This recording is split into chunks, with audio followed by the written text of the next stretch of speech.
Alright, guys. We're gonna start right now. Sorry for the delay. First match is just about to start. Let me just.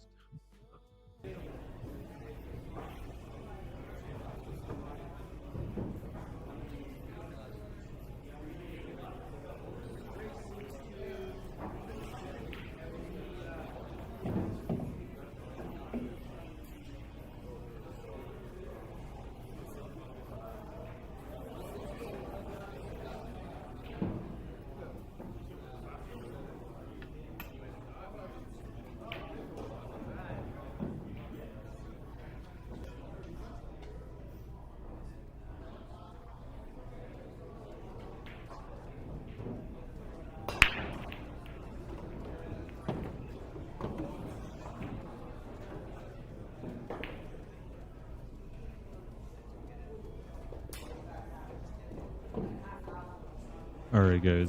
Once someone joins in, can I get a sound check? Okay, players, please start your matches. Your opponent's not there, come and see me.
Alright. I think we got some people joining in. I see the view count is going up.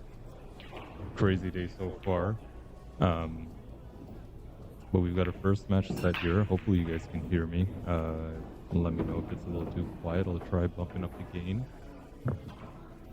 It's kind of loud in here too, so that doesn't help. But welcome if you're tuning in right now.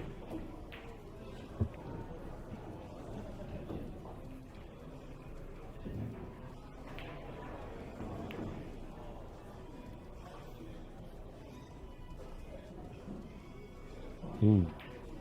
Terry just held up that 9-ball.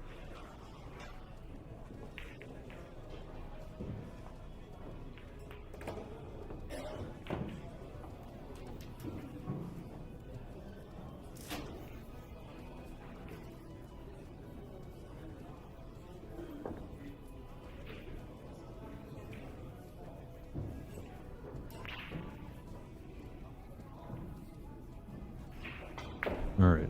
I have a feeling my voice is a little too quiet. Can someone give me a sound check right there and let me know how's the sound of the music? The hall itself should have some noise and, of course, my commentary.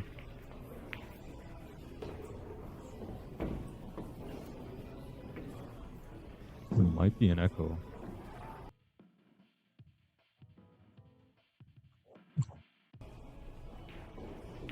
Good, Justin Kuznick to break.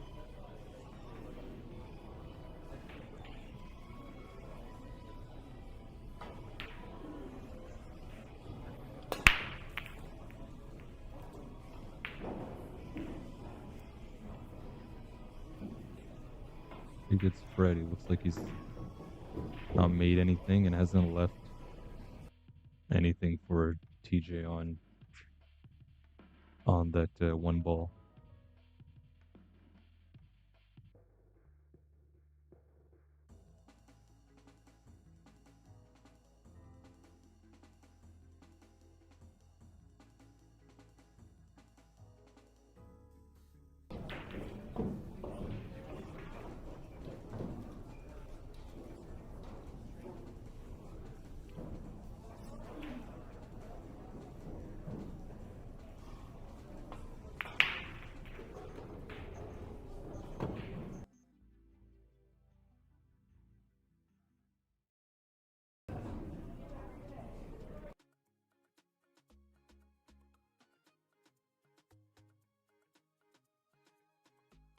All right. I'm trying to get some sound feedback from some guys here. Let me open up the comments. All right, Savita, there you go. Number one fan. How are you, Savita? Thanks for tuning in. Sounds and looks great. Awesome. Let me know what can you hear because I've got a lot of connections, a lot of sources going back and forth. So should be a little bit of music, should be my voice. Unfortunately, you're not going to hear the sound of the balls. I know that's my personal favorite, but just because of the environment we're in, which in fact, why don't I give you guys a little pan view while Justin shoots at this 3-9.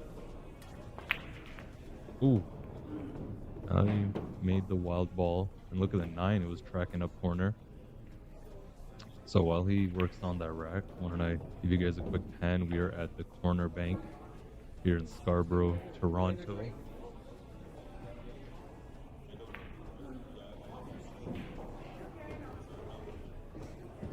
Sorry, I've got people asking me rules on the tournament. So if I go in and out of the mic, it'll be that. You can see here we've got a field of 61 players, got a bunch of tables.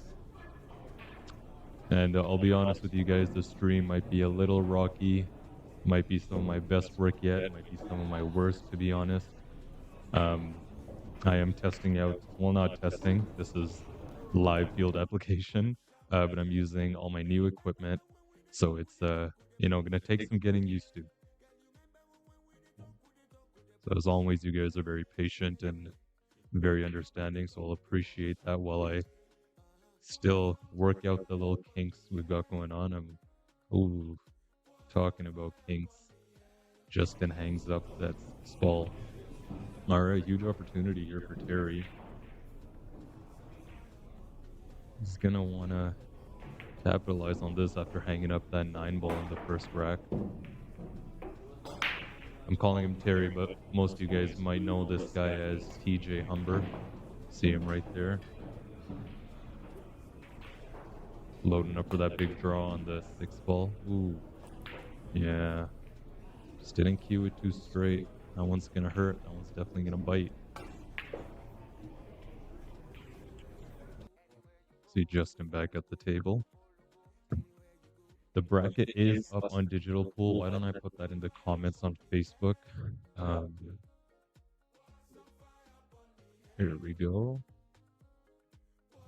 You guys can follow. So this is table number 11. That is the stream table. So if you guys want to keep up with the matches coming up. Ooh, that one kind of wiped its feet on the way in. The 8 ball right there.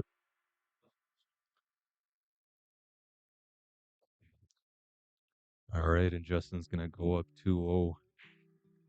All but 2 innings in that one right there. You guys can see on the top left of your screen, we've got a little viewer count. So right now, we've got one person on YouTube, whoever you are, that sole viewer. Thank you for tuning in. Welcome, welcome.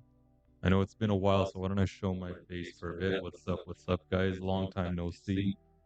I've been busy. I've been away for a bit. I've been putting in some foundation work. If you guys could see the monstrosity of the setup right here, you'd understand what's going on. So it's still not 100%. You know me, I like to shoot for the stars, and sometimes you kind of run out of gas getting there. But we'll get there eventually. So, just want to drop in, say hi, welcome to the stream. My name is Ravi. As always, your host, commentator of the pool stream. And let's get back to the action. I'm probably going to take a break in a bit just because I've been here since 7:30, setting up. 8 ball is going to make its way into the side, and he doesn't have a direct shot at the one, but I'd like to see Terry kind of lock him up somewhere right down here. I'm going to send that 1 ball just up table right up here. Also, in case you guys noticed, I've got the drawing tablet. Savita says slight echo. Okay.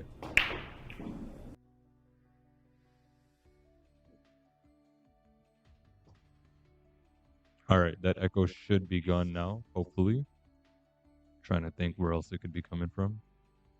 Hey, we got some familiar names in the chat. My main man, Vish. Big up yourself. How's it going, buddy? Thanks for tuning in, man. And Christy, how are you, Christy? Thanks for joining, guys, and supporting the channel as always. Love you guys so much.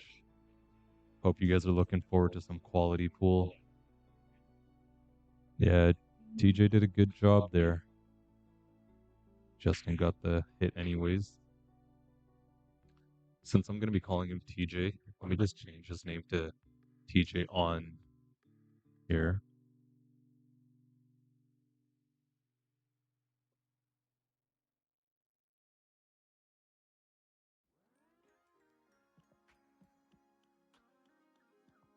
Nice shot, but that's it. It's pretty open layout. He got kind of funny just on the rail right here. He's gonna take a second to look at his angle. He's got to draw off, but that's the problem with being on the rail. If he goes forward, he's gonna have to put a whole lot of outside kind of swing before that nine and then past it. Hopefully my camera movement doesn't make you guys too dizzy. Like I said, still getting used to all that good stuff. And as always, guys, please feel free to leave any feedback and suggestions, positive, negative, all of that. You know, I'm all about just trying to improve this whole thing for you guys. So whatever you guys want to see, I'll make it happen. Might not be right away, but it'll happen. All right. TJ down on the shot. It looks like he's aiming with that outside, like I said. Nice. He didn't juice it up too much.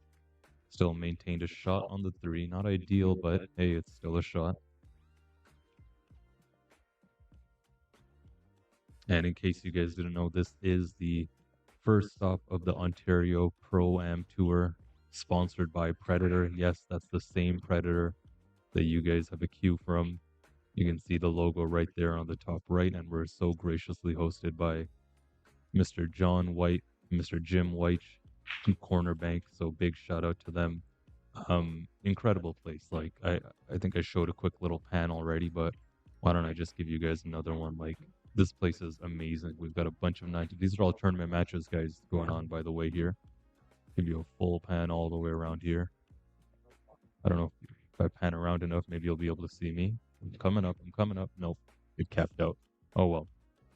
Back to the table.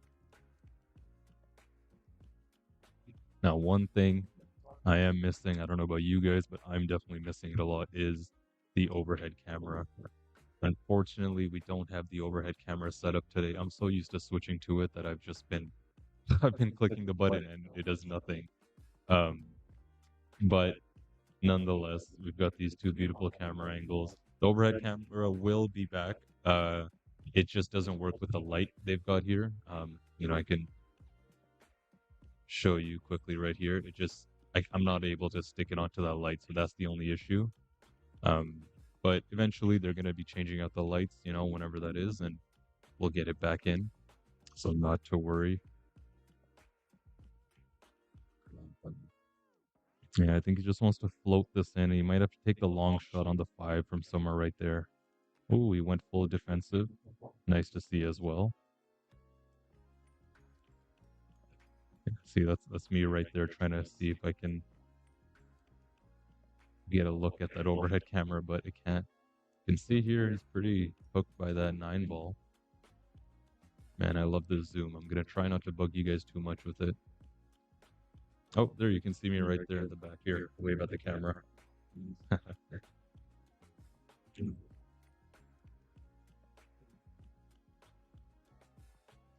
going for the two rail kick on this one. Wants to kick and stick. Got the stick. Oh, is it gonna end behind the six? Amazing effort. Great effort from Justin there. That's solid work. Solid stuff. All right. I think there's one thing I do need to do. Let me share around this live because we've only got 10 of you in here, and I love the 10 of you that are here, but I know there's a whole bunch more people that do want to see this being streamed, so why don't I get to that? Ooh, rattle, rattle. It's gonna hurt. That's gotta sting. Yeah, let's see if Justin can close this one out now. Also, let me know, guys, if the music is too loud. I'm not sure if you can't hear it at all. You see, my audio is different than yours. I hear from the source. You guys hear it relayed through, so it's a little different.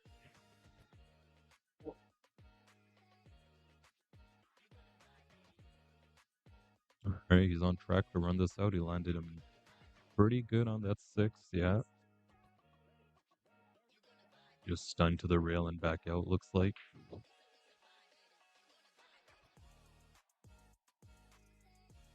Hmm, a little more than he liked, but I think he'll be able to make it work.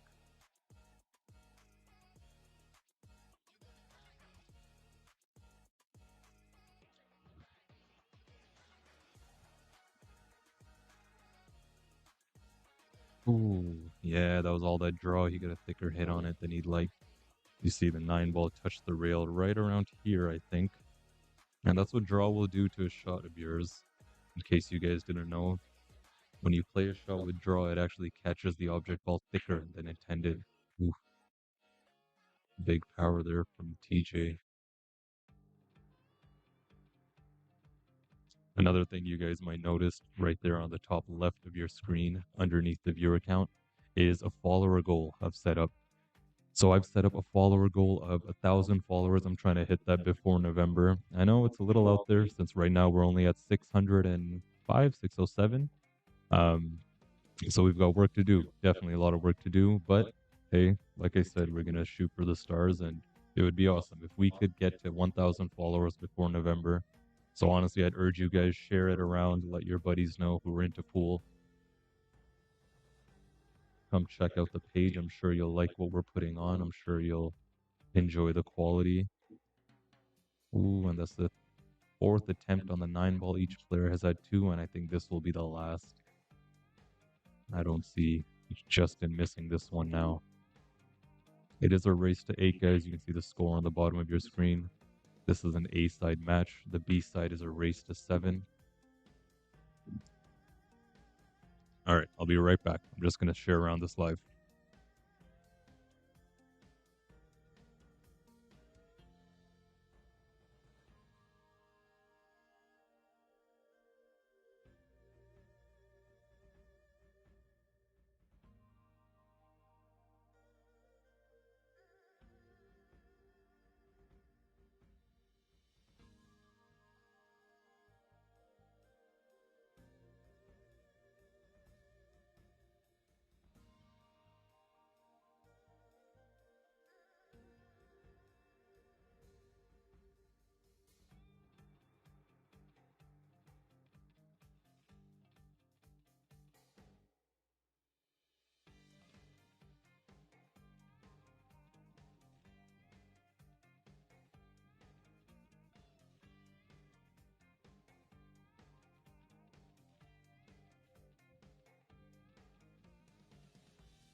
All right, let's see TJ get on the board. And I think I fixed the echo. I figured out what it was. It was the other mic I have here.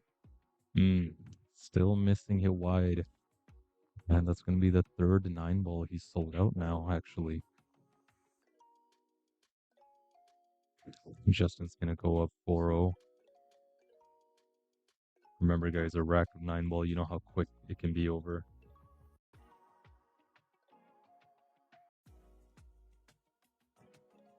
While I go around trying to share the live.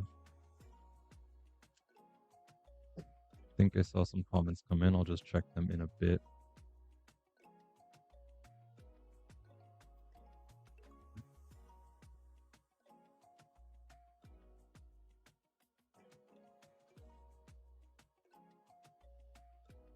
Let me take a look at some of the other tables we've got going on here.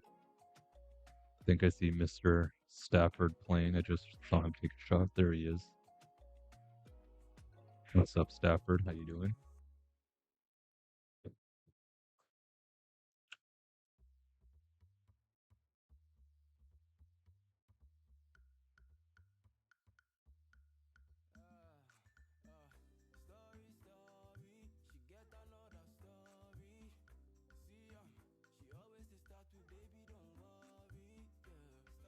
All right.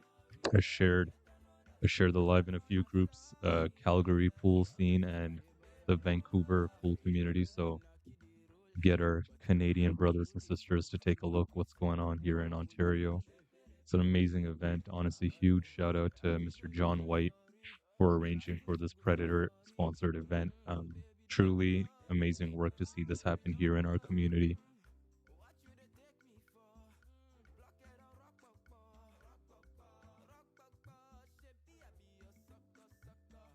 Cue ball needs to slow down.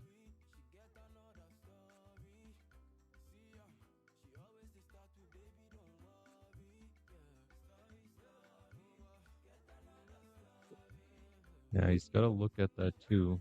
How does he get back for the 3? Take a look at all this congestion down here. Man, this zoom is the zoom is addictive. I'm sorry, it's like I can't stop fiddling with the joystick. It's just so cool to see all the detail. I'll be honest, guys, my cameras aren't set up in the very best way. Remember, I do have to be mindful of the surrounding players. Don't want to get in their way all too much. Don't want anyone tripping over tripod. And a nice shot there from TJ. Really pulled it back. Got short side on this ball. Awesome. I think he'll actually be able to go at this offensively and maybe set up to play the safety on the 4 ball. Just freeze him up right on the 6. I kind of like that. Maybe draw off and try and get his cue ball somewhere right here.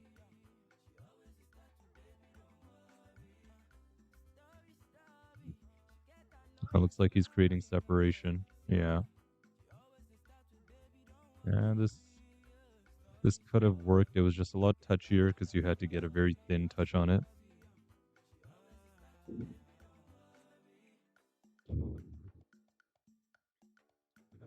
I have a feeling you guys can't hear the music.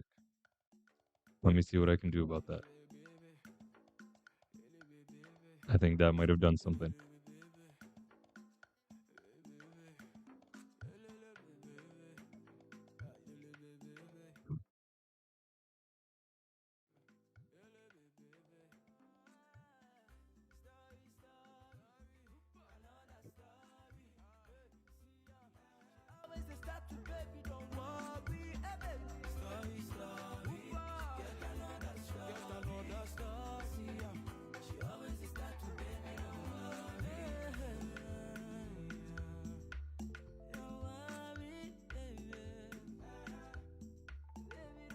All right, there we go. We've got some tunes. Hopefully it's not too loud. If it is, let me know.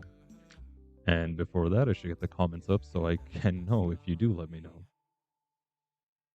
If you guys are tuning in, drop a comment, say hi, let me know. I'm sure some of you are familiar names. And if you're a new name, even better, introduce yourself.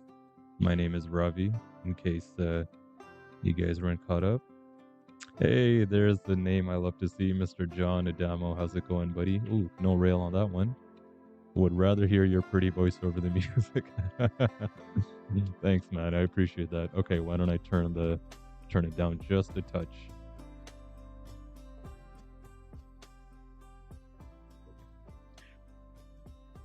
All right, there we go. Should be better. Vish saying here, you want to play one of these guys? Set it up for me. Have your pick. I see Nitin's ready for it. How much? Now, one thing though, you got to play it shy. That's right.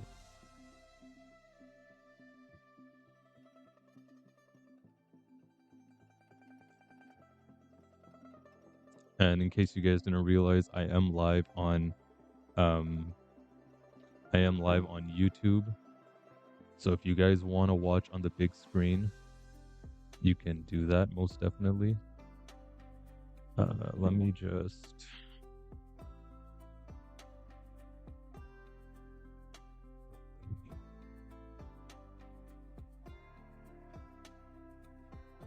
oh, missed a message here from John. So if you guys want to put it on the big screen, I know I always like to do that if I'm watching pool, just lay back, nice weekend. Look at that 7 ball. Really didn't want to drop. The cue ball had a whole lot of juice on it. Made a great effort to get positioned there by Justin. Sure.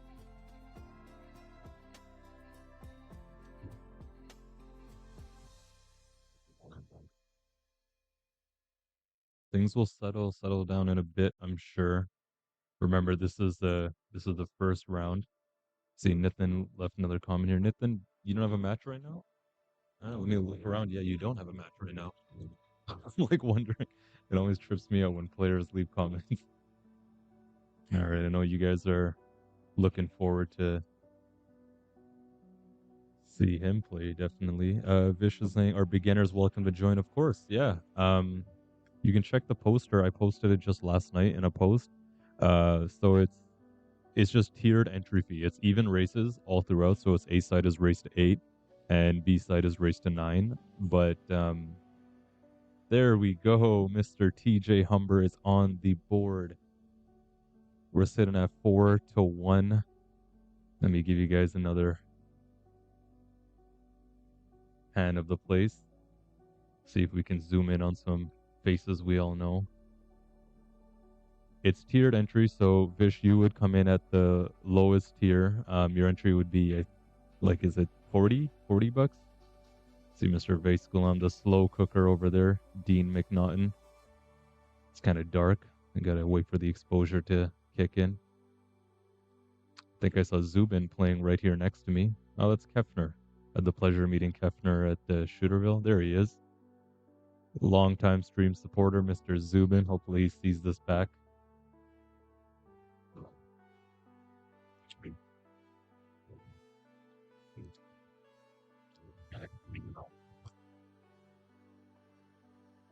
So John says this is 600 to 700 Fargo rating, not recommended for beginners to enter. Yeah, you're right. Bulk of the field is definitely, looking at the bracket right now, is definitely above 600.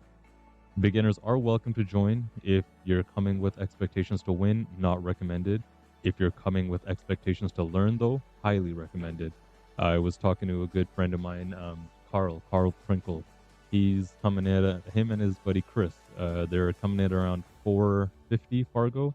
And of course, I told them that, hey, you're gonna learn a lot today if you really have an open mind. I think they're just getting a rule checked here, just so y'all don't feel alone. Like I was saying, if you're coming here expecting to learn, this could be a great experience for you. What I told Carl and Chris is that, yeah, they got to spot the ball, the 9 ball, I guess. You're gonna learn a lot of good shots. If you're a beginner, you're gonna learn. That's how you get better. You play better players. Of course, it's tough competition, and your hopes will be crushed. But it's still not the end of the world. All right, let me get out of here. Let's see if we can see our first break and run of the stream by Mr. Justin.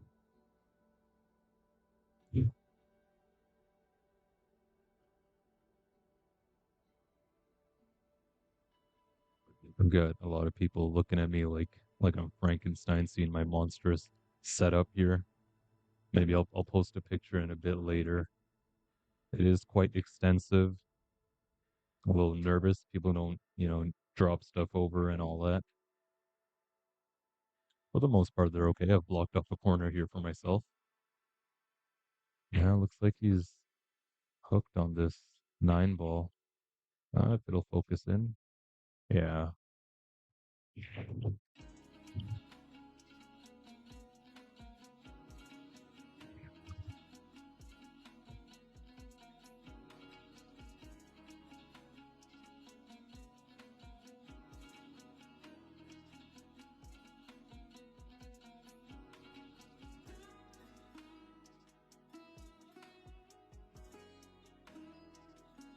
Look at that lead.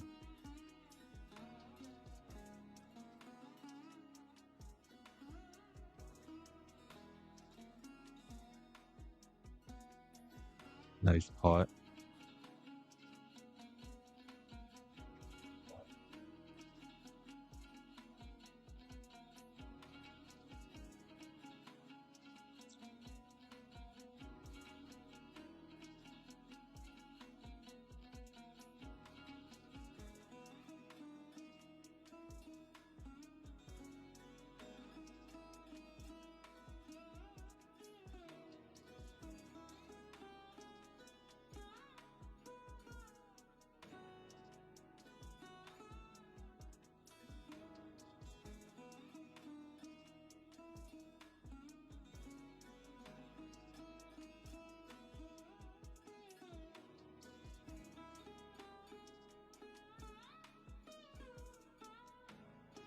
All right, score is gonna go up 5-1 for Justin, and I'm gonna be right back, guys. I'm just gonna leave the camera on this static view. I'm starving, so I'm gonna go get a bite to eat.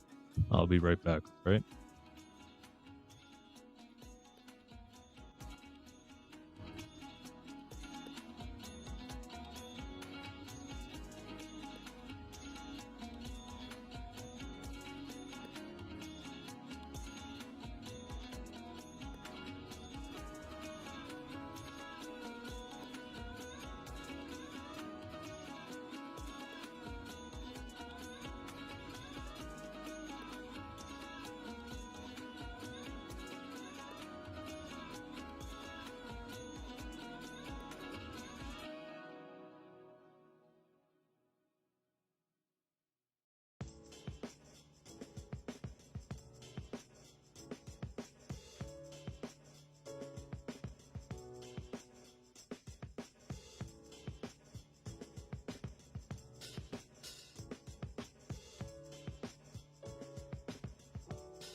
Okay, let's go.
Alright, test, test. Can you guys hear me through this?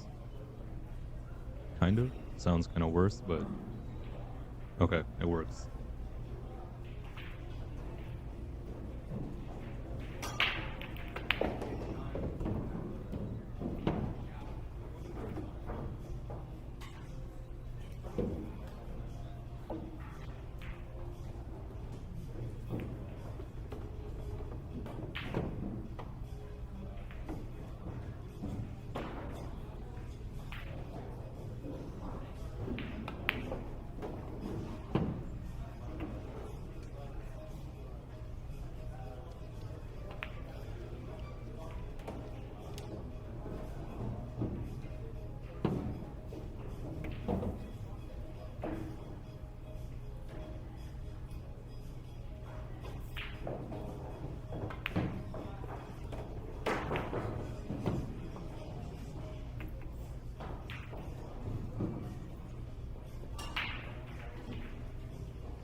Alright guys, I'm just gonna grab a bite to eat. I'm still here, so I'll update the score.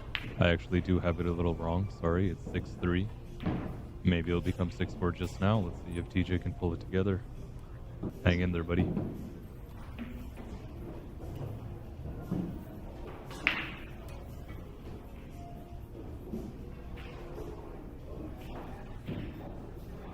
Wait, before I go, I just gotta say, I see 5 viewers on YouTube. That's awesome. I don't know why, I just love that. Remember guys, on Facebook, you're stuck to your phone, but on YouTube, you can see it on the big screen, your tablet, whatever it is.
It's a big match for TJ. Justin's on the hill. Remember, it's a race to 8, guys. A side is race to 8. B side is a race to 7. I mean, a great shot right there. He's on track to close it out. Just a light follow. Looks good.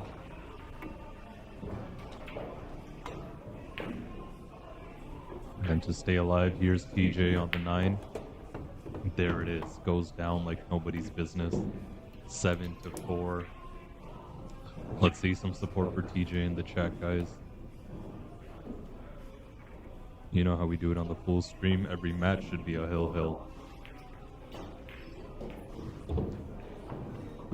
Curious to see who's gonna... Let's see who's waiting for a table. Take a look at the bracket.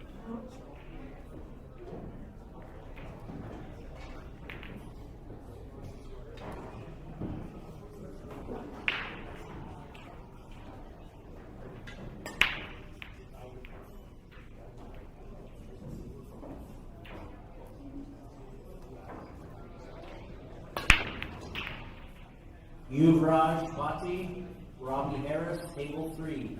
Yuvraj, Robbie Harris, table 3.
Right, well, it's just this 9-ball standing in the way from TJ being sent to the B side, unfortunately, but hey, someone's got to lose, and Justin showed up strong.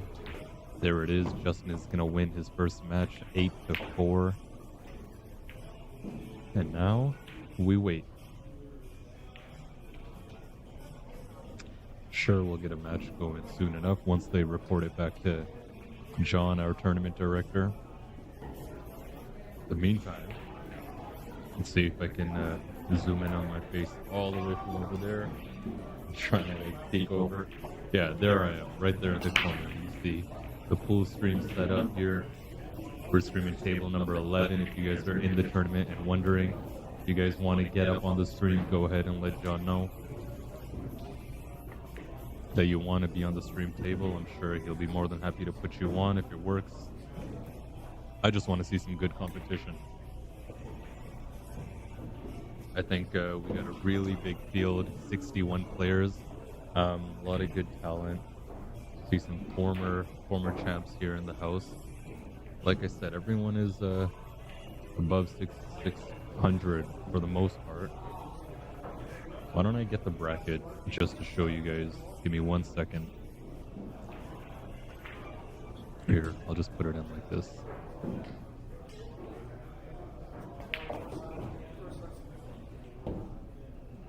Right. I'm gonna take a look at the bracket. Hopefully it's not too small on your screen. Maybe it is. And I'll zoom in anyways. Does that work? Oh no, I can't zoom in like that. Here.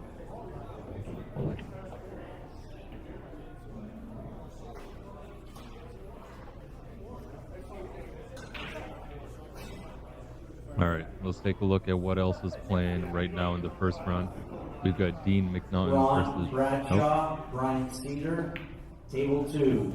Alright, that's not us. Ron We're table 11. Bradshaw versus Brian Cedar, table number 2. We've got Mike Granite. Some names, honestly, I don't recognize. Most I do. Vice Gulam. He looks like he obliterated his first match. 8-1, 8-1 in these. Stafford still going on against Romeo.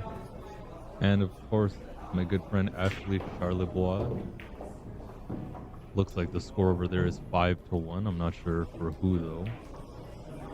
And right here next to me, we've got Kefner, Robson, Zubin. Zubin just got to 4. It's tied 4-4. Awesome. Nice.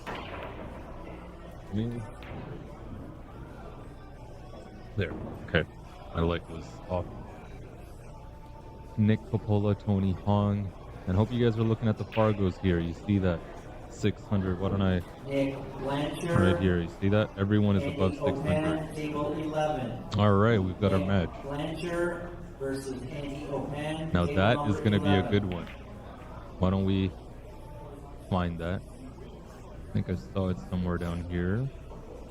Let's get their Fargos. Right here. Nick Blanchard, 673. Let's update that on our scoreboard. I've seen him play. He's really good. He's solid. Very cool, calm, collected. Andrew Oppen, I've heard he's a great player. Well, of course, he's 704 Fargo. But I haven't had the pleasure of meeting. He did message me one time for a stream, but it was like Jason super last Williams, minute. Ben Jafari. All right, there we table go. number Let's reset 9. our scores. Jason Williams versus Ben Jafari, table 9. Players are here. Awesome, awesome. Why don't I just go and confirm how to pronounce their names? I always like to do that with players because I'm a strong believer and you should pronounce people's names the way their parents do. That makes sense. Alright, for now, I'm going to go ahead and line. Let me close this out.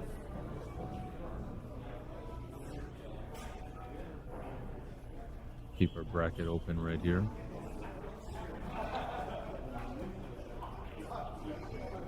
Alright, there we go. Alright, I'll be right back, guys.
Alright, I'm back.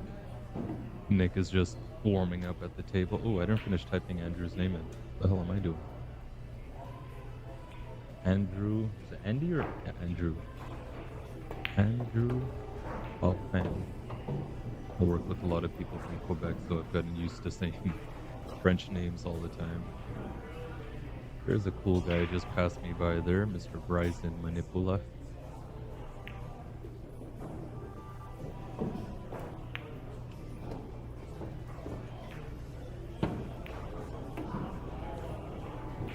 Trying to get the look in my I don't know if you guys will want it, but why don't I like, how do you guys feel about the chat up on the screen? Because I could do that if it'll show up.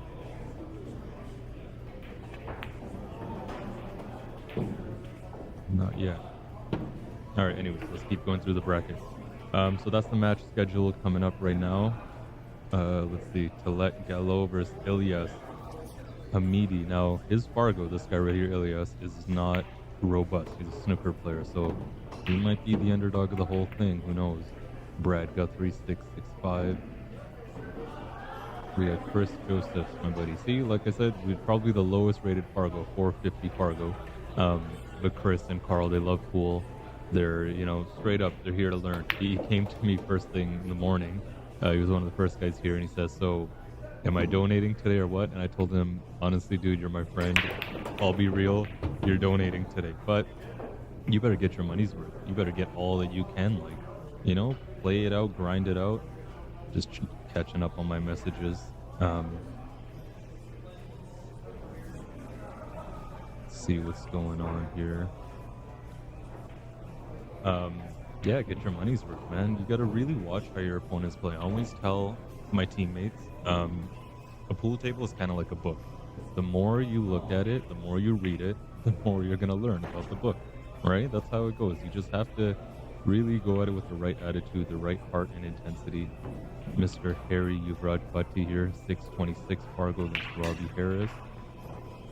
Michael Yumel, saw him put on a strong performance against Jason Monroe. That'll be a good one. That's happening at 13.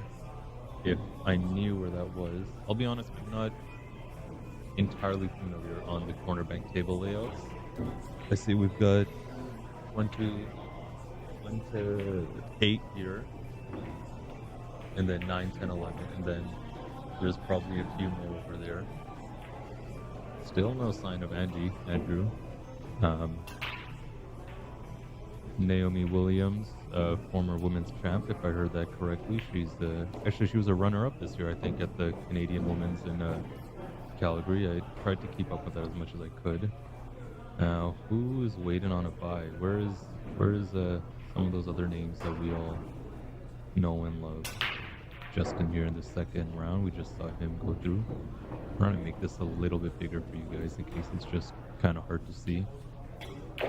Hopefully it's not. Barry Hetherington waiting for a match. Yeah, it looks like he doesn't have the full bracket right here. That's my other friend, Carl Prinkle, 495. Ooh, this will be a good one. Man, I hope we can get this match on the stream. Bryson versus Nathan. That would be awesome. Randy Alcoba, Mark Creamer, table 21. That'd be really cool to see. I see Bryson sitting over there. Nathan said he's taking a nap in the back somewhere. Let's see how this one goes, how Nick and Andrew play it out. That's kind of the thing with tournaments. A little annoying is that table's getting bumped. Gotta watch out. I might actually just pull this whole thing because people are hitting the edge. The timing for tournaments is hard to coordinate. Of course, you guys have all been there. Tournament days are super long. Sometimes you're waiting. There's either no table or no opponent for multiple hours, right? It can happen. It does happen very often. So streaming it just proves that it's a whole other level of complexity that, you know, we want to see all these good matches, but unfortunately we can't get all of them. I'm streaming on just one table right now. In the meantime, I could show you guys another one. That's the cool thing with these cameras. I can pan over right here and we can take a look at another match. This is Zubin versus Kefner. So disregard the scoreboard for now. Why don't I just should hide it until I could find it. See what the score is and the pan up on the wire. I believe Zubin is on the right side, so it looks like 5-4 for Kefner. Or it might be, I don't know, 5-4 one way or the other. Keep you guys some cool while we wait for our actual match. That is Nick Blanchard and Andrew Alpin.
Alright, there she is. I just saw her walk by, so I figured I'd pan over to her table.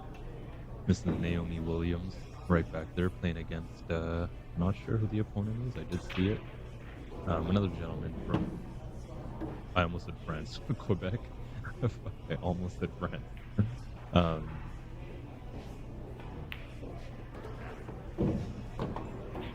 can't see the bracket, but it looks like Angus is here, so why don't we go back to the table? Table 20. Guess they started. This would be it. Versus Helen Royce on table 20.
Players, if you grab a magic rack, please leave them at the table.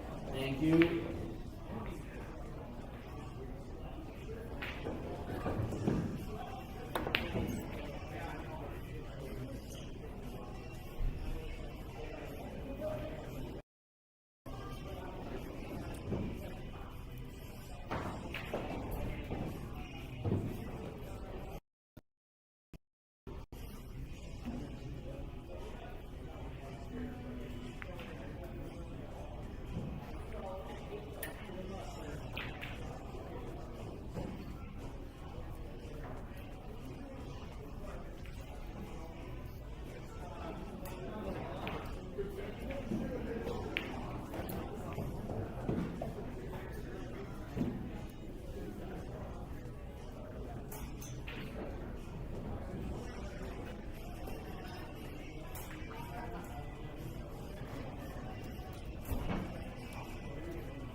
man, this is gonna be confusing. They're both wearing red.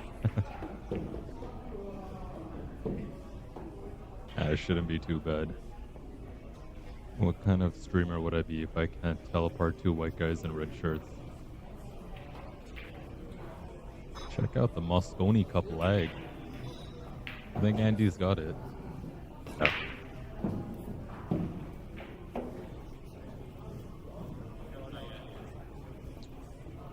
Alright, race to 8. So I turned the mic from the camera on so you guys could get some of the ambient sound, the balls, the sound of the break from surrounding tables, I guess. If one of you could be so kind as to just give me a sound check and let me know how is the overall sound, the combination of the different stuff, the music, my voice, and the cameras itself.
Talat Gallo, Elias Hamidi, table 1.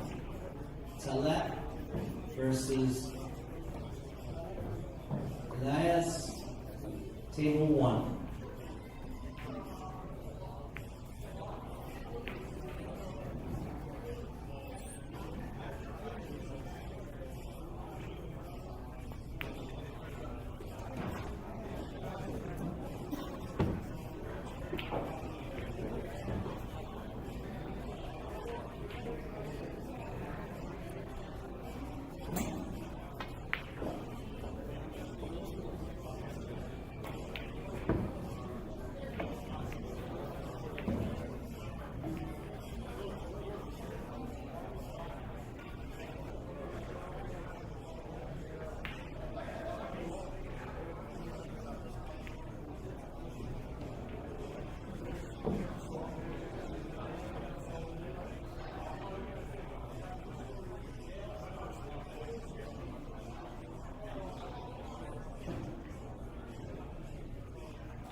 This is going to be a highly competitive match. I mean, the Fargos speak for themselves. Their demeanor around the table tells a whole other story. Andrew with the ball in hand. Still got some work to do. You see, shape on the 5 is a little tricky. There's an opportunity for the hook on the 6, but I think he can roll into the short side.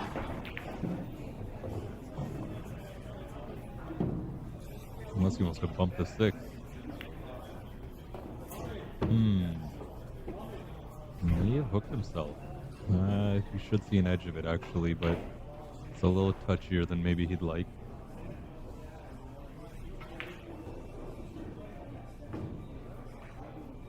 Yeah, seems to be okay. He'll go to the bottom rail and back up.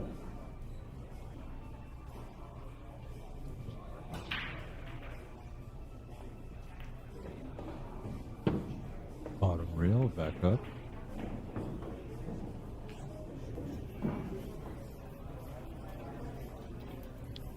He's got a healthy angle on this.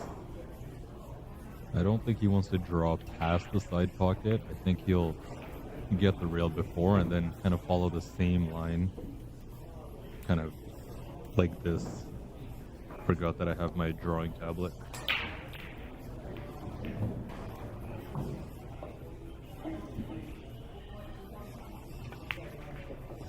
Perfect. Oh, beauty. Yeah, that's such a good shot.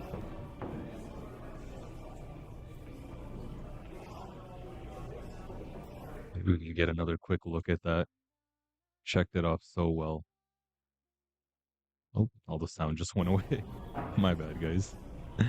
That source is not there.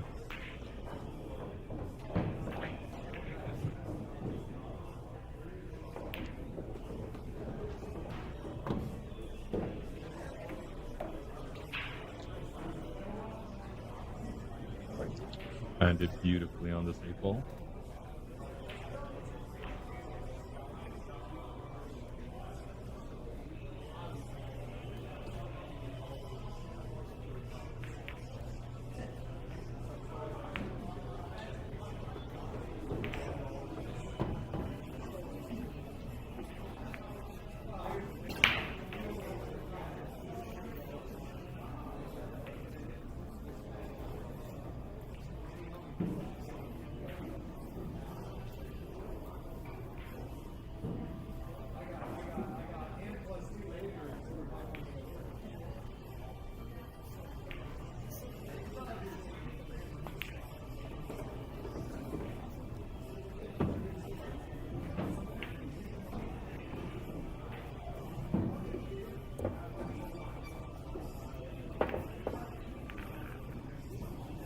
Alright, rack number 1 goes to Mr. Alpin. Louis Fazekas, Brad Guthrie, table 7. Louis Fazekas, Brad Guthrie, table 7.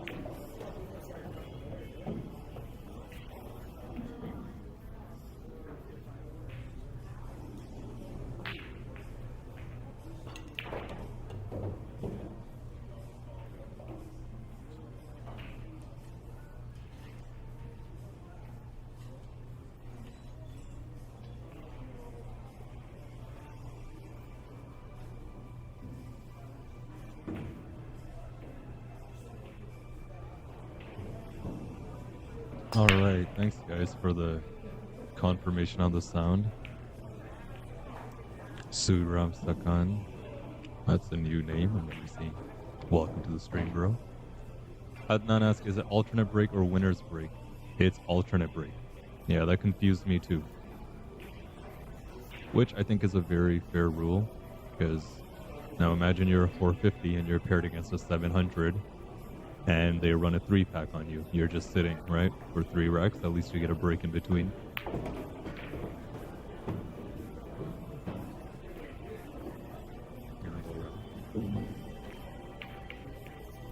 Nice open layout.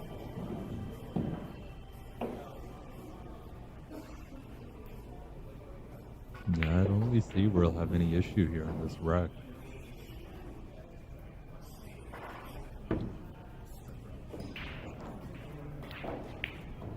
He's just gotta watch his pace on the 4 to the 5. He's gonna shoot that 5 up table, I bet.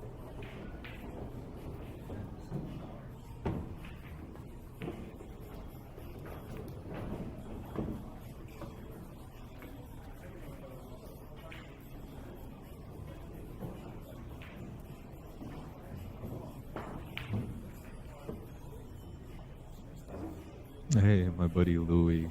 Stream on FB looks amazing as well, brother. Thank you so much, bro. I also got to give a huge, huge, huge shout out and show my appreciation for my predecessor for this event. He used to stream this event for a few years at least, I'm pretty sure. But for all 3 seasons this event has been on, he's been streaming it.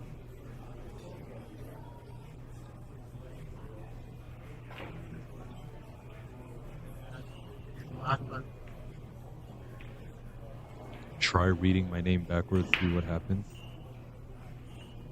Dude, that's too much work. I don't even think I want to try it. There's one under the table for you guys.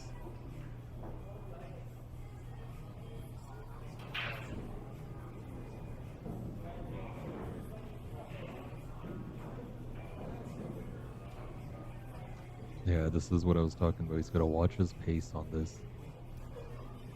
See if he can land as straight as possible. Because from there, it's just a roll up and the 6 is waiting.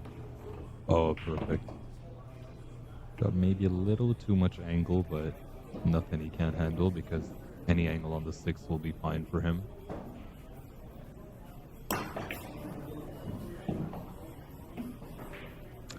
Yeah, I was talking about Louis.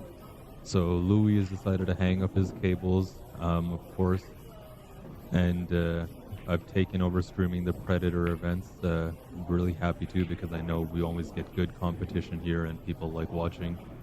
So big shout out to Louis for, you know, really pushing me to do this event. I'm glad he's there.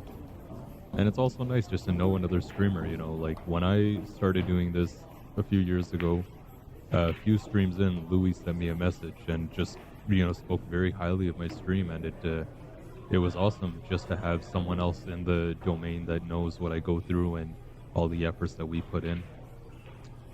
Also has a similar passion, and he ran a successful page for so long.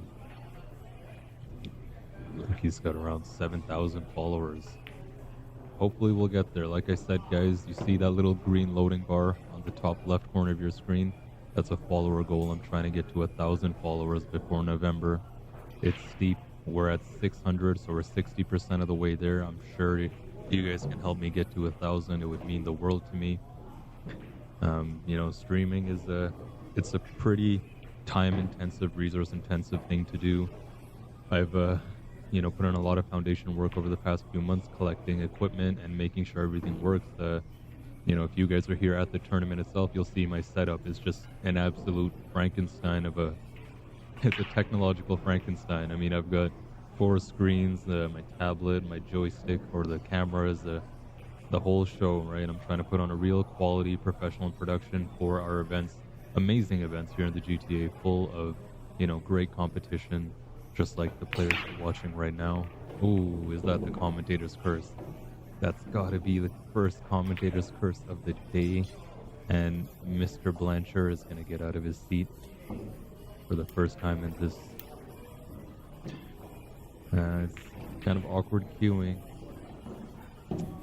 He's queuing over the 9 ball.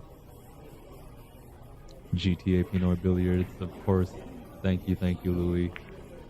Can't wait to see Louis on the table. That'll be something, man. Oh, I want to stream him playing. That'll be really cool.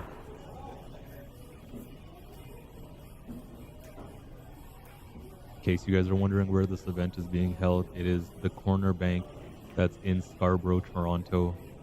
A real staple of the pool community, if I can say. A lot of players out of here, they always have tournaments, you know, weekly cash tournaments. They've got a bunch of leagues running out of here. Not just that, it's overall just a great bar. You know, they've got sports. I think the Jays game is coming on in a few hours soon. They've got, you know, full bar. They hold events, parties, everything. Quality tables. You guys are seeing all 9-foot diamonds. with the diamond table light, everything is just pristine. If you guys are unfamiliar, you might recognize the name Jim White. He is one of the founders of this place along with John White, and they've done an excellent job, like truly magnificent with their dedication to pool. They've really created something special here, and like it's only been 3 seasons, but we hope to see many more of this Ontario Pro-Am Tour. That too sponsored by arguably the biggest player in the game, Predator. I always tell people Predator is like the Apple of the pool world. They run the show, they collect the bills. But they also dish it out. There's $2,000 added to this tournament, making it a really nice juicy prize pot. A whole lot of outside threw that ball in. 7 almost went. Nick was ready to sit back down in his chair. Kind of glad it didn't. Would have been a unfortunate little outcome. Little draw on this 8, and I'm pretty sure Nick will be up from here. And we'll see a tie ball game at 1-1. Race to 8. A lot of pool left. Speaking of a lot of pool left, guys, remember this is a 2-day event. So this is day 1. We're just kicking off. 61 players showed up nice, bright and early with their game faces on. They'll be back. There's also a second chance, I understand, tomorrow, but they will be back tomorrow. I don't know when we'll cap it off, but you sure can bet your ass I'll be here streaming tomorrow as well. And tomorrow will be better. Tomorrow I'll be a little more rested. I will figure out some of the little kinks and maybe put in some cool new other graphics for you guys on the stream. Today was my first time streaming at Corner Bank, so I got the lay of the land last week. I really like the venue. Honestly, John made it pretty easy for me, set me up with a table here and a cable for me to hook up to and all that. But tomorrow I'll be here bright and early, and it's going to be a good one. We'll have the winners, of course, tomorrow. You guys go ahead and take a look at the bracket, and who do you think are the front runners? I'm sure a few names stick out. Dry break there from Andrew.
Brandy Lalonde, Brandy Olford, table 6.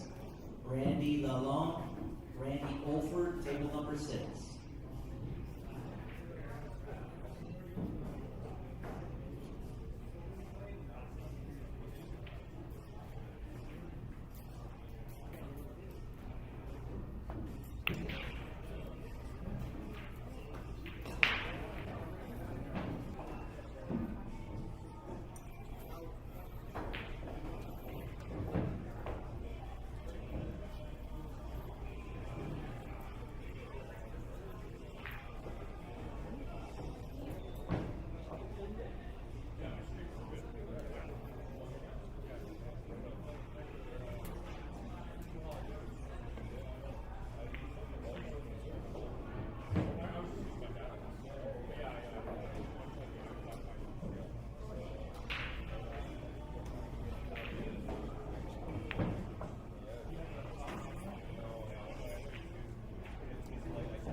All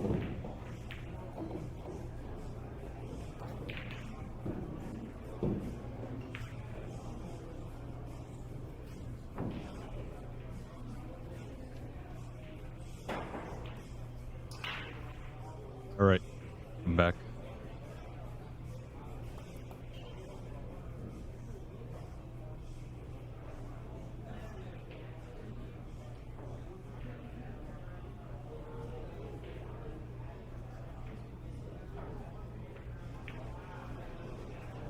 Score is still 1-1.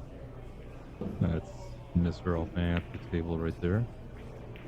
Oh, what a shot. What a beautiful shot. Let's get on to the look at that. That was pretty, wasn't it? Right on. Solid stuff.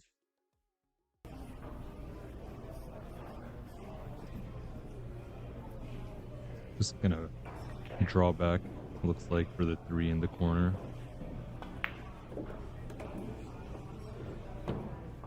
He makes it look easy, doesn't he? Because that's 700 Fargo work at play there.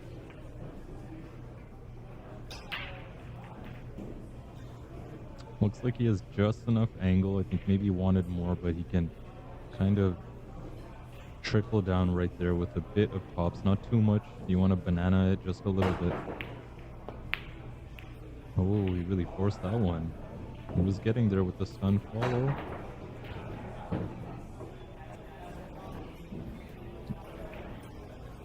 Unlucky for Nick. I don't think he can see this ball. Yeah, he's gonna go grab the jump cue.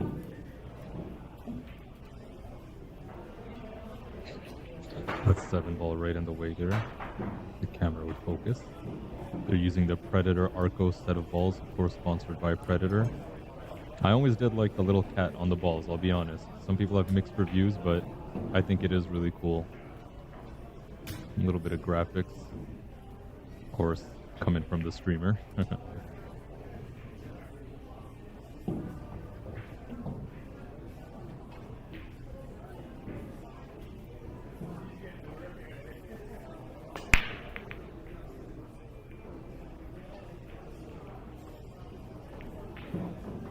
Alright, let's see if Nick can get a touch on this 3.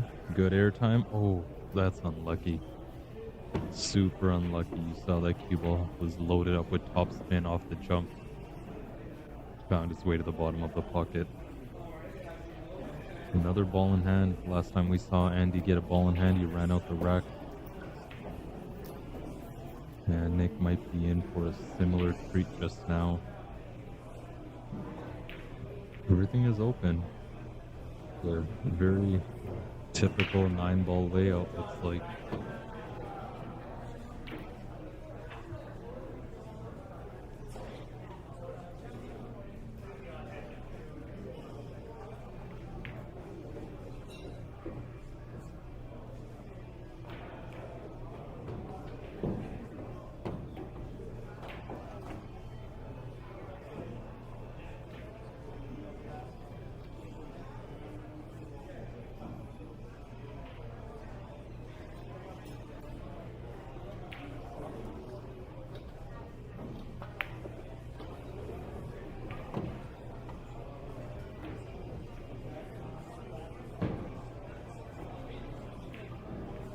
Alright, my mic almost fell. I caught it just in time. It's clipped onto the table, but people have been bumping the table all day long, so yeah, joys of being a streamer.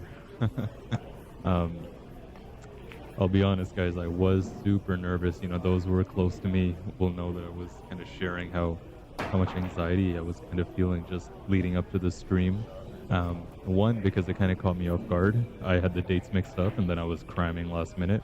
And 2, I've just never streamed here before, you know, especially with some new expensive equipment. One thing about technology is that it's not just about having the equipment, it's operating it in the right way to prolong its life, and 2, transporting it. You know, I drive a little 2-door Civic, so I don't got a whole lot of cargo space to work with, but set myself up with some nice bags and carrying cases just to make sure that, you know, the equipment does make it to the venue safely, properly.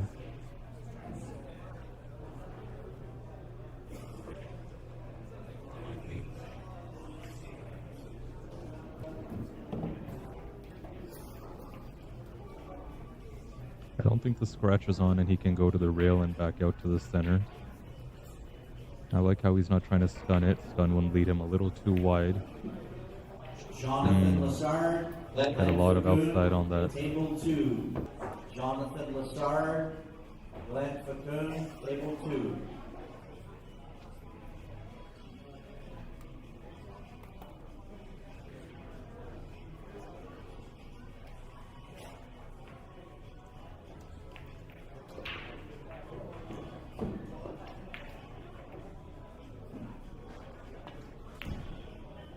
Nice little stick right there.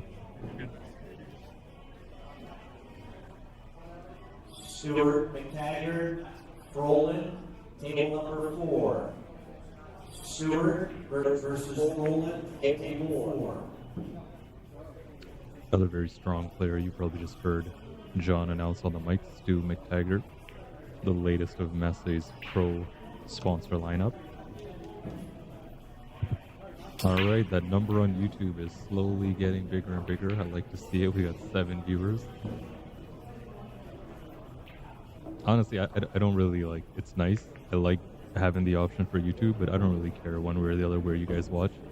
I think it's just...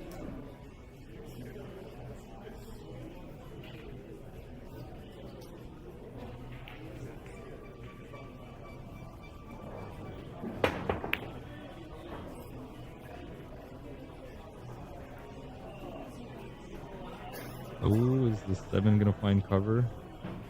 I don't think so. Yeah, you can see that.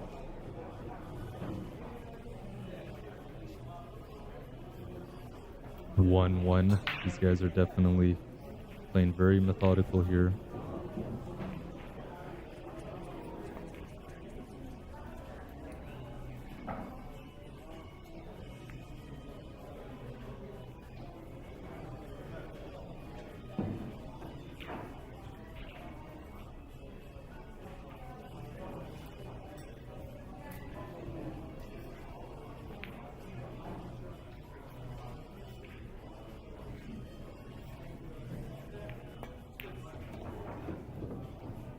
Played it with authority, took it all the way around. Where's the cue ball going? Ooh. Got butterflies in my stomach there for a second, seeing the cue ball rip towards the side. The infamous line, where's the cue ball going?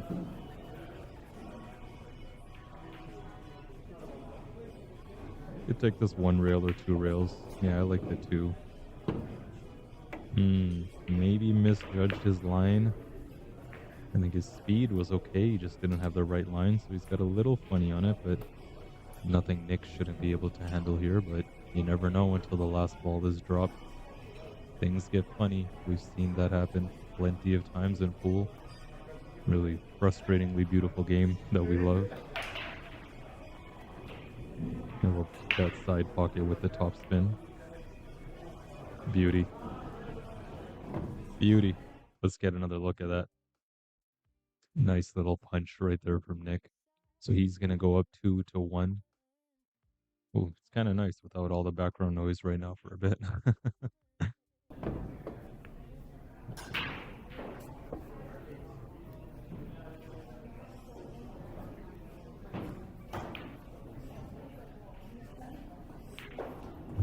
Arius Lucas, Mike Peckowitz, table 5. Arius versus Mike Peckowitz, table 5. Hey Byron, how's it going, man? Doing alright? How's Quebec treating you?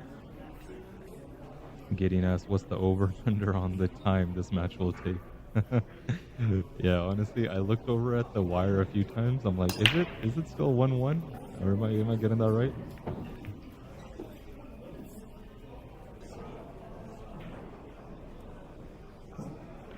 Alright, we've got 10 new followers on Facebook since we started streaming.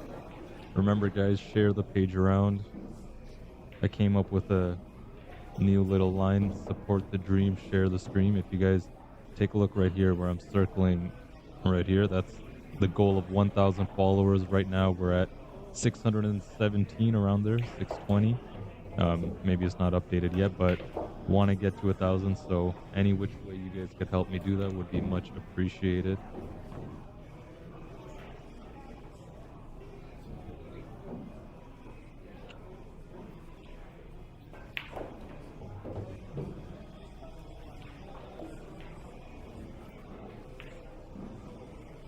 Okay, why don't I'm gonna share the live and to my story, just let people know that who's playing. Story at Nick Brian. Sure. It's not coming up.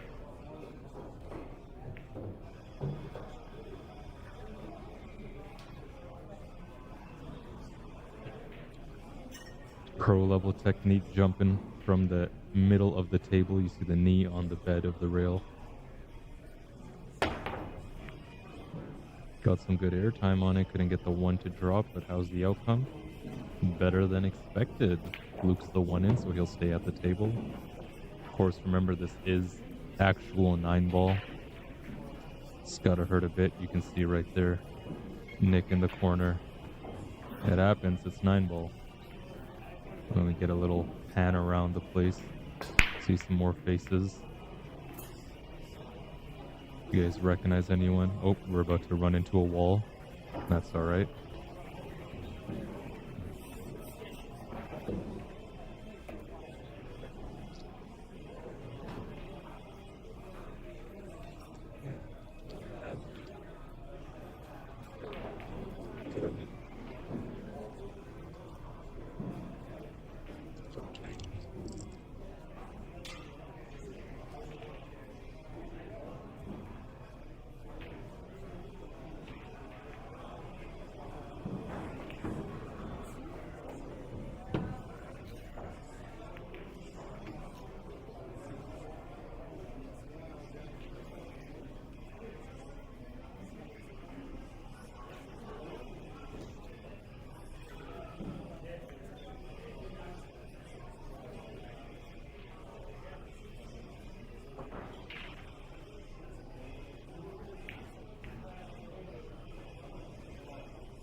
Alright, key ball right here. It's a must make. Down to the last three. Things didn't end off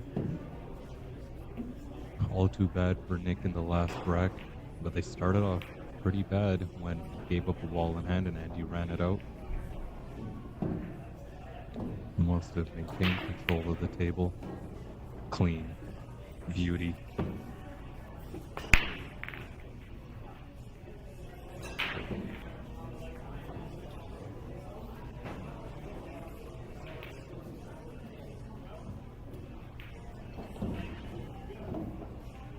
Hey, Darwin in the chat. You're very welcome for the stream. Of course, watching from, yeah, I don't want to butcher that name, but I'm assuming it's somewhere in the Philippines. Enjoy, bro. Next time, take me with you.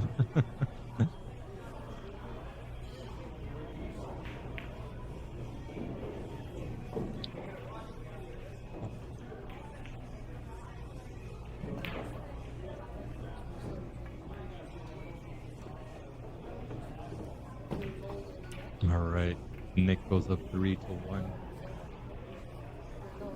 Andy to break.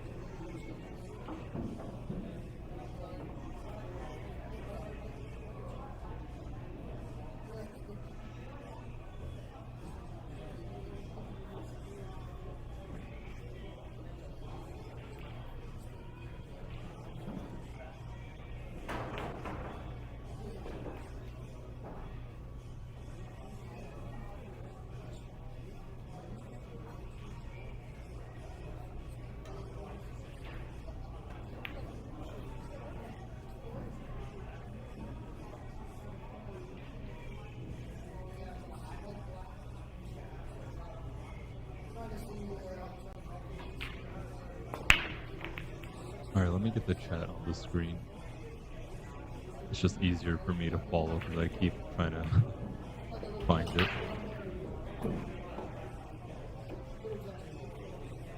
Hey, what's up, man? Alright. Good, bro. Yeah. Pretty much, yeah. Everything you're seeing is the best of the best. What kind of company?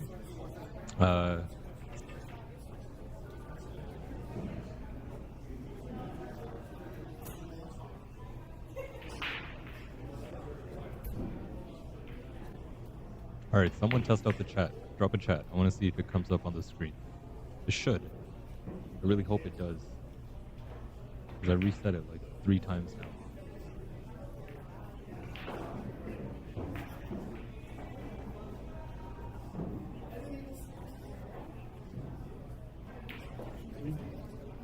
Well,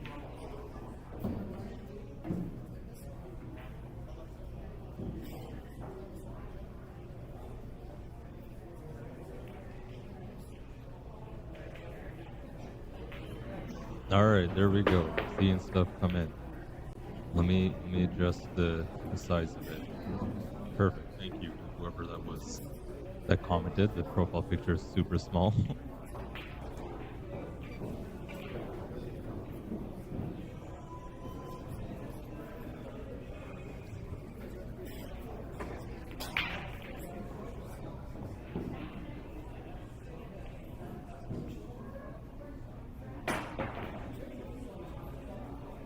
Alright. Is that Jesse? You're very welcome, Jesse. Thanks for tuning in, my man. I'm glad you're enjoying the stream.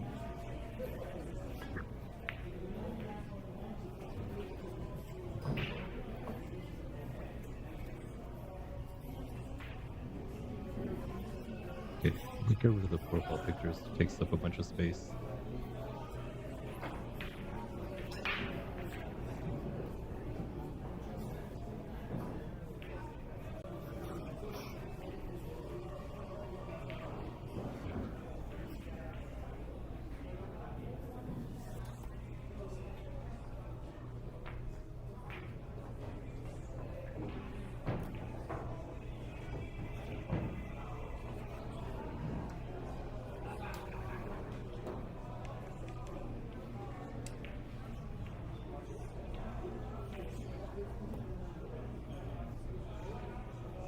losing my mouse. We have base Gulam 674 against Stafford 653 happening on. It says table 34, but I know that's not a table. Oh no, that's a match. Which doesn't say which table. I haven't started yet, but that's coming up. That would be a really cool one. Am I using Streamlabs or OBS Studio? I'm using OBS Studio. I have the Streamlabs plugin, so that's how you can see the chat and then like the viewer count and all that.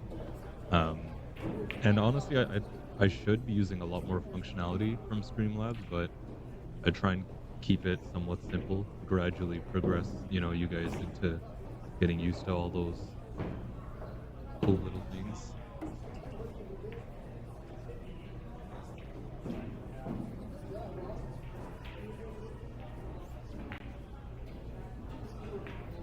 Names are getting cut off, which I don't like, because the most important part about you guys commenting is I need to know who's commenting. That's why I see a Nick there, but I don't see full name, so maybe this will fix it. You're very welcome. Thanks for tuning in, guys. Appreciate your support. Appreciate your kind words as always. Remember, this is day 1. We've got day 2 coming up tomorrow.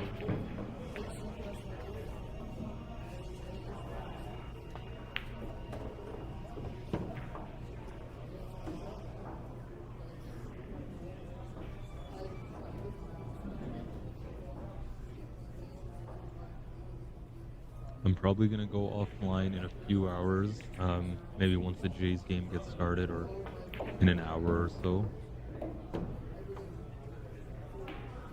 See how long this match goes. Might be a while, but we'll finish this one out.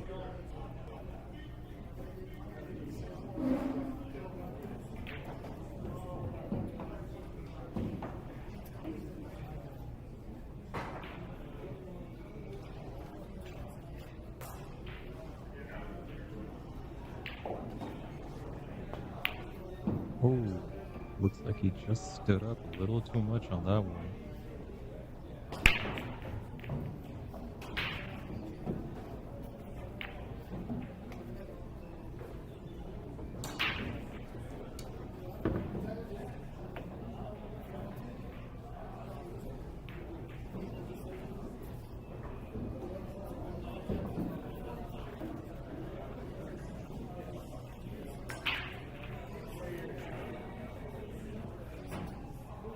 That's concerning when your camera shakes.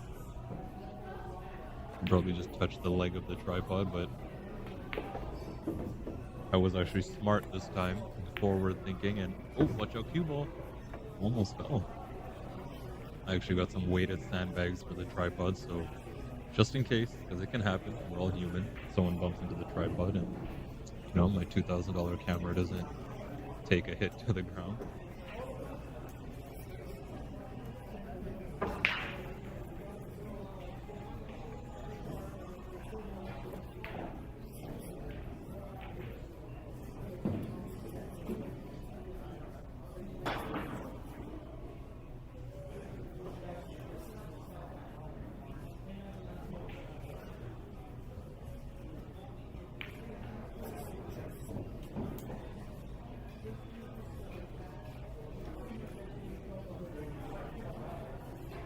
Confused what's going on right now. I think Andy's just checking something on his phone, changing his music.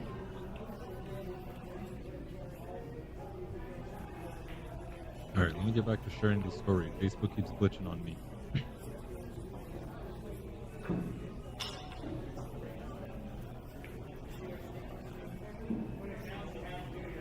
Yeah. It's not letting me share it to my story. That's so weird.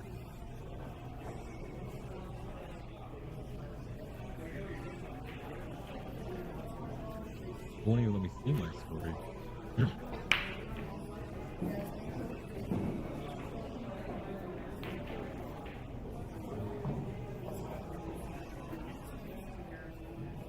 Alright, there he is.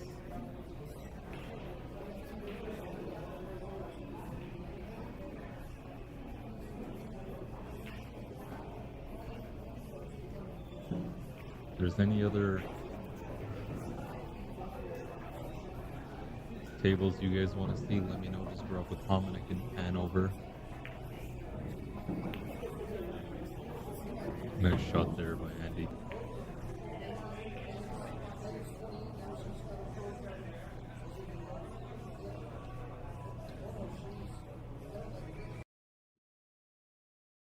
Oh, that got really silent just right there. Damn. I like the background noise, but maybe it's a bit too much. Let me turn it down a touch. It's a little too heavy. Just a decibel or two. Yeah.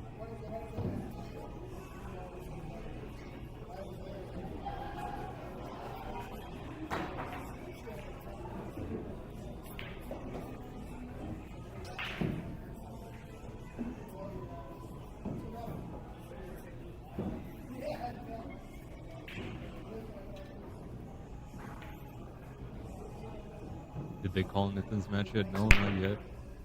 Nathan and Bryson have been sitting and waiting, having a stare off for the longest time. Nah, I'm kidding, but yeah, I don't think they'll be yet. Let's see, let me take a look at the bracket.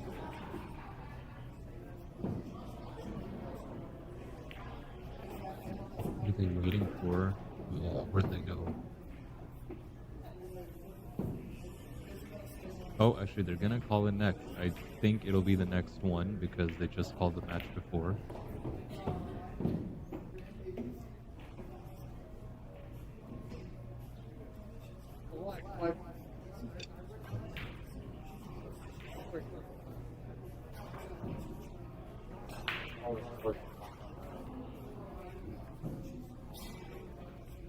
I think I took your break. Yeah. Also taking your break. Taking this one. They're just a bit confused on whose break it is. In the meantime, why don't we pan over? See Mr. Brad Guthrie getting up, going towards the table. We have Miss Ricky Lee Baxter. Got a comment from my brother Surinder Singh. Can we pan a little over? Yep, there he is. The slow cooker, Mr. Dean McNaughton, supporting as always. If it'll focus, there we go. What else do we got over here? And he's just about to break. For that, let's take a look.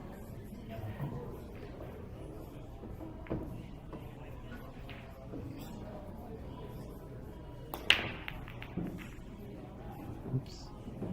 Hand down, sorry guys.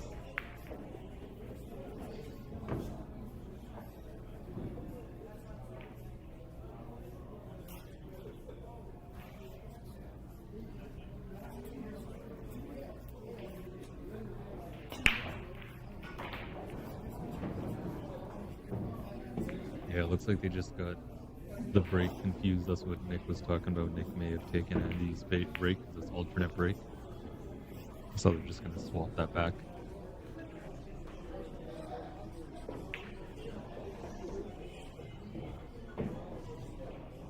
I'm really hoping for the next one. It's going to happen sometime in November, the second stop of the tour. That John was talking about getting the new perimeter light on the table.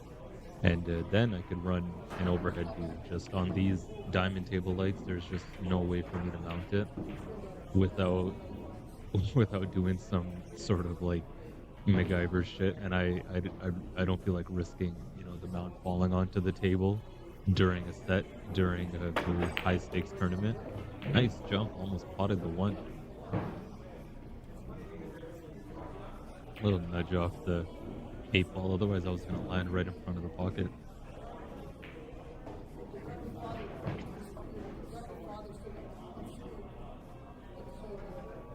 Nick will play the defensive here. Maybe look to get the cue ball right around here. He went more direct into it.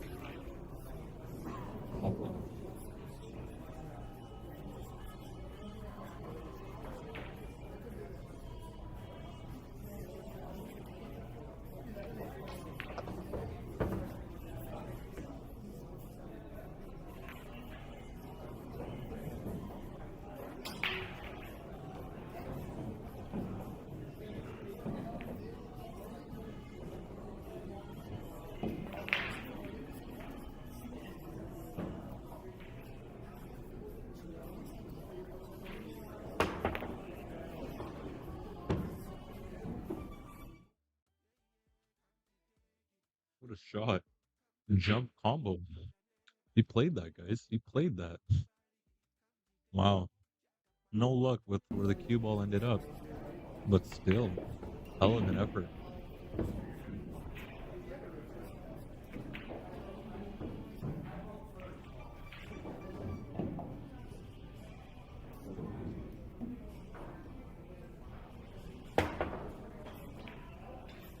Swing and a miss.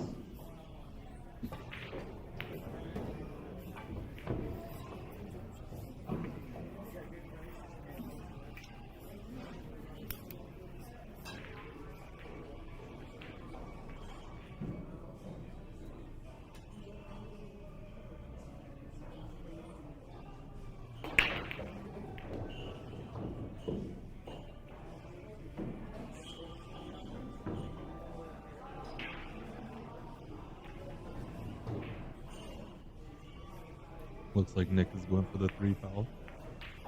He's not gonna like that. Yeah, that's not gonna cut it at all. He didn't get it stuck to the 5 as well like he wanted.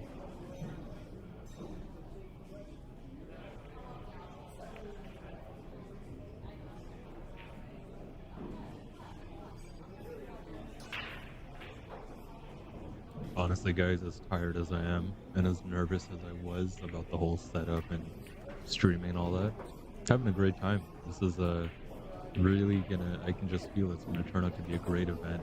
I mean, just with the talent here and the caliber of players, we've got people coming in all the way from Quebec, so shout out to you folks for making the trip down here.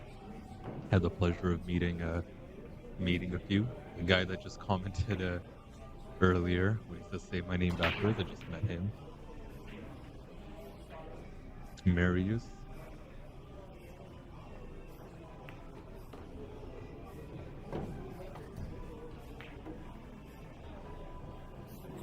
Alright, I'm gonna be right back. Take my plate back.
7, Carl Prinzel, table 1. Nick versus Carl, table number 1.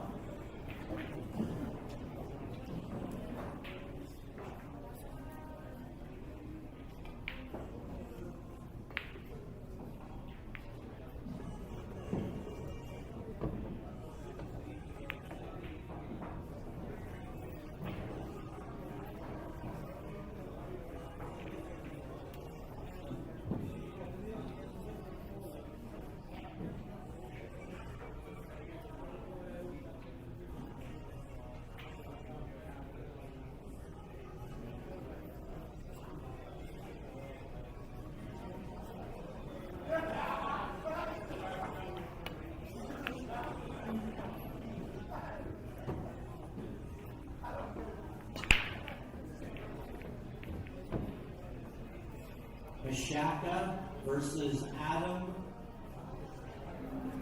table number 3. Mushaka versus Adam on table 3.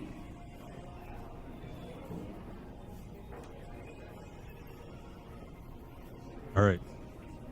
I've got some insider info for you guys. The next match on stream, I believe, is going to be the one we're all waiting for. Nitin versus Bryson, because their match was next to be called up and he hasn't called it. He kind of skipped over it, so I'm hoping he skipped over it just to put them on the stream, which I think would be awesome. All the other matches are live. Looks like the undercover snooker player Ilyas is in the second round. He beat Talet 8-4.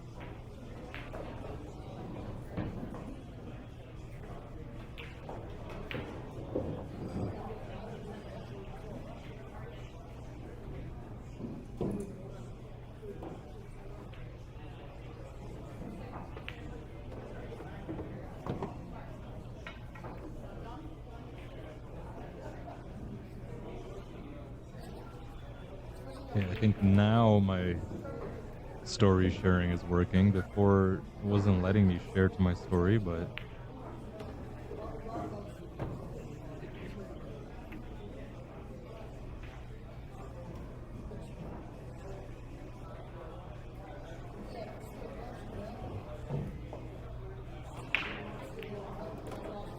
let me try it again.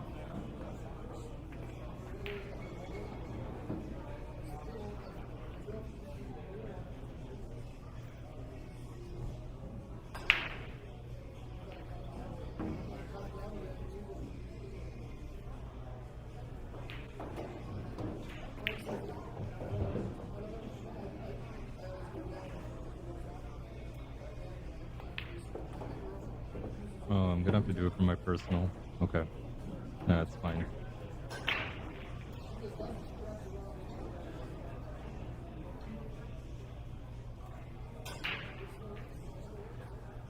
I think I saw a comment earlier from Anurit. Anurit, if you're still watching, thank you so much, bro.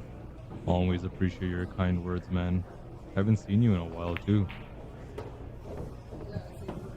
Hopefully that'll change soon. Maybe you'll show up to one of these tournaments I'm streaming soon. Oop, I think I forgot Andy's last rack, 3-3. And with this 9-ball, it'll be 3-4.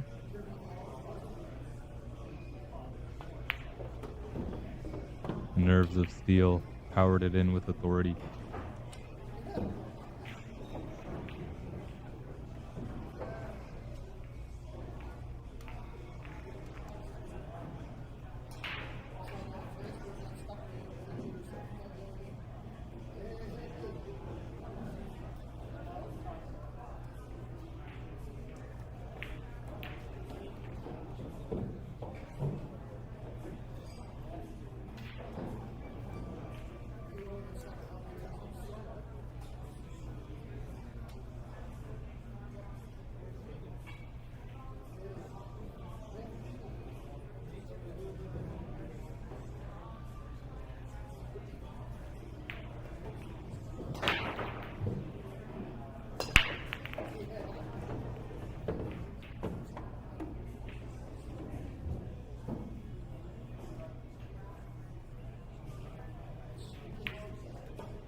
We've got Nick G in the chat. Go Andy. I really hate that it's cutting your guys' names off. Let me try fixing that. I'm determined. Shouldn't be. Didn't used to do that. Let me try this. This might.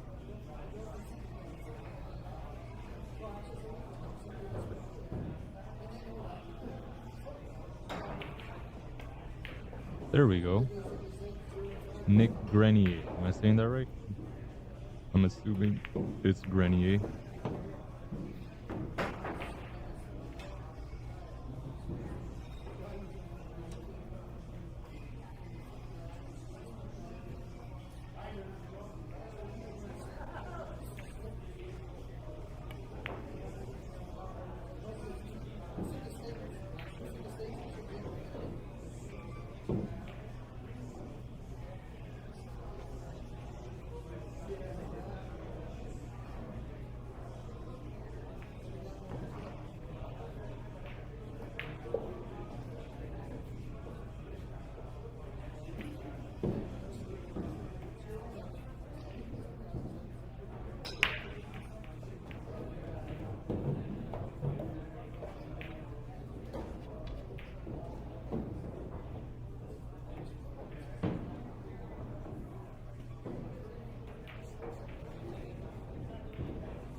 Good airtime on that.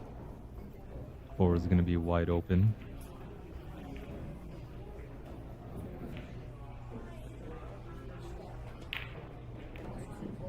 He's got enough angle on it to go around the 9, which I think I like. You don't want to start messing around with unnecessary check side. Sort of banana out, kind of like that. See him place his tip to the left side of the cue ball. Oh, that's gonna be a costly mistake. He was handed the rack on a silver platter, pretty much. That's gonna hurt.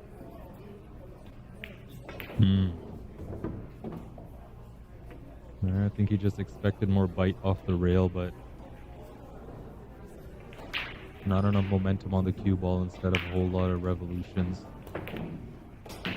Oh, good kick shot, and he flukes one in. Well, way to stay alive with a kick shot like that. It was looking south for a bit there for Nick, but he's recovered out of it. Now is the time to stay down and stick to it down to the last 4 balls. Critical shots, all of them. Everything is out in the open. This is probably his toughest shot from the out here on. I like it in the side just because it'll take you easily towards the 7. He wants to just let it roll off middle ball. Maybe get the second rail. Yeah, he took it in the corner. He had to play the stun to hold it. That's kind of why I like this side, but hey, the players always see it best at the table. Remember watching through these camera lenses. Doesn't really give us the perfect picture, and truth be told, it does make things look a lot easier for the most part.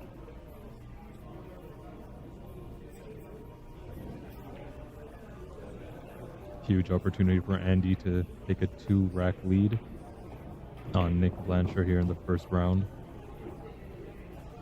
Yeah, the layout is wide open.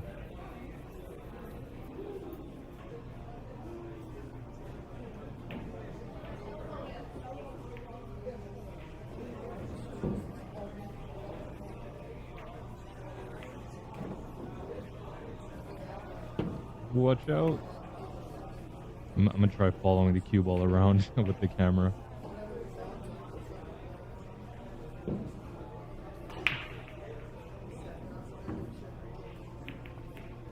Just a stun off.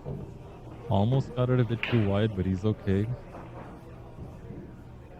Yeah, this is for a 2-rack lead.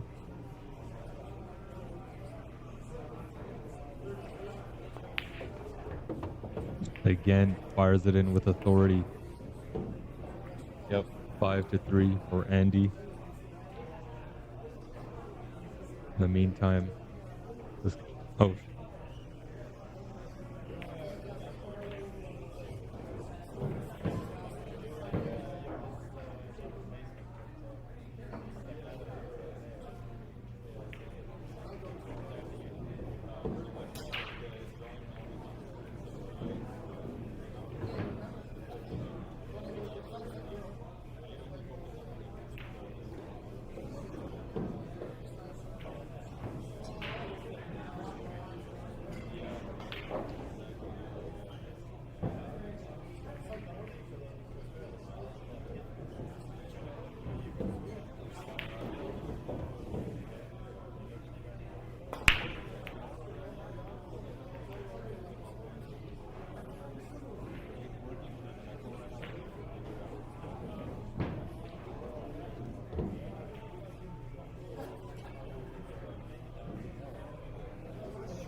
Weiss, Gulum, Stafford, Elizare, table 20.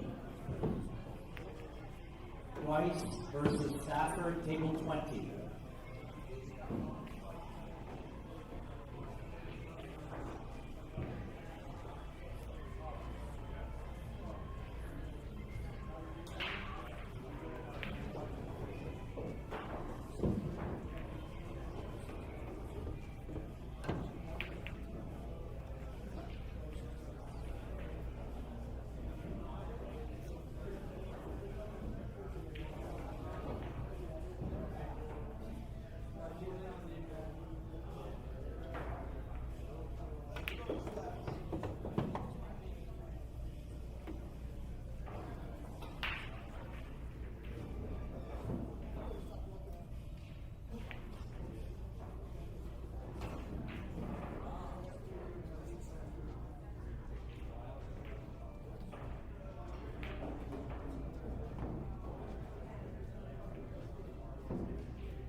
guys, we might be getting a guest commentator with us. I'm just gonna try fixing up the audio feedback for our mic, and then we'll continue on. We have Anton here with us, soon enough to join us.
Dean McNaughton, Mike Granitz.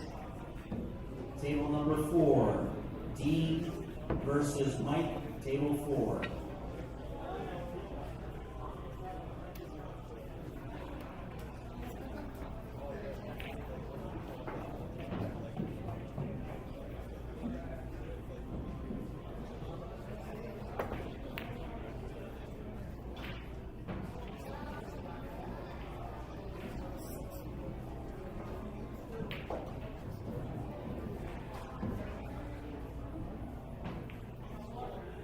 Alright, I'm back. Yeah, one of my headsets is not working, so it'd be cool if we could get a guest commentator on with us. Would be a lot better. 6-3, and Andy has won the last 3 racks. It was 3-3. Let me read some of these comments. Great stream, Robbie. I wish you could come today. Adulting sucks. Brandon C. Yeah, the adulting. Tell me about it. It's kind of why I've been off the map. You know, a lot of people still don't know me, but those who do know that I too am just a regular guy. I work a full-time job, so doing the whole streaming and just overall, you know, the commitment to pool that we all have is tough to, you know, maintain and tough to keep up with, for sure. If Nick reads this, my mom is still available. I don't know what that's supposed to mean, but good to know. Ken SD, Great Angles Pool Stream. Thank you very much, Ken. Thanks for tuning in, dude. Let me change this track.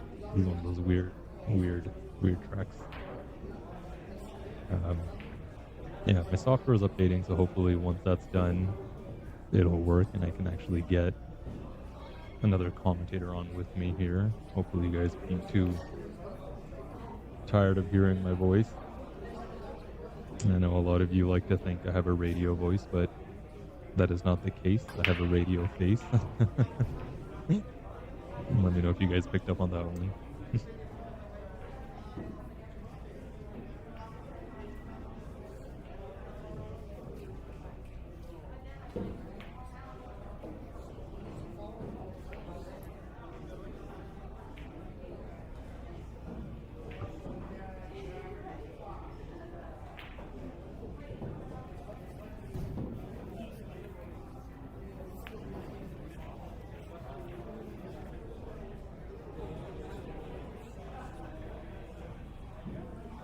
Wonder how much space he has there. Yeah, plenty. He's just gonna have to. Yeah, it's gonna be it's gonna be hard to hold. I was trying to see if he could maybe bump into that 4, but that's not really gonna help. The 8 is, yeah, regardless, the 8's gonna ruin the party. Safe option is not bad, you know. Sending the 1 ball 2 rails up, try and stick the cue down here. I think that's what he's going for. I'm not sure. I don't see how he'd hold it for the 3. He's changed his mind again. Oh, sorry guys. Still getting used to the little joystick, so speed kind of gets away from me sometimes. Got some more people scanning in my QR code, which is awesome.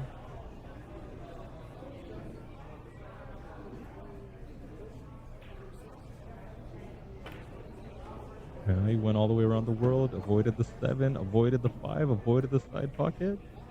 Nice effort. Didn't end up perfect, which is okay. Still got a good look at the 3 to maybe now play the defensive front with.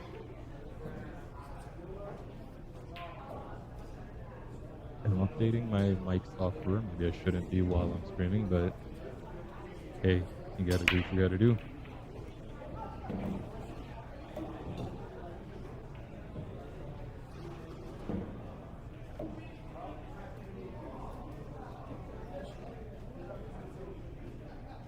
Alright, looks like it updated just fine.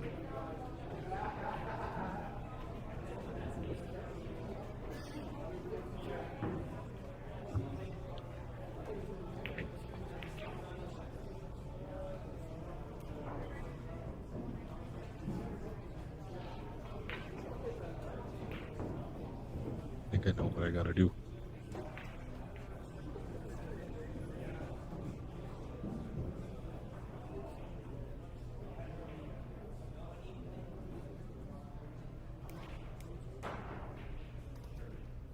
Test.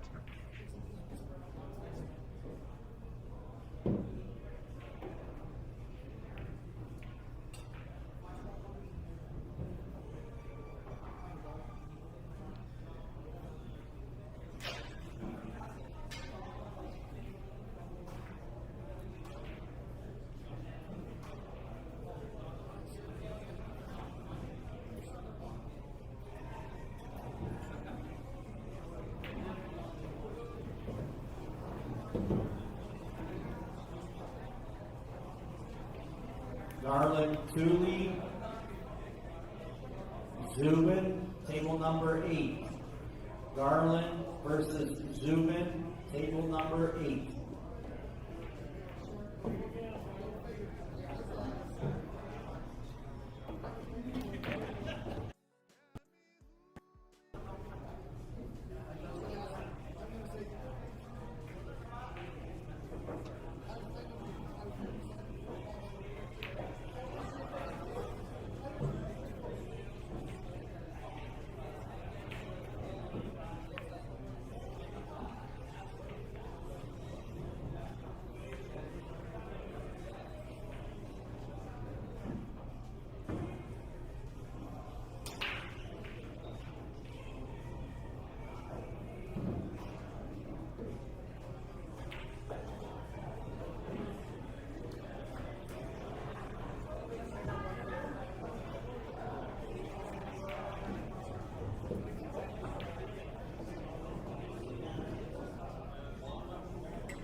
Nick Coppola, Naomi, table number 9.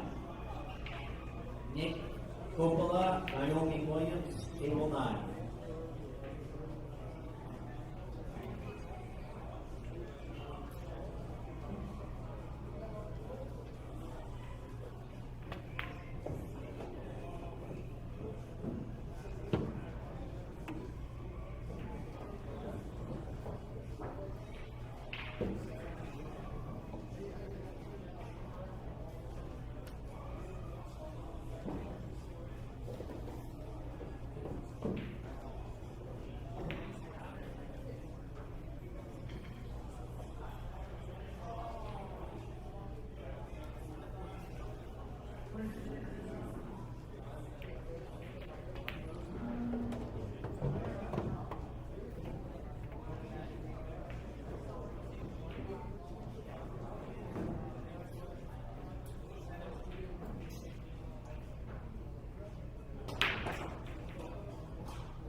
John Timmerman, Dylan Eggett, table 6.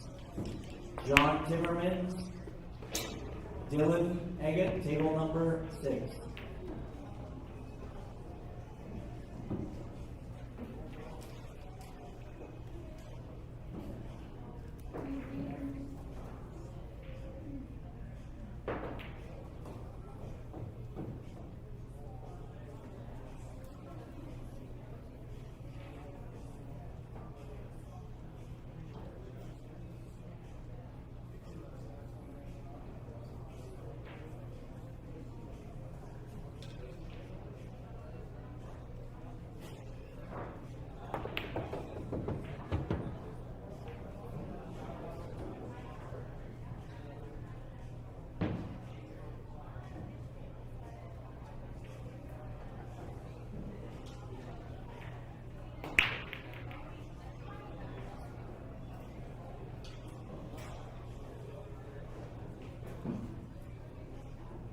All right, I'm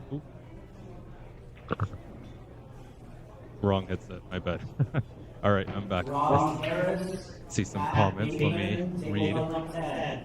Uh, Rob Attaboy Harris, Andy, Kat great stream, Egan, Ravi. Hey table Terry, how's it 10. going? Hey Ravi, are you able to put arrows on who's shooting? I know them both, but would yeah, I can actually. I took that feature out just because, so I can do it. The only annoying thing is that I have to click their names each time. But you know what? For you guys, of course I will. Okay. Let's see if this works now. So we have Andy at the table. Ta-da! How's that? All right. can look on your scoreboard, and then when we move over to Nick, it'll be like that. But right now we got Andy at the table. Nick won the last rack, so it's 6-4. I just checked the wire. Thanks for that. Am I saying it right? Alice? Alice? Alice? I don't know. You tell me next time you see me. Or I'll ask Bryson.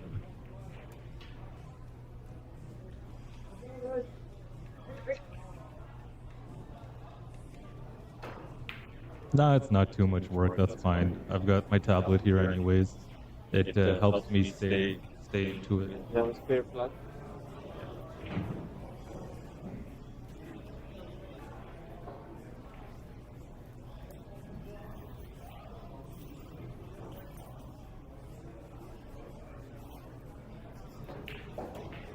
Here, keep this.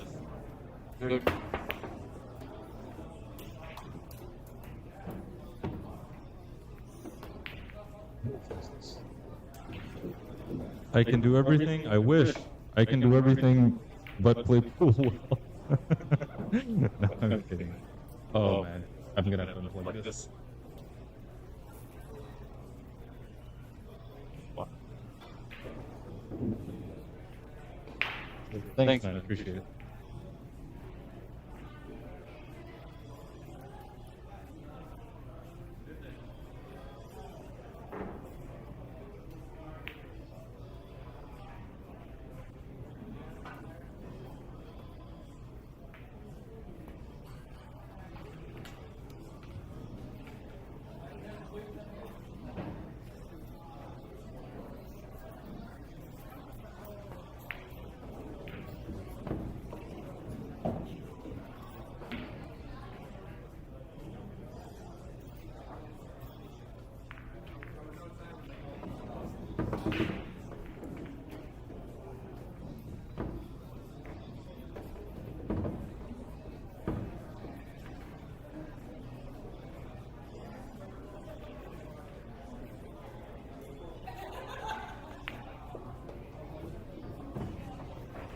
All right, I'm back. I wish you guys could see. I say I wish you could see, but you can see. I just turned the camera off, and now the comments are covering.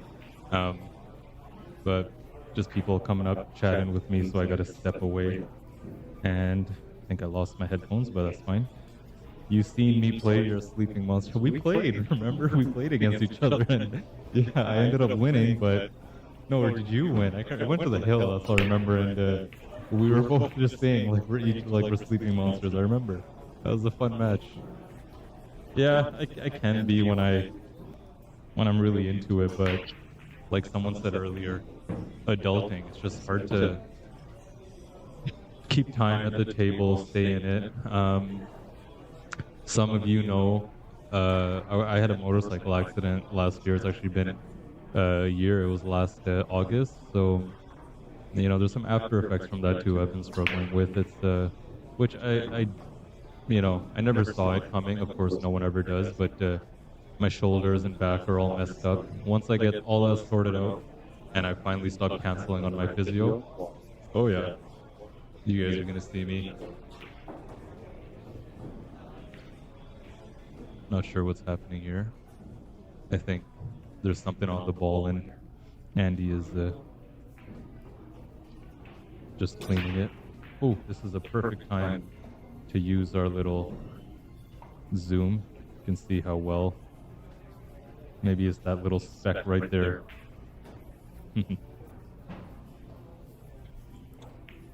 Alright, zoom back out. With these last two balls, Andy would get onto the hill. There was something I needed to do. Yes, I just remembered. The chat. I'm just gonna do that so we're not cutting off our little top graphic. Perfect. Alright, and Andy is on the hill. I didn't even have to switch the little player marker, so that's cool. Looks like someone bumped into my cameras again. Well, that's fine. It happens. You know, the players, of course, playing do need their space, and it's more important. So why don't we fix that up? How about we do this? Let me see. What can I do? Well, we just start with this.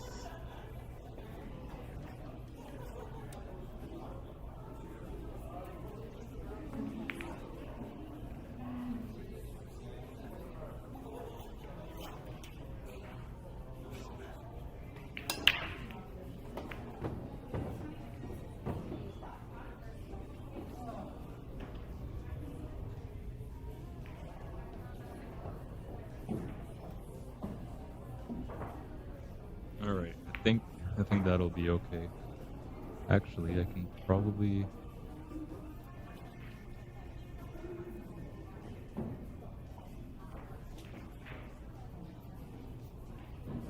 I don't want to do that.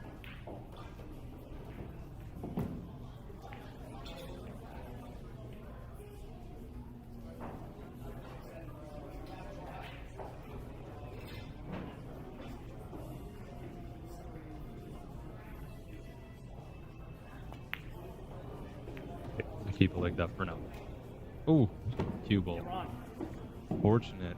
Opponent's on the hill, and he gets a ball in hand. Could that be Nick's last shot at the table? And I'd be an upset if it would be. Also, I have just gotten confirmation from the head honcho, tournament director John White himself, that the next match you guys are going to see on the stream is going to be a good one. Nitin versus Bryson. 701 Fargo versus 646. I think that's where Bryson's sitting at right now. Can't remember. It's hard to remember everyone's Fargo. But he's somewhere there.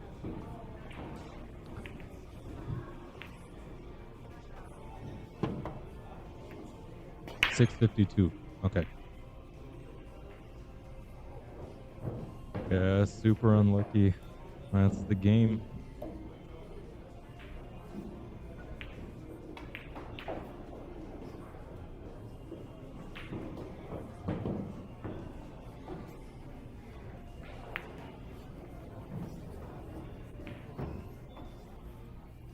I think he'll take this 2 rails, some high left, bring it back to the center of the table.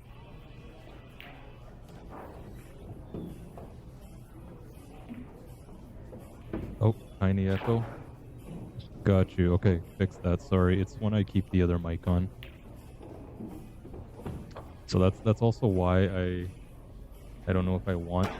I mean, I do want a guest commentator, but when I run 2 mics, like the guest mic and then mine, that happens, so it's nothing I can do about it. We'll see. I'll try fixing it up.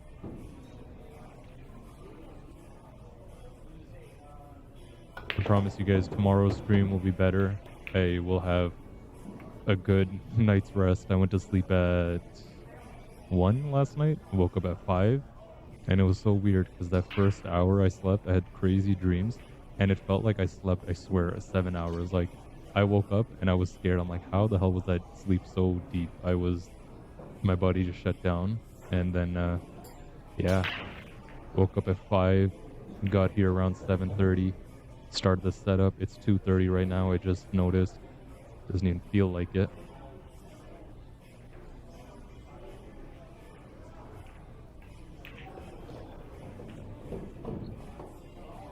Brandon says, I use one mic, just put it in between us, but I don't use a headset. Yeah, one mic could work. I have the 2, so I figured might as well, and it's easier to not accidentally kiss your guest commentator. Nice shot. Nice shot. Almost overdid it, but it's still okay. And this will be Andy Alpin for the win in the first round match against Nick Blanchard. Let's see him pound it in with authority. Not this time, a smooth roll. And that's going to be the match. You see the opponents shake hands. Good sports, both of them.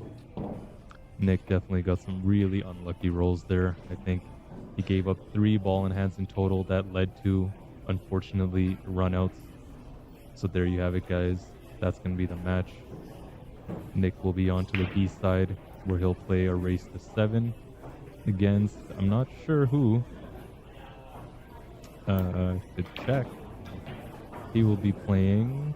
Oh wait, no, that's the A side. Well, Andy will be playing John LeBlanc. 697 Fargo. And we're about to have, where are they? Oh, ran into the wall. I think this guy noticed the camera looking at him. Let me see. Where is Bryson and Nathan? They should be coming up next soon enough. You guys can take a look at this beautiful establishment. Like, honestly, massive. If you guys haven't been to Corner Bank and you're in the GTA, don't waste another day. Come, hell, come today. Come right now. Come keep me company. It's beautiful. Like, there's a whole backside. Like, those are all bar boxes back there. Let's see if I can zoom in. Way back there. Oh, shit, I can. Wow, that's... Yeah, these are all bar boxes over there. Let's see. What else can we see? You might be able to catch the tournament. Oh, there's the man of the hour right there, Mr. Bryson Manipula. Nice jersey on as always. Beautiful jersey, Canadian. Oh, and I think we just see his opponent, Mr. Nitin Sharma.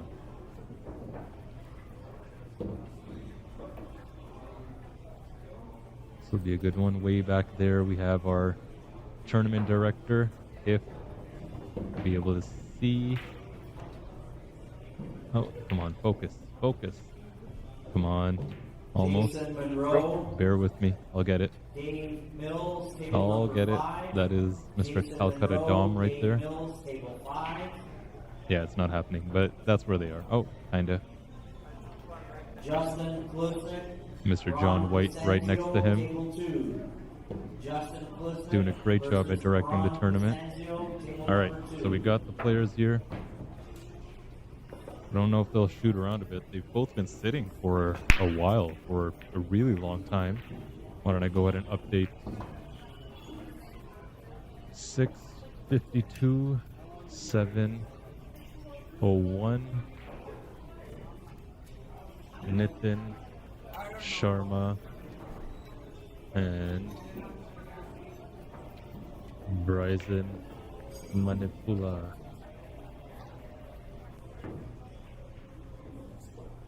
Oop.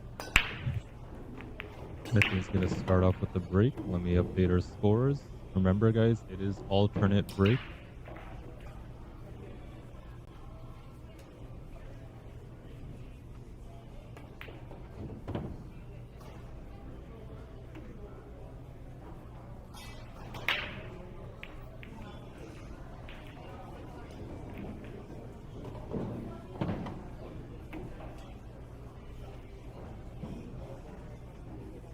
Nitin wasting no time, of course, in his usual style. Already 4 balls on the table. All right, let me dig into it now. I'm gonna put my head down. Okay, I was mistaken. They haven't started yet. That's more like it. That makes more sense. Because they've both been sitting for hours, literally just waiting. Nitin, of course, is a former champ. He's won many tournaments here in the GTA. I'm sure you guys have heard his name. I mean, the Fargo will speak for itself. There he is. Snooker player turned pool player. Let me know, guys. Are the comments on the chat on the screen bothering you guys? I find it easier just to engage and keep up with, but if it's really getting in the way, I can take it off. Byron asks, am I still going to be doing single match streams? I am. I'm focused a little more on tournaments right now, and I'll tell you guys exactly why. Just because a tournament has, each player has, 3, 4 family members, friends keeping up with it. You get coverage of really the whole thing. But yeah, no, I will for sure. I'm not going to be doing them out of the same venue that you guys have seen. Just because of some logistics concerns. So I'm gonna do money matches, but probably just, more selective ones. Eventually I'll get back to it. For now, just some tournaments. Got some great tournaments lined up. I mean, matter of fact, why don't I let you guys know? I haven't switched to the scene in a while. Oh, and my webcam's up. What up, guys? How's it going? Let me talk a little bit about another tournament coming up, and That's embarrassing. Well, not embarrassing, but I've got my highlights from the previous match there. Let me change that right now real quickly. So you'll see on your screen right there, Strokers London. That is pool hall. If you guys haven't heard of in London, Ontario, called Strokers. Um, and there we go. I didn't get too many clips, but I will. They're having $1,000 entry tournament. Yeah, you heard me say that right. You read that right. $1,000 to enter the tournament. We've got 48 players signed up, so it's a full field, under 600. So you're not going to be seeing it really, the top of the top dogs there. But I think that's for a good reason because let's be real, guys. Real pool is under 600. Honestly speaking, just the number is the majority of it. So it's going to be really interesting. A lot of good friends of mine um, are going to be playing in that one. So I'm excited for it. It's October 25th. I'll be there streaming with the same Frankenstein monstrosity of a setup, with the same camera system. And I will have the top angle for that one. That's what I'm really excited for because I don't know if it's you guys or just me being a nitpicky streamer, but my heart isn't, complete without that bird's eye view. I love seeing it. But anyways, yeah, that's happening. Before that, there's gonna be no, after that there's gonna be one at Shooterville that's in Burlington. If you guys have heard of that pool hall, I think most of you have. The Sirocco Classic, another very big, tournament, around 96 or 108 player field, something like that. So that's gonna be an exciting one. Hold on, I'm gonna just do that because I'm being blocked right there. Yeah, there we go.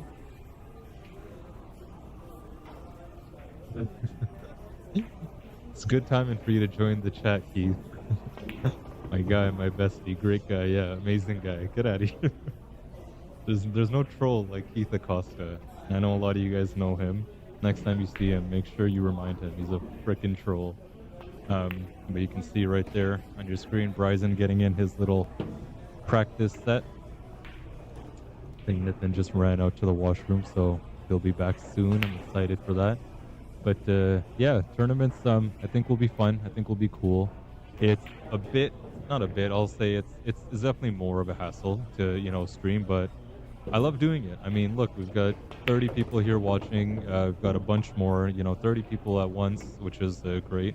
Got a bunch more that have been coming in and out. A bunch of people have messaged me, so I'm really excited for that. I think it's just cool. All around fun days. All right, let me get off your screen and we'll focus on the match.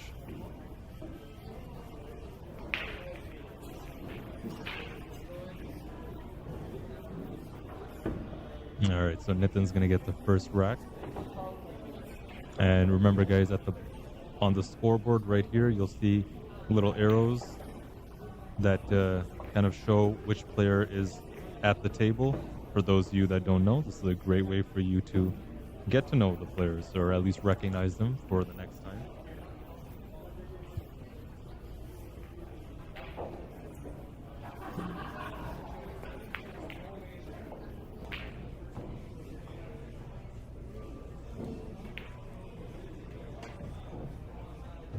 All right, again, A-side match, race to 8. It's a big one. I should post this one on my story too, just so everyone can know who is on the stream right now. And I encourage you guys to go ahead and share it around. Nice big break from Nathan, 2 balls down. 3 balls down, sorry. The 7 just dropped in, and he has a shot on the 2.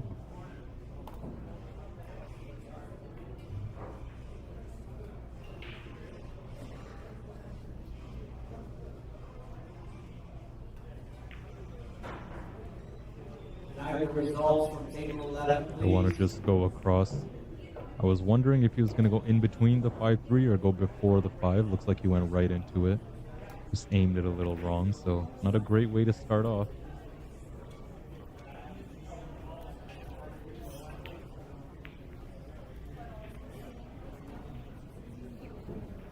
Of course, Mr. Bryson Manipula here. Manipula or Manipula? I don't know. Oh.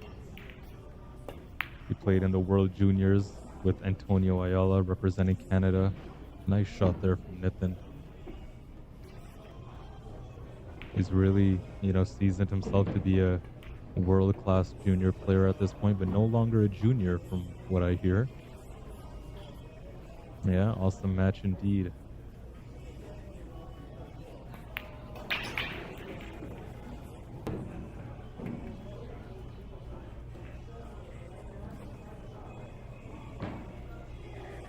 We'll just stun over 2 rails. 1, 2. Perfect.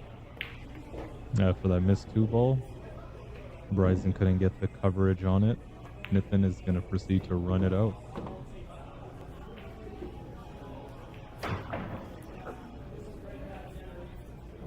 I think I'm losing my voice. Let me get some water. Oh, man.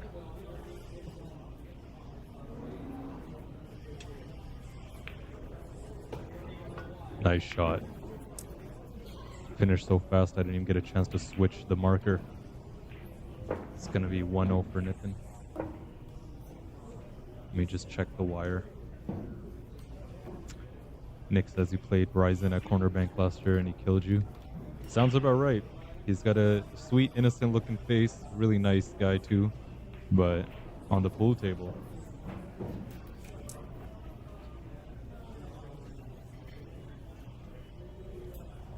Alright, so Nathan is going to be on that side of the wire so I can keep up with it.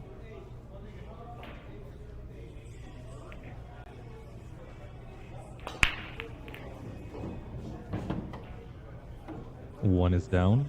He's got a shot on the 2. Bit of a long shot. Cue ball was tracking to the corner, but rotation of the ball kept it up. We're going to extend the chat again.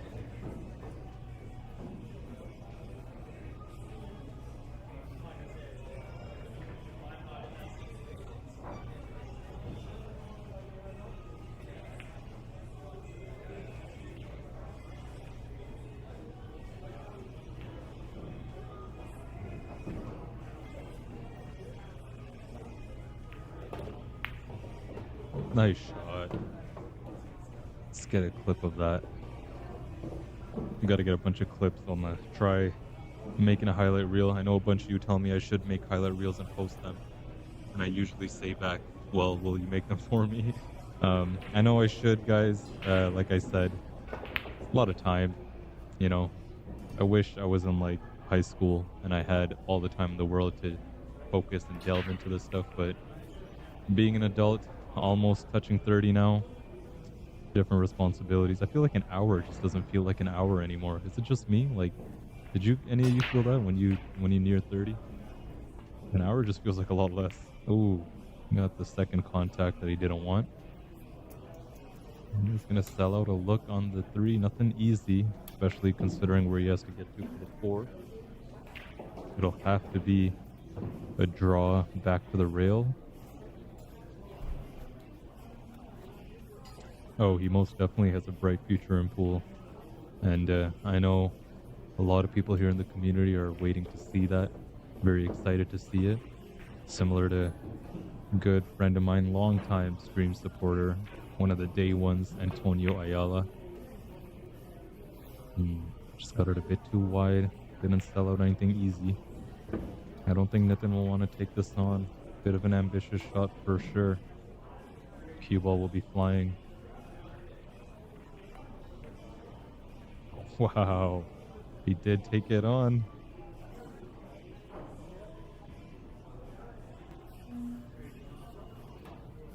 Yeah, he left it a bit easier than the last one. I still don't know if Bryson takes us on, but the middle of the table being so open, it's really hard to get coverage. I know they've got the cluster down here, and you know, these few balls is wired for the combo, these two, but it's hard to... Separation is easy, but getting coverage is really the challenge here. I mean, 2 rails you can go around. I think he'd rather just go for the pot. Watch out though, watch out. Don't want to get hooked by the 6. Oh wow. That couldn't have turned out better. Literally couldn't have turned out better. Talk about short side. That's incredible. Look at that. He managed to get it right in between the 2. I don't think he played exactly for that, but hey, he'll take it. With that, he's got a great opportunity to tie up the score at 1-1. He's gonna have to punch this one. Pretty. Very pretty shot.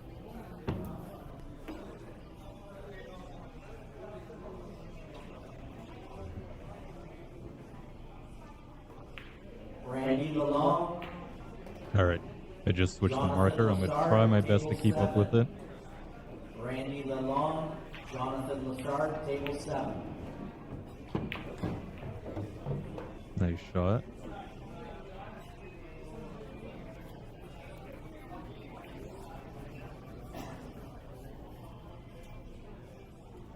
He's got a lot of angle on this, so he's gonna have to watch his speed. Cue ball is definitely gonna want to come off fast, so load it up with some tops just to... I like getting this angle here. That way you have the... Oh, he went fully around it. I like that.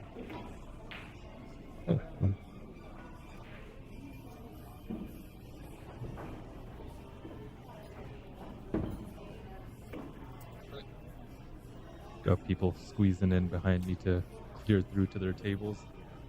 Oh.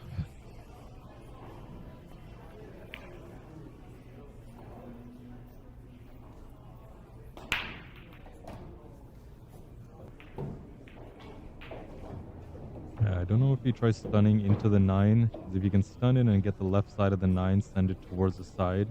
Ideally, you want to avoid doing that in rotation, but I don't know if he can get in between the two. Yeah, he went for the stun. Just didn't get it as thick as he wanted. Unfortunately, I had a feeling that that was the plan, but it's going to have to be recovery from here on out.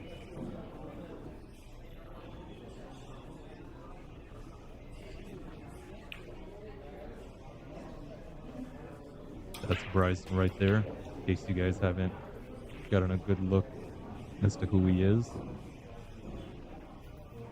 We'll try the kick and stick here.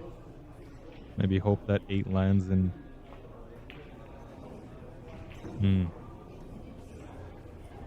Yeah, I don't think he'll be happy with that. I think Nitin is going to be very excited to shoot this one on. A shot where he can really let his stroke out.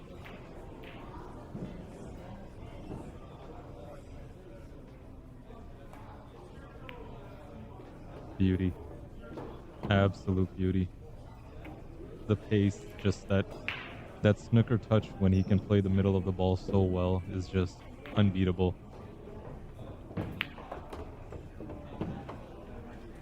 Yeah, it was a good run out after Bryson made a great 3-ball.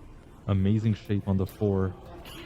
Yeah, just got a little weird on that 8-ball. Very weird. Got a little weird on the 7 and he had to try bumping that 9, but ultimately hooked himself.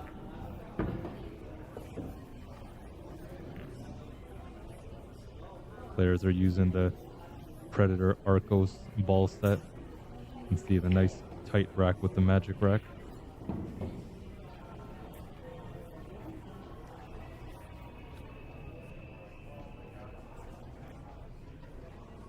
Byron says, here's a link for phone that you can put behind the mic to stop the echo. Interesting, I'll check that out. Wow, what a monster break.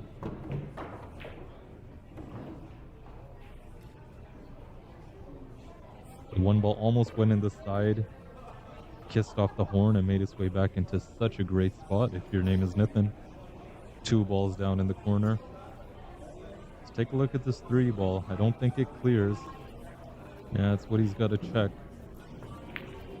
The options are either, play safe on the 1 and 2, but the safe on the 3 is pretty easy. If he can find himself somewhere around here, 3-ball off the horn up table, and he can stick the cue ball onto the 8.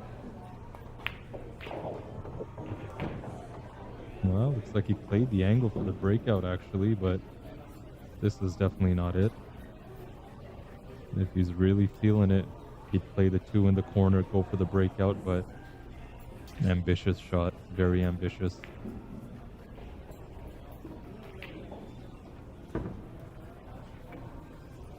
Yeah, for those of you who don't know, that is Nitin right there. Get a look at his face. Wow, too good. Absolutely too good. What a shot. Didn't get perfect on the 3, but let's take a look at that shot right now anyways. What a shot that was, man. Too good. Thin slice on the 3, he's feeling it. Goes in like butter. Absolute butter. 7 ball is right in front of the side, so he doesn't have to do much positionally on this 5. It's all about the pot. If he bumps the 8 or ideally goes around it, is perfect. He did both, went around and bumped it, and this is not going to be good. He wanted to bump it entirely to slow that ball down, and now he's going to have to play it either down table or take the cut into the side where the cue ball will be wild and it'll have to come back up for the 8. Need to fix my pen, don't I? It's a little... There we go.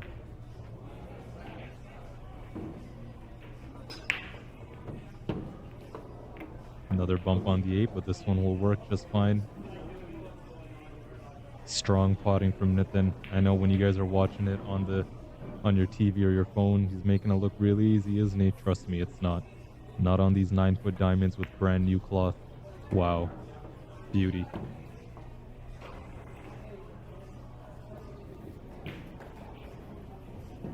And Nitin on the 9 ball for a 3-0 lead off the bat. Making quick work. Very quick work. Strong stuff right there.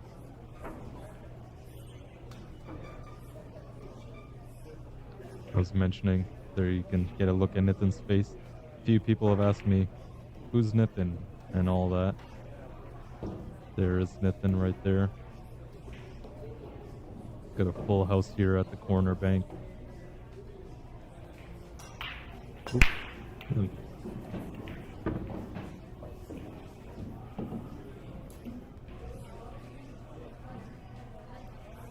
Alright, let's see a big break. I want to see Bryson get a break and run on this one. Missed the 1 in the side. 5's going to go down. So is the 2 ball. The 2 and the 5 are down. Taking a look at the spread is pretty good. You'd want to see a nice open middle table, which is exactly what he has. That way you can really come at it from all corners. Yeah, you'll see he's going to check his angle to come off this rail.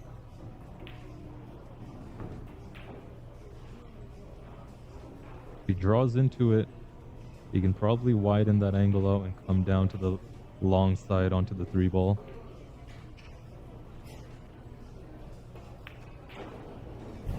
Oh, that hurt. That hurt to watch. I didn't even have enough time to say where's the cue ball going, and it went. Unlucky. Super unlucky. He was trying such a pretty little Z shot. 1, 2, 3 would have been amazing. Hang in there, Bryson. It ain't over yet, man. It might feel like it. It's really tough when your opponent's already up and something like that happens. We saw it happen with Nick, and we saw it happen the match before with TJ Humber.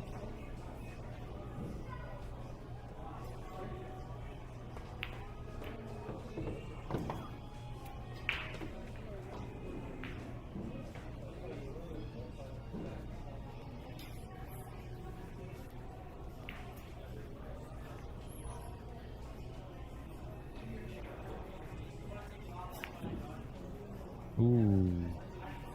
Yeah, it looked like with the check side, that's always a possibility.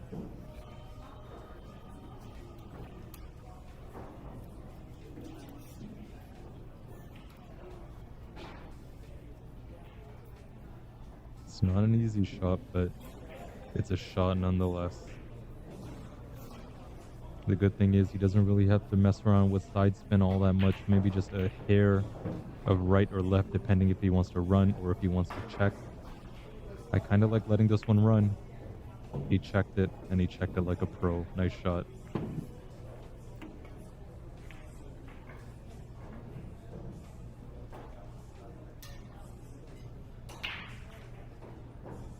He's going to get back up and make sure he's in line. Needs a nice smooth drawback. I'd say back to where the cue ball is right now. Oh, even better.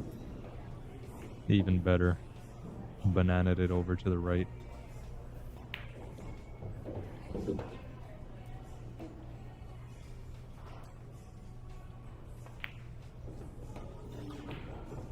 Alright, Bryson to get onto the board, and Nitin's going to concede.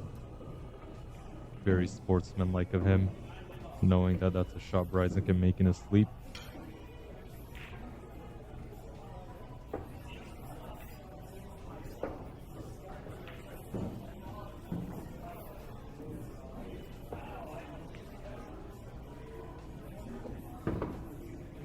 Got Mr. Jason Monroe, played in the U.S. Open this past year. He's got his match going on.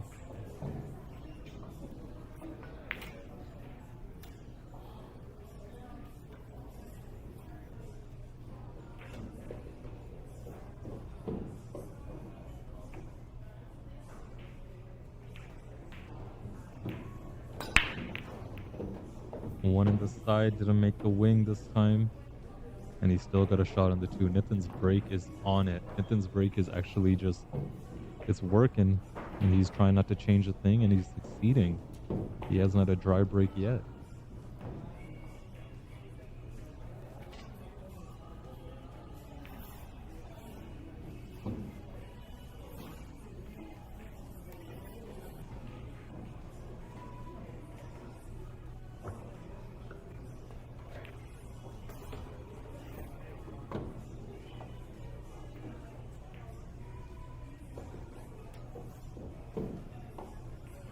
All right.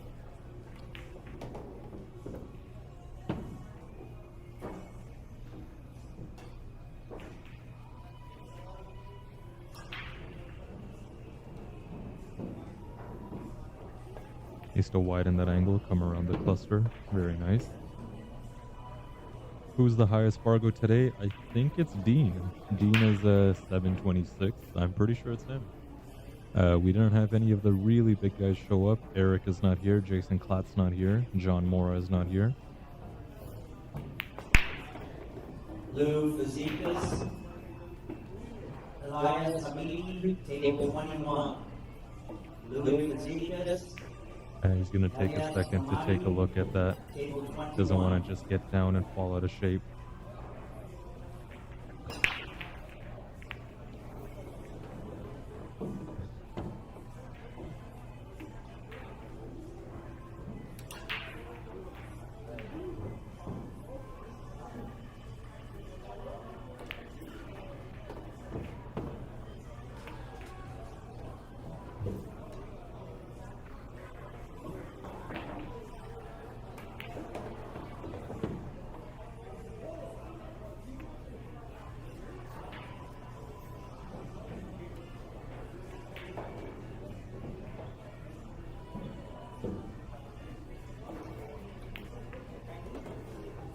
Forward to one, avoided the scratch on the side, very nice. This match is definitely going quicker than some of the other ones we've seen. All thanks to the quick pro playing style of these two gents. That's a nice shot there. Jersey on the back.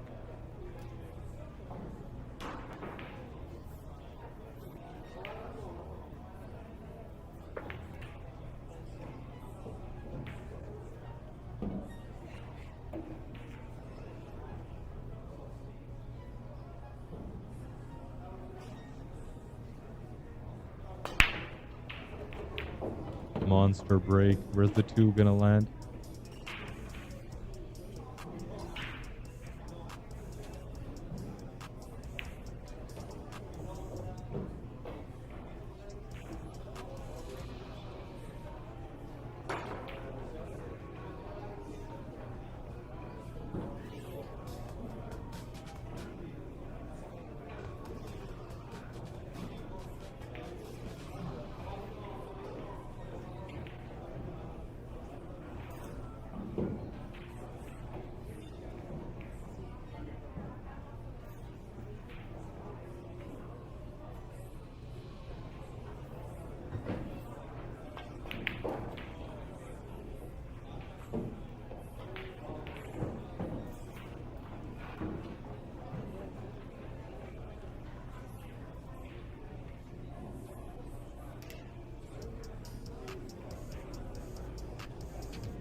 I don't think Bryson's gonna like his shot very much. Whoa, Nitin's feeling offensive. He went for it. That was an easy lock-up safety. But look at this. He flukes in the two, I guess. What they say is true. Fortune favors the brave.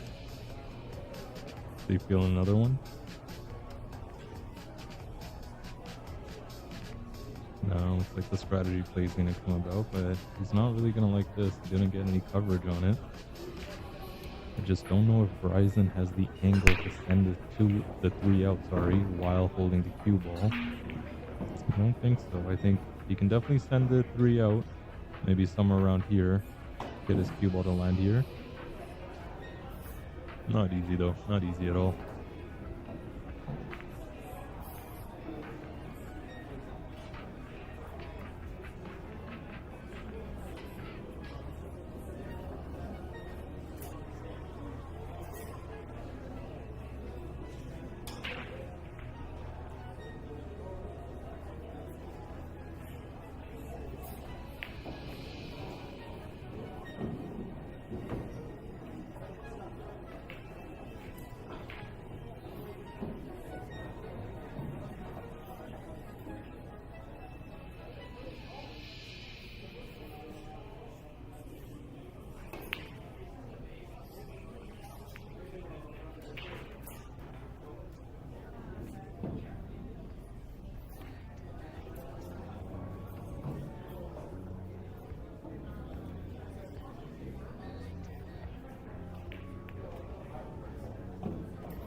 Early nines are allowed, yes.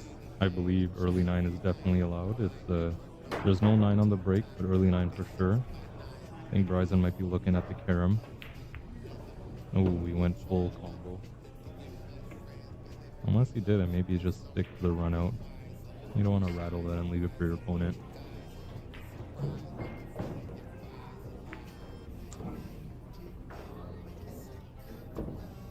Could someone just let me know, is the music still playing? It just turned off on my end, but I think that's because I switched speakers.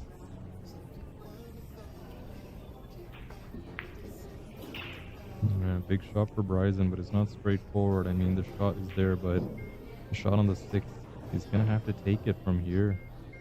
It's going to require a lot of speed control. 6 in the side, it's not a bad option, but... he tried stunning over for the combo, maybe? Yeah, to no reward. Just punched that 5 ball way too full.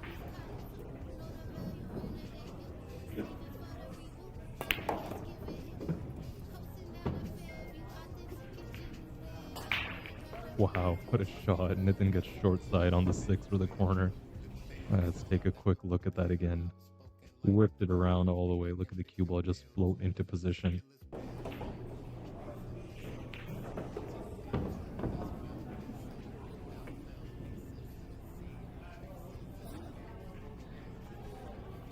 Makes the 6 ball as expected. Now this is the key ball of the rack. Oh! You know, I was just about to say that he's going to hit it with that same middle snooker stroke, which he did. I didn't because I didn't want to curse him, but 7 ball had other plans. Oh. Sorry guys, I noticed the scoreboard disappeared. My bad.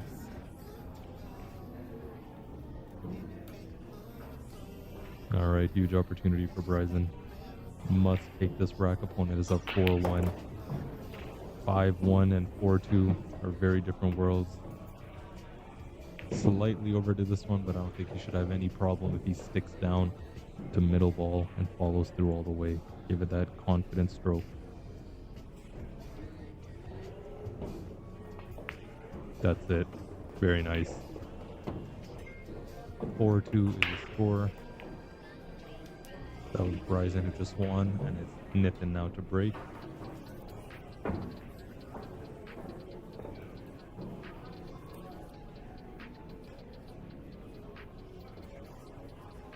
I got a live audience here too. Not even like the match. People are just watching me stream. Which is cool. It's totally fine with me. I'm just wondering if they had a question.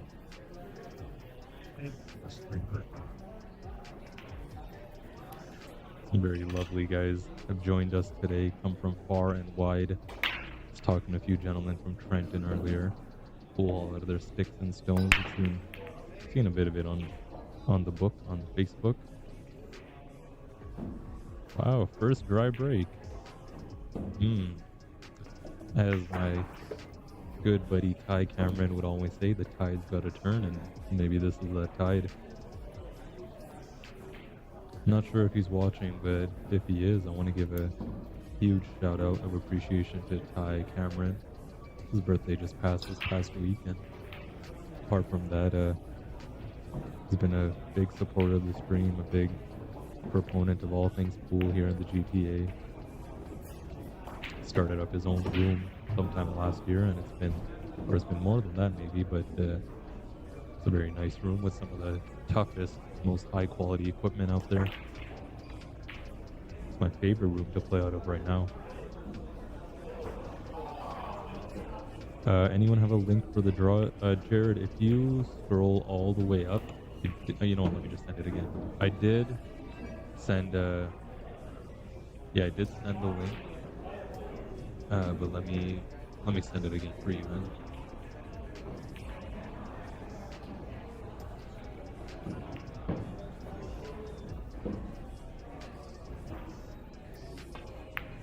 Here, let me know if that's sent through. I don't know if it, yeah, there you go. That is the link for the bracket. You guys can keep up with that.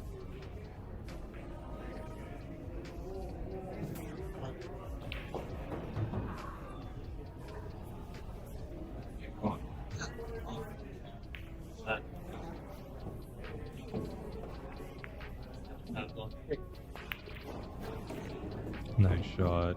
Beauty. I was wondering if he takes the two rails around or does the draw. He plays such a nice smooth draw, you just can't help but appreciate it. Very refined and controlled stroke Ryzen has developed.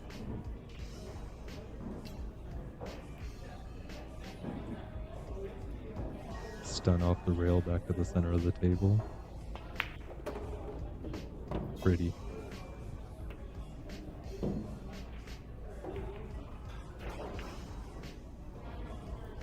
Let me know in the comments, guys, who you think is going to win this one. Let me see if I can put out a poll, because I don't have my Facebook live thing open here, but there might still be a way.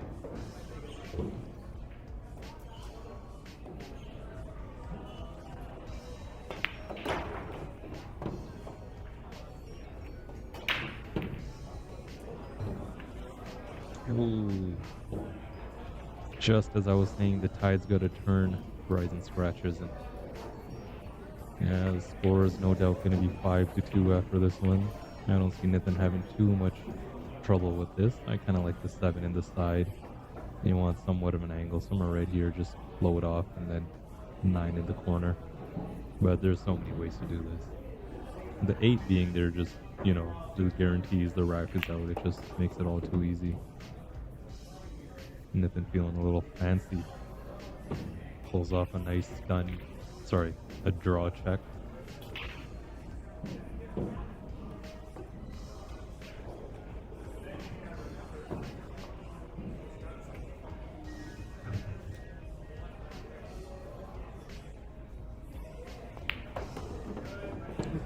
Five, 2. No worries. And a race to 8.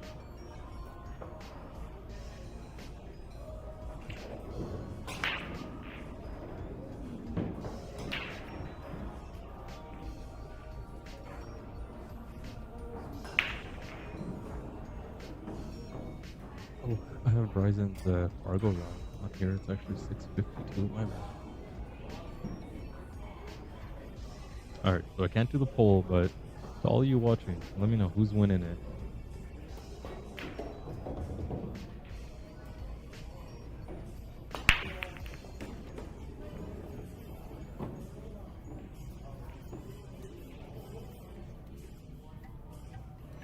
Bryson gonna get a bit of a comeback. He's down 3 racks. Nathan needs 3 more to win, meaning Bryson needs 6 to pull this off.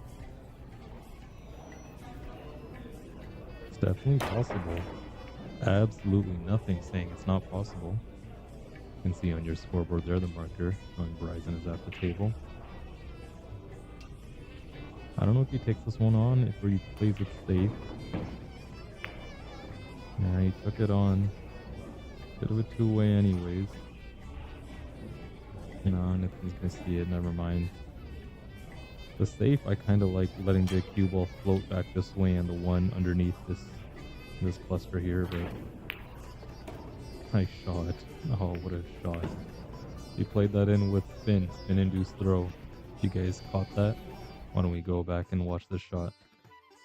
Watch the cue ball spin that one in. So nice.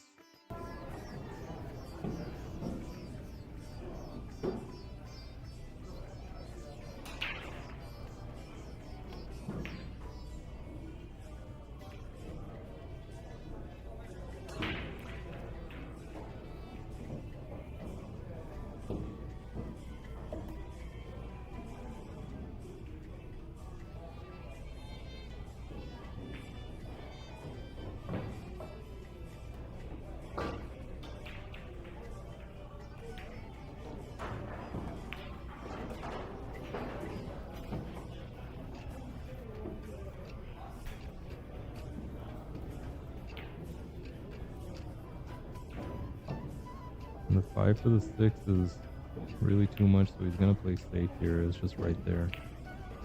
Yeah, good save.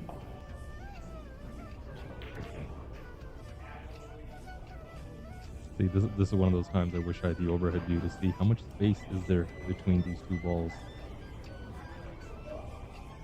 I don't think he's able to kick anywhere here, otherwise maybe he would have been lining that up already. So the only way is either here with a whole lot of left spin or here with a whole lot of right spin. I apologize for my atrocious arrows.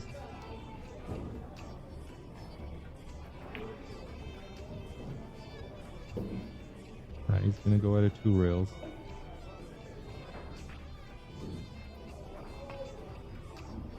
Ooh. Yeah, the line was there. It's just difficult to judge with the spin and the speed combined. The ball in hand. Rack number 8. This win would put Nathan on the mini hill, that is the hill before the hill. Yeah, it seems straightforward enough, but he needs to make sure he's got a good angle on this 6 to stun straight down for the 7. I don't think he wants to flirt with this 8 ball trying to go 2 rails, at least I wouldn't, but then again, I'm not Nathan Sharma. Looks like he's playing the stun. Yeah, I just drew it back.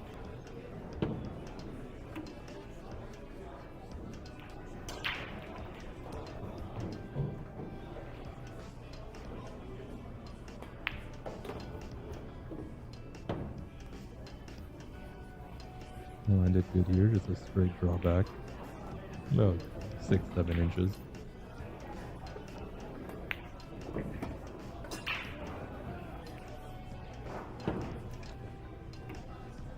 And to get onto the mini hill, here's Nathan with authority. Not a doubt in his mind. There's been no missed 9 balls yet. I'll say yet.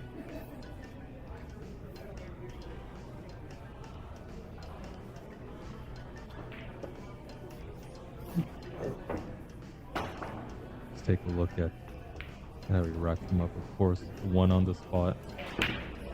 They're not playing 9 on the spot. It is 1 on the spot, so it's, you know, just like the Predator World Tour, how they do it. And 2 on the bottom. 9 in the middle. Everything else is random.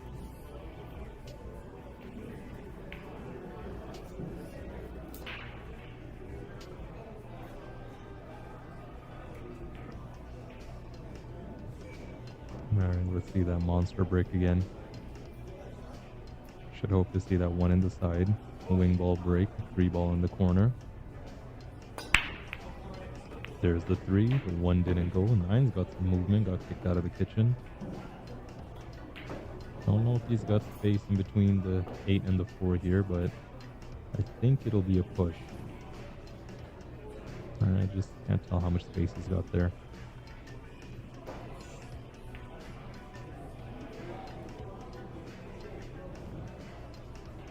Yeah, looks like he's gonna push into the jump. Bryson will check it out anyways. And let Nathan have it. The kick is on too, it's just... Do you try getting the thin side, so you leave the one near the pocket? You get the thick side, your wrist. Yeah, no rail.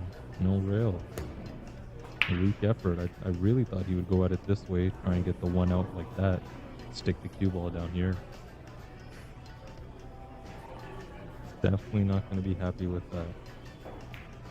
Alright, buddy. Bear down. I want to see Bryson run a 4-pack right here, and I want to see these guys take it to the hill.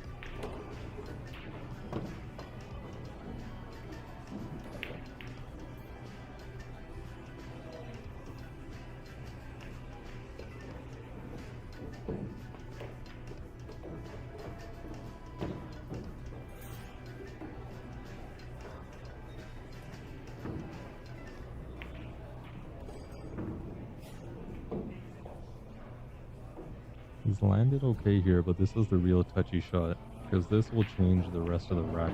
This is the shooting line. For the 5, does he get here? Does he get here? Alright, that'll really change everything. And he's going to get right on the line.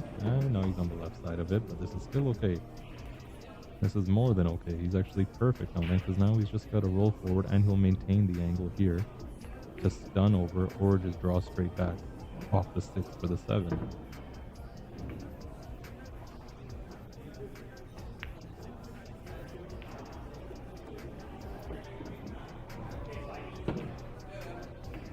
Perfect. Gonna take a second to check his angle on the 7, as he should. Doesn't want to overdo it, because with the 7 you can be on either side, because over there you've got both rails to work with. You can go around 2 rails this way or just the 1. So it doesn't really matter. As long as you pot the 6, you know, the 7 he'll figure it out. There's a lot of open space. The 9 really isn't in play. Ideally, you want to get the 1 rail, shoot this 8 in the side pocket, but the way his stroke is moving, he can go multiple directions.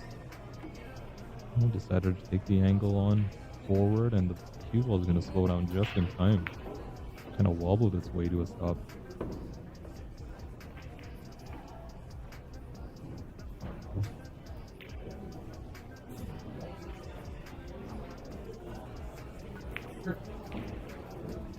I know Nitin would play this, you know, off the rail and down, but I think Bryson's just gonna go across.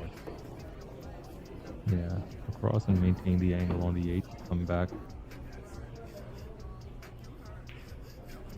Just 1 rail onto the 9.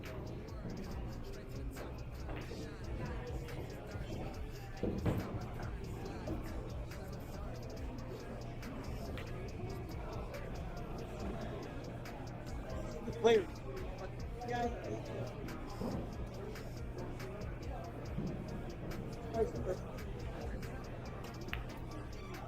Beauty.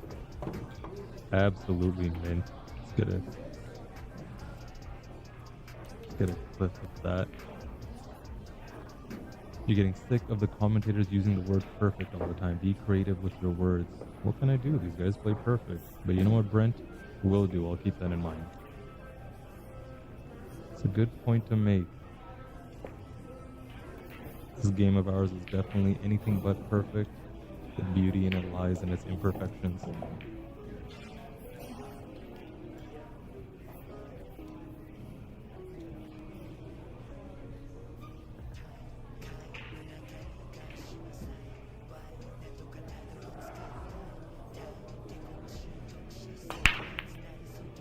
One ball on the side. We'll get a look at the 2, just not sure if it clears that 7.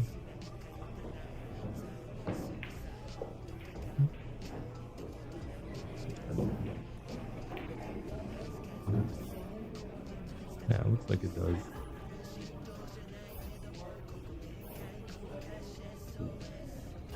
Easy safety opportunity regardless. Yeah. Stuck onto the 3. Wonderful safety. How's that, Brent? Astounding safety. Spectacular. Stuck into the 3 ball. Gonna force the first foul. A lot of traffic around that too. I'd like to see him go for the second foul. I mean, it's the layout is open. You know, the 6 goes. Might be time also just for Bryson to gain a little bit more confidence. He's been shooting the shots that he knows with a good amount of confidence, but you want to keep that rolling. You want to maintain it.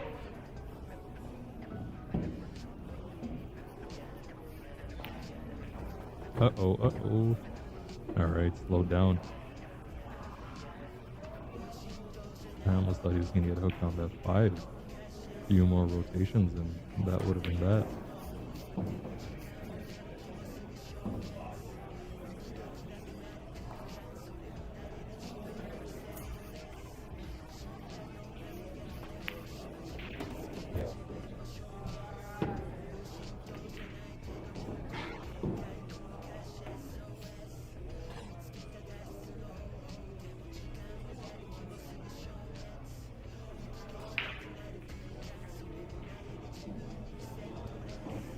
He's playing shape for the 5 in the corner. I don't think he wanted this much angle on it, but it'll work. Yeah, he's got to be careful to control that angle. He's only got up until here to work with. Anywhere past here, he's in no man's land.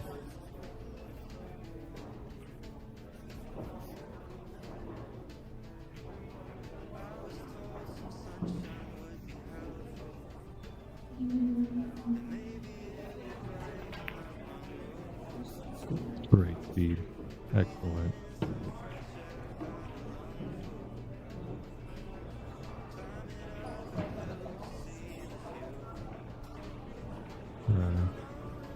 Hopefully the 8 doesn't make it too weird. Whether if he goes back, he's definitely bumping it. But if he goes forward, I think he can banana out of it and go in between.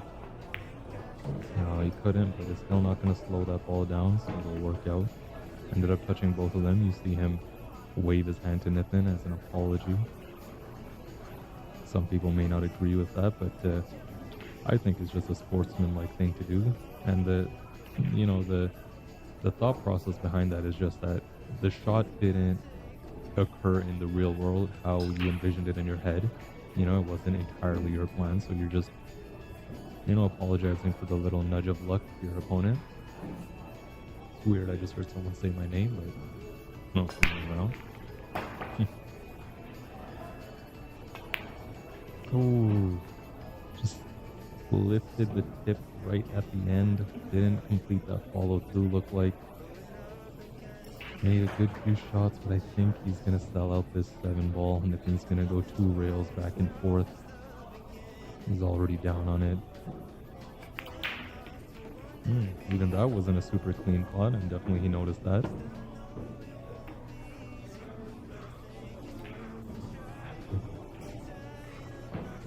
Draw back, play the 9 in the same pocket. Very nice.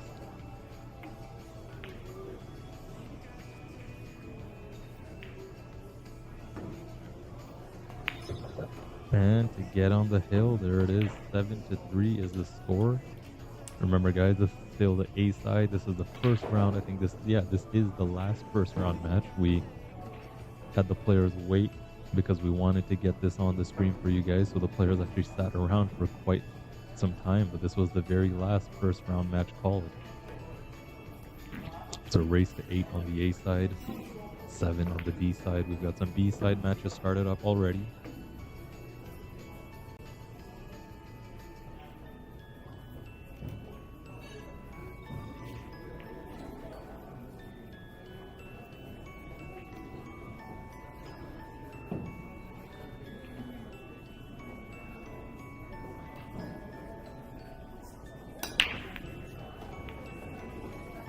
Wing ball is down 9, almost went, but 9 on the break doesn't count. It's got a shot on the 1. Is it going to be a run out? for the hill for the entire match. I think after this match, guys, I might take a little break, just turn off the stream for not too long, but oh, 3-ball is going to ruin the party. But take a break maybe, and then I'll be back. Unless we've got another good match, then I'll stick around, or maybe I'll have someone else join me in the booth, or just take over for a bit.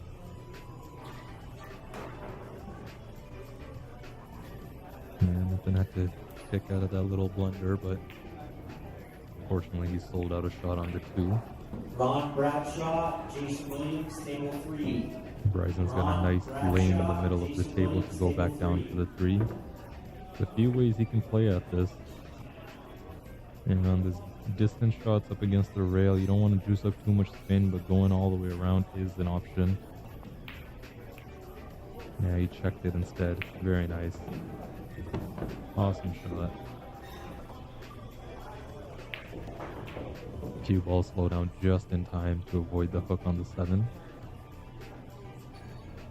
This will be a tricky one. Oh, never mind. He is hooked. I thought for sure you could see it, but it just goes to show the camera doesn't tell the full story.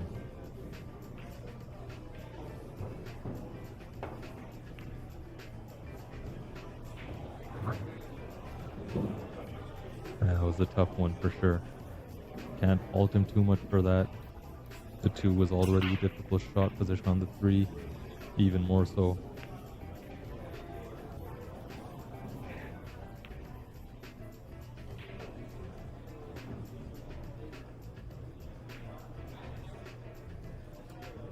Nathan leaving his opponent the bait on the 3-ball. Is Bryson gonna take it?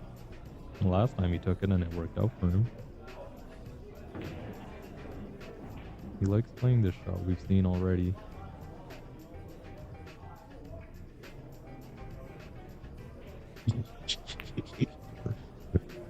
The funniest part about Carlos's comment is the little accent on the U. I didn't even read that as Jesus, I read it as Jesus. Oh man.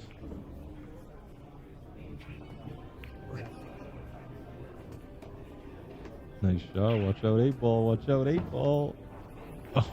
Oh man. Crazy, take a look at this. This is the same thing just happened to Bryson. They both did it to themselves. Wow. Oh, swing and a miss in the side pocket regardless. Alright. I predicted break and run if you guys remember after Nathan broke, but let's hope this... I mean, I'm going to say it. I hope Bryson runs this out. I really want to see a few more racks at least out of this match. I know Bryson has the capabilities to take this to the hill.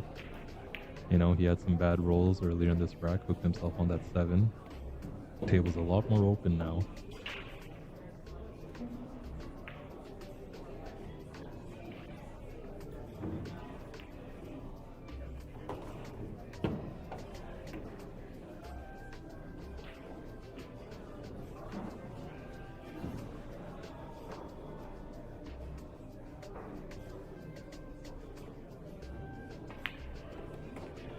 Nice. Very nice. Bryson's really learned to control those stun spin shots very well with those little bit of left and right English. Yeah, it's a sign of good tip placement on the cue ball. A lot of people would juice up that ball with too much left or rights and, you know, lose the ball going all the way up here or whatnot.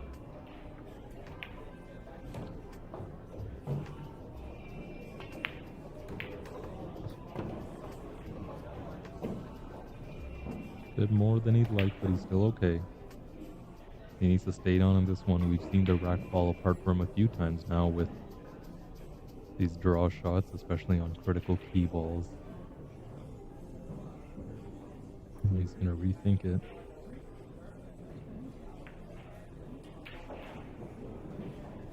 Is he going forward? He does have the angle to go forward.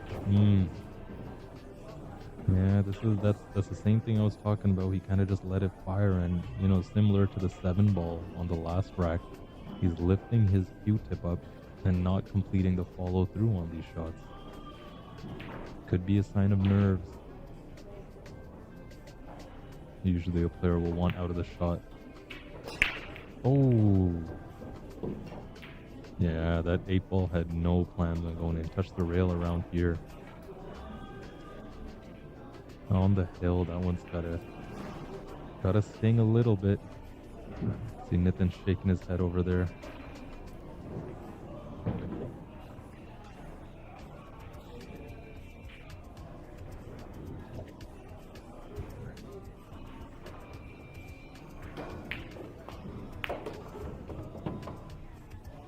Wow. Very nice. He judged this to perfection. This time it truly was. Yeah, the shot looks easy because the 8 was hanging off, but could have got weird very easily, you know, if you get too many rotations on that ball.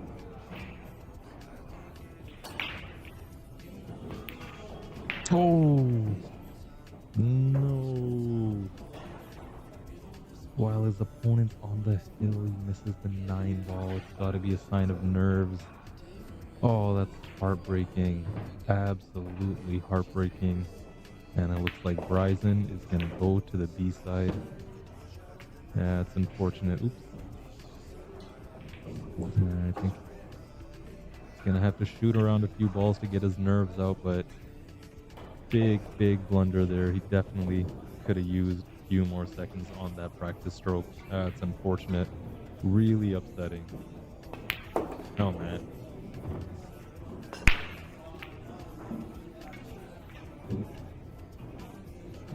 Well, anyways, guys, that was the last match of the first round. We've got the second round already started. I don't think we've got third round going, but why don't I show you guys the bracket? Why don't we take a look together? If I can get it on the screen while Bryson, there we go, and do a little bit of that. Randy Alcalba. Nope, I almost called my name. Table 11. Randy versus Here, I'm gonna move this over. Sorry guys if the screen is crowded with a whole lot of stuff. A little congested, but let's see what we got. So the match you guys just watched was... where'd it go? Right here. Bryson and Nitin. Nitin is gonna move on to the second round. We've got his opponents playing right here. Carl Prinkle coming in at 495, the second lowest Fargo in the event. Lowest is around 450, just two of them. And Barry Hetherington, yeah, said that right. Barry also played in the US Open, I think was it last year or the year before. It's really cool to see when we get our Canadian talent and just local representation in the US Open. Of course, last year we held a nice big old tournament, the US Open qualifier, where we sent a few players down, which was awesome. Eric Torlefson and Deep Singh. Eric we haven't seen today, but I'm sure he'll be here for the next stop, or maybe one after that. Stuart McTaggart, 705 Fargo, coming in as one of the big dogs. He's playing against Mike Patrowick. What else do we got? Randy Lalonde and Jonathan Lassard. And also, guys, if I'm butchering names, I apologize. I'm doing my best. Andrew Oppen, who we just saw. Nice shooting, bro. Break was strong. I know. The eight ball, I know. You held it. Yeah. Doesn't work on this table. I know. You hit like half a diamond up on the rail. At all, trust me, no at all. Yeah, just the break. We've got the undercover snooker star Ilyas Hamidi playing here. Table 21. Who else? If there's any matches, guys, you want to see, let me... Why don't I pan over to... let's see, who can we pan over to? We've got Jason Monroe right there. This is Jason Monroe? Yeah, Dean McNaughton. The slow cooker, as they call him. Sorry, guys. Camera's all over the place. Not sure who he's playing. I'll check for you guys right now.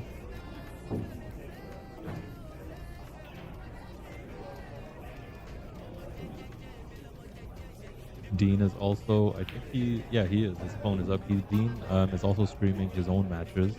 So if you guys want to watch him play and follow Joy that, go check him on Chandry Facebook. versus Romeo Zanetta, table 1.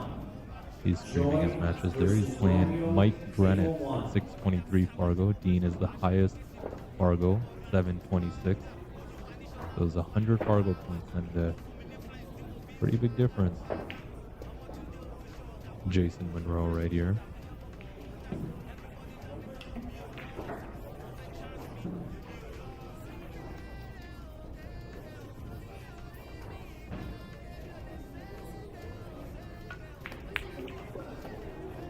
Nice.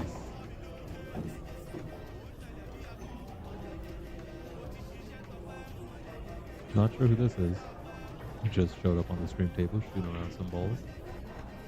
You guys recognize him? Mike and Dean's game, please. Great to watch. Sure. How's it going, Adarsh? Long time no see, man. Saw you at the Legends tournament. That was a nice little surprise. Here you go.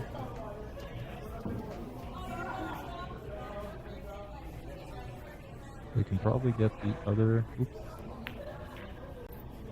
I'm gonna hide that before I do anything.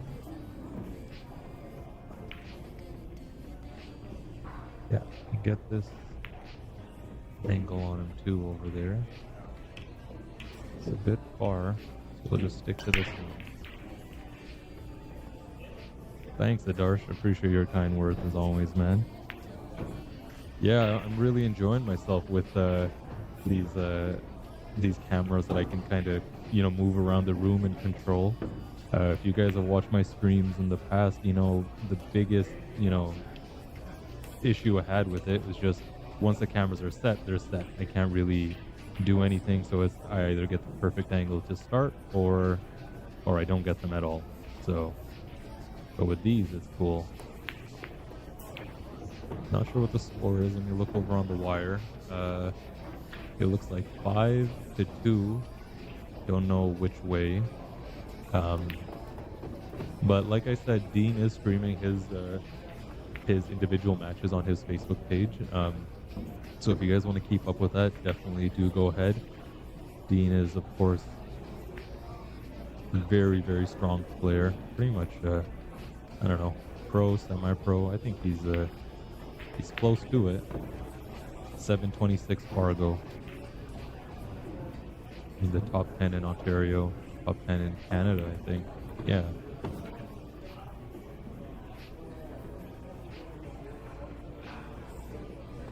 So he's trying to see if he can swerve around the 6, get a touch on that 5. Or does he just kick at it? Dean is also notoriously known as the slow cooker. He's got down 3 times and got right back up. But hey, he makes it work. When a guy shoots as well as him, you can't say anything. He can't complain. Can't do nothing. Thanks, Nick. I appreciate that, man. Really do. Stuff like that is what keeps me going. I tell my close friends all the time who are not in the pool scene at all, you know, because I'll be honest, they hear me, you know, complain. Oh, Dean just booked in that 8 ball. Got a whack at the 5, the good old hit and hope. But yeah, like I was saying, you know, sometimes it does get a little frustrating, you know, dealing with technology. It's you think things are clear cut, but they're really not.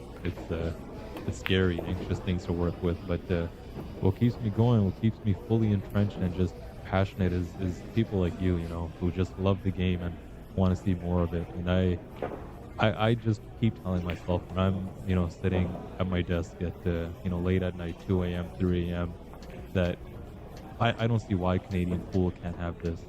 You know, we need coverage like this on our tournaments. We need to bring people together to promote the game, to grow the game overall.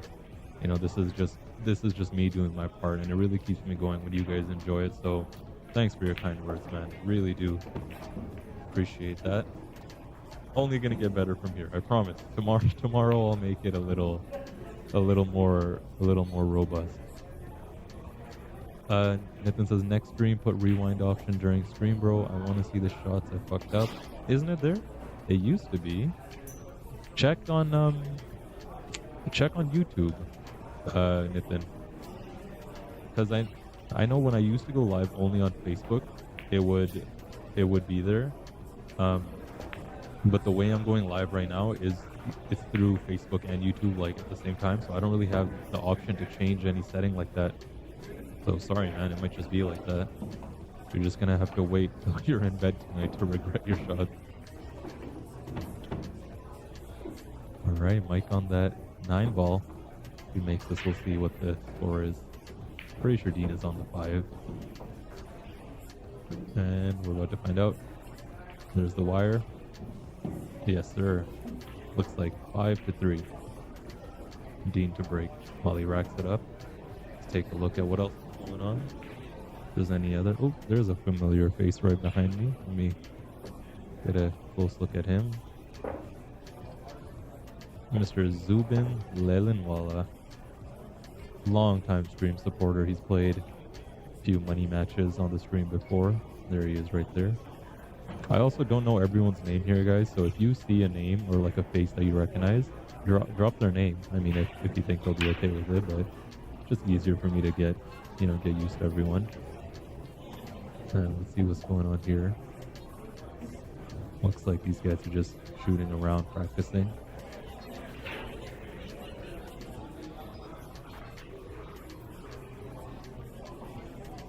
Jason on the offensive to finish out this rack.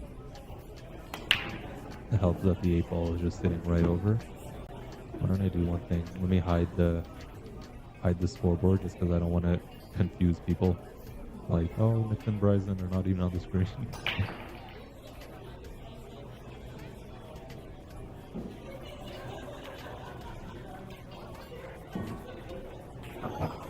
Nice big break from Dean.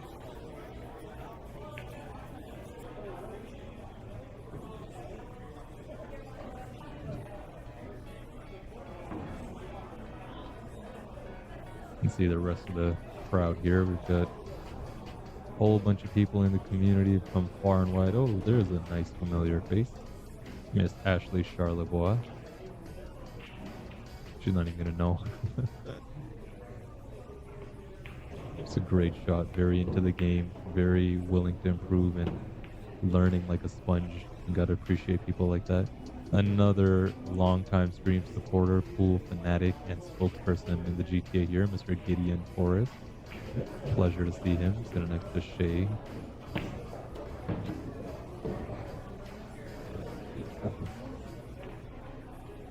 Let's see who else we got. Yeah, I'll be honest, and a lot of faces. Like I'm sure I know a lot of these people because a lot of you interact with me, engage with me online. So I know the names, I just don't know the faces, and it's weird because I'm usually bad with names and I'm great with faces, which I still am. But yeah, I really am bad with names. The only thing that helps is like seeing it on the screen, reading it, etc. Oh, you played Ashley last year? Nice, yeah. She's solid. Really looking to step her game up. Played in the Canadian Women's Championship just a few weeks back in Calgary. Alright guys, while we wait for a match, I think I'm going to take a break and just step outside, get some air. It's 4 p.m. I haven't been outside since 7:30, so I'm just going to go grab some air.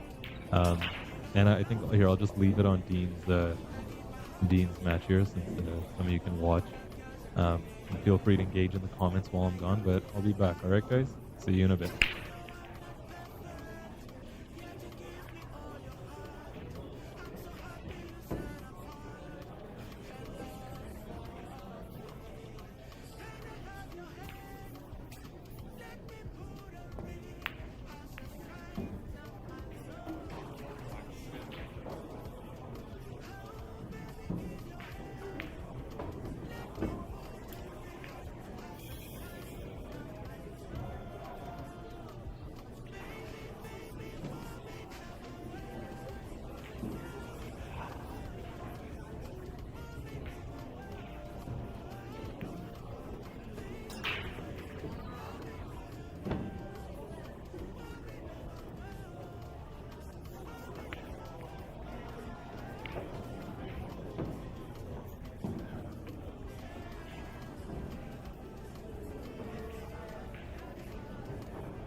Mushaka, Barry Hetherington, table 10.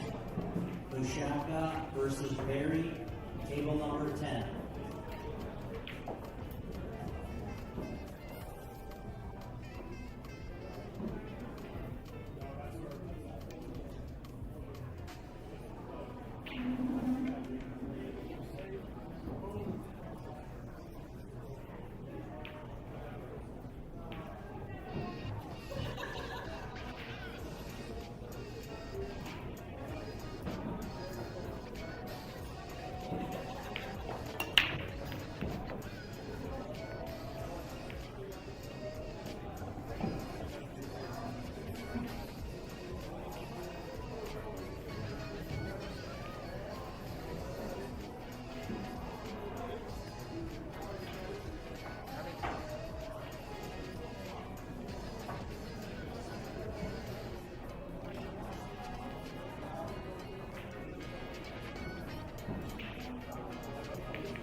Hefner Robson, table 20. Ashley versus Hefner, table number 20.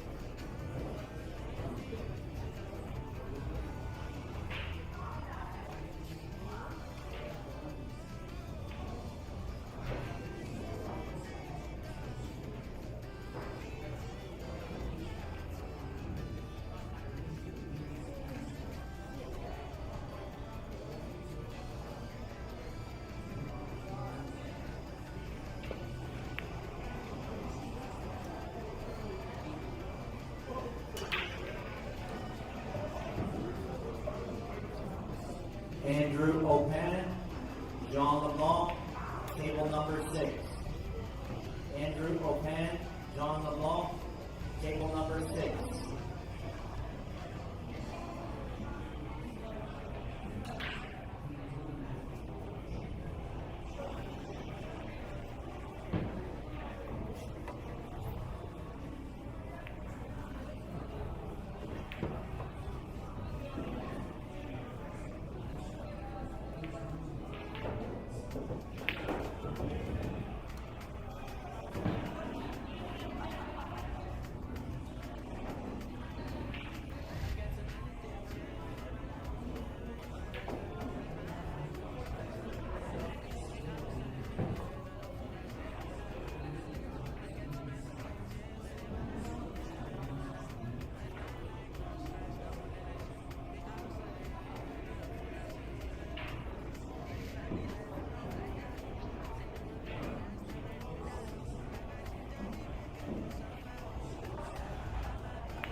Nitin Sharma, Nick Gordasevic.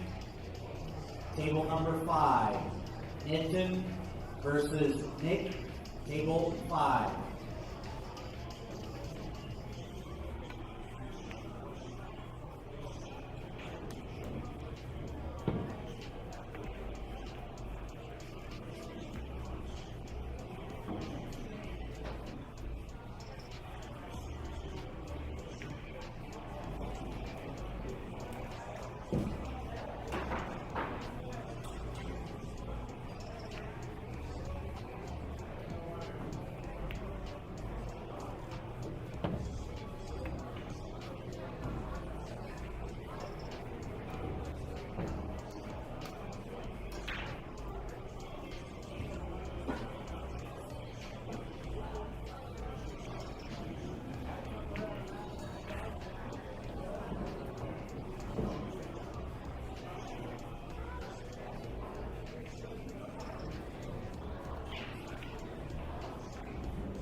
Vashaka, table number 10.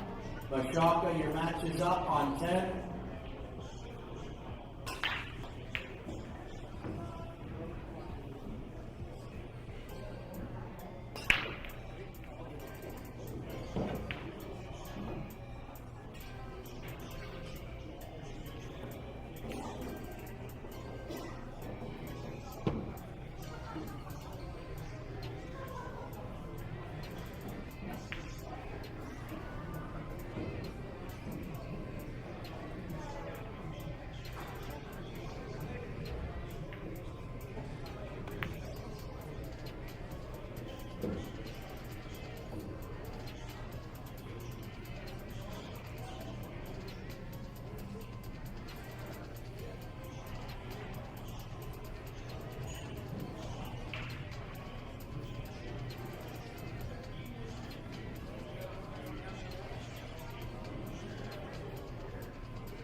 Jay Lemon, Nick King, table 2. Jay Lemon, Nick King, table number 2.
My last session was supposed to be 2 sessions before I got to go.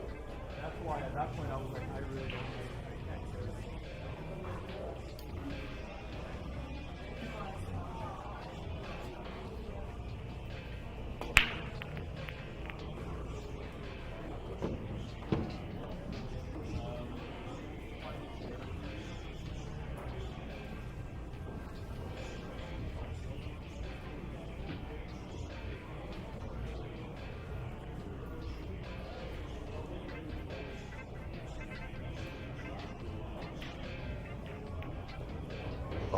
All right, guys. I am back.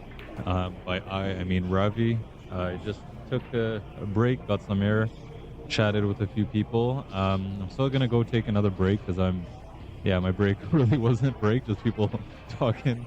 But I've got a guest commentator with me. In a bit, I'm just gonna go find him a chair and we're gonna get him set up. And I'll stay with him for a bit because he's a little nervous the first time on the mic. So I'll stay with them for a bit and we'll be right back. My buddy Carl is just about to join us. All right, stay tuned.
Fern Dominelli, Phil Roca, table number 8.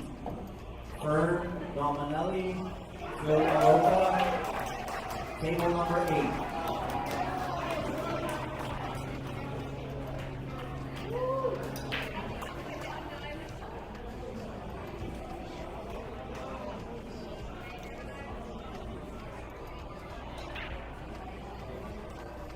Stuart McTaggart, Mike Petrowitz, table 7.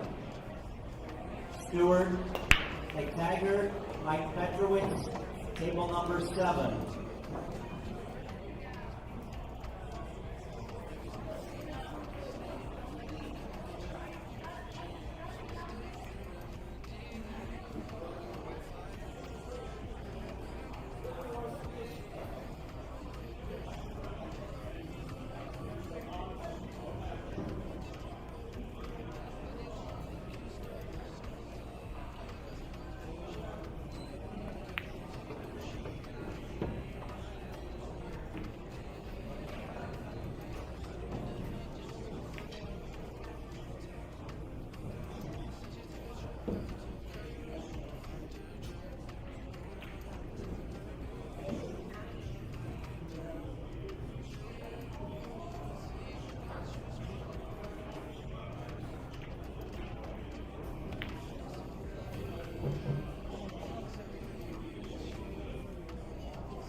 Just let's do one thing, 'cause I know there's people who are saying there's an echo, so we're just gonna. Sorry. Oh, sure. No worries, that's fine. How about we do this? I'm gonna have you just scoot over a little, and we're gonna create as much distance between us because there's an echo sometimes. I need to get this cable around your controls. Which one is this? Oh yeah. Yeah. So we don't want to get in the way of you and that joystick.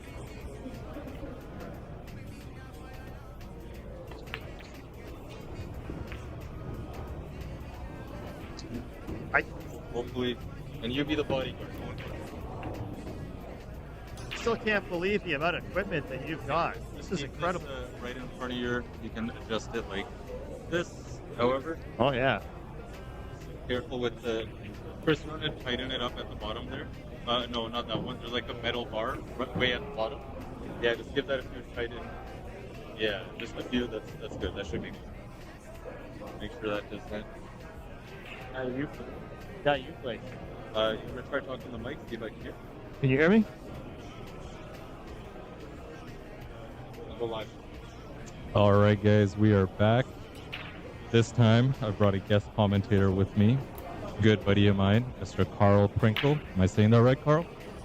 Prinsel, sorry, not Prinkle. All right, Prinsel it is. And now we're gonna do our best, guys, to avoid any echo. So me and Carl are social distancing right now. We've left some space between us. Go ahead, introduce yourself, Carl. Hi, my name's Carl. I play in the CPA, and I'm actually participating in this tournament right now. I went out 5-8 in the first round against 606. Yeah. So Carl, your Fargo is 497, something like that. 495. 495. So Carl's coming in at the second lowest Fargo in the event. Him and his buddy Chris are here to play, and hats off to them. Definitely anyone who hears that under 500 is playing this event knows that they're here to donate money, and both these guys knew that as well. But they also came to learn. So what do you think about the event overall, man? It's actually not the case. Like the guy that I was playing started off 4-0.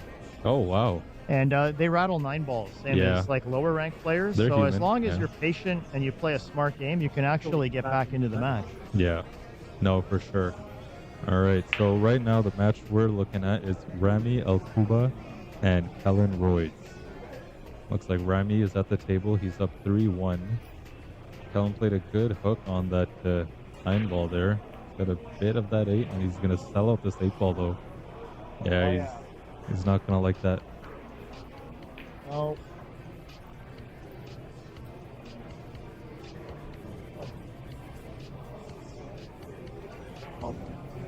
I didn't realize you had that all set Yeah, up. my bad. I forgot to share my monitors with Carl, but there you go. You can see it there.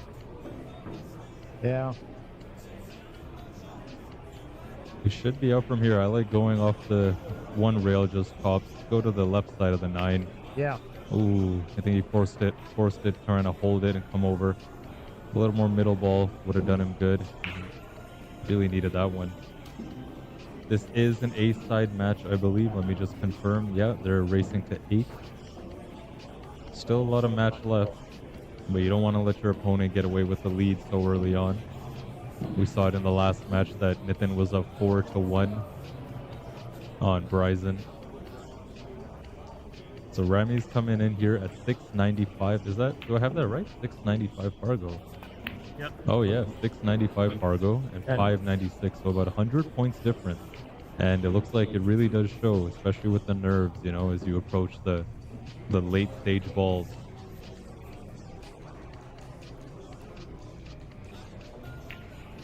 Yeah, this is one of those shots you just want to stay down, roll it through.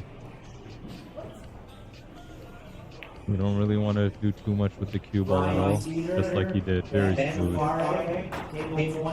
He's going to go up 4-1. You can see the score on the wire right there. That's how we keep track of it. Why don't I flip the camera here? You guys can maybe see us. We're way back here. There's Carl right there on the screen. You want to say hi, Carl? Hey. Over there, cameras. Yeah, Hey, everyone. There you go. Yeah. Chris is saying it's actually 5-1 right now. Is it 5-1? Yeah. Are we missing one? Okay. 5-1. Yeah, we're missing one. Yeah, that 100-point Fargo difference really makes a difference. You see how smooth and collected Rami was on that 9 ball. They don't take any crazy shots either. Nice and smooth. They get lots of good shape. Yeah.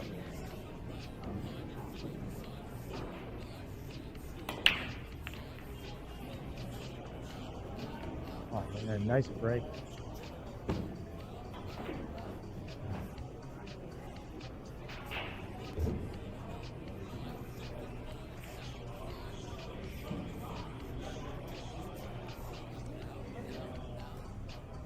You still online?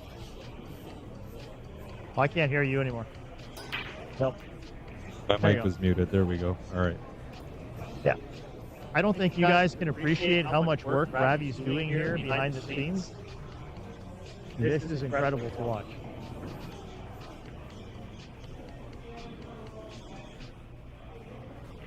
What has he got? He's got 1, 2, 3, 4, 5 screens, a keyboard, and a remote control.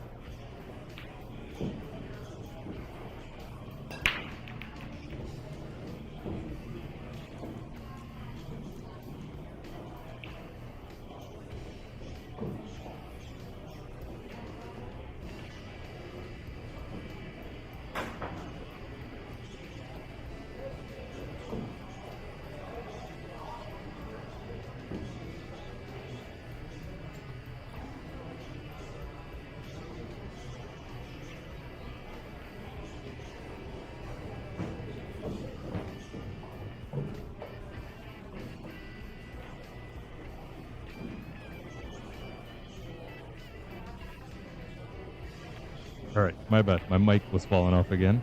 Thanks, Carl. I appreciate you acknowledging all the efforts. Yeah, definitely streaming is it's not an easy thing to do. I'll be honest. It's you know, it looks easy because it's easy to sit on your sofa and watch it, right? There's eyes all over the place, but a lot of work goes behind the scenes, working with technology, making sure everything's still playing nice with each other, all that. It's definitely really opened up my eyes to a whole level of appreciation for just production and like in general. I actually went to my very first concert earlier this year, and I wasn't even in it for the music. I was just amazed by the production. I'm just thinking, I wonder how many hours went behind doing this and that, setting up, you know, this visual. But that was a nice shot. oh, he made the early 9. Combo 9. That's exactly what Kellen needed. 5-2, stay in it. At the same time, the Blue Jays just scored another run. The whole house is, yeah, Vladdy is on it today.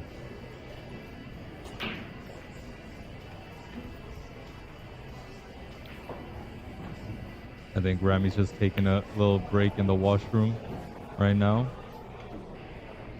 So do you think you'd play again, Carl, for the second tour stop? I think it's happening in about a month or so. Yeah, I'll be here. Yeah, awesome.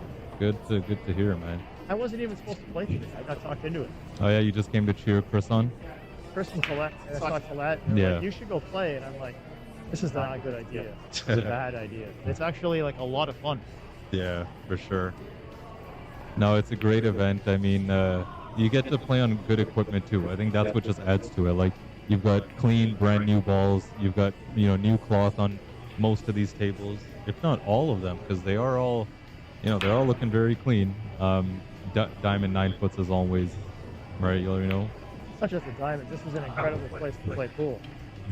Mhm. They take care of everything really, really well. Not just that. Just like, this isn't the same as when you're playing in a regular league. The competition here is way higher. So even if you're not doing well, you're just watching everybody else playing, you're learning. Yeah, for sure. Especially with the higher caliber players, like you see some of the shots they take, and you start thinking that, It's you know, not the same. yeah, definitely not. So it's not your average league experience for sure. In case you guys didn't know, this is an event sponsored by Predator, the Predator Ontario Pro-Am Tour. This is season 3 of this event.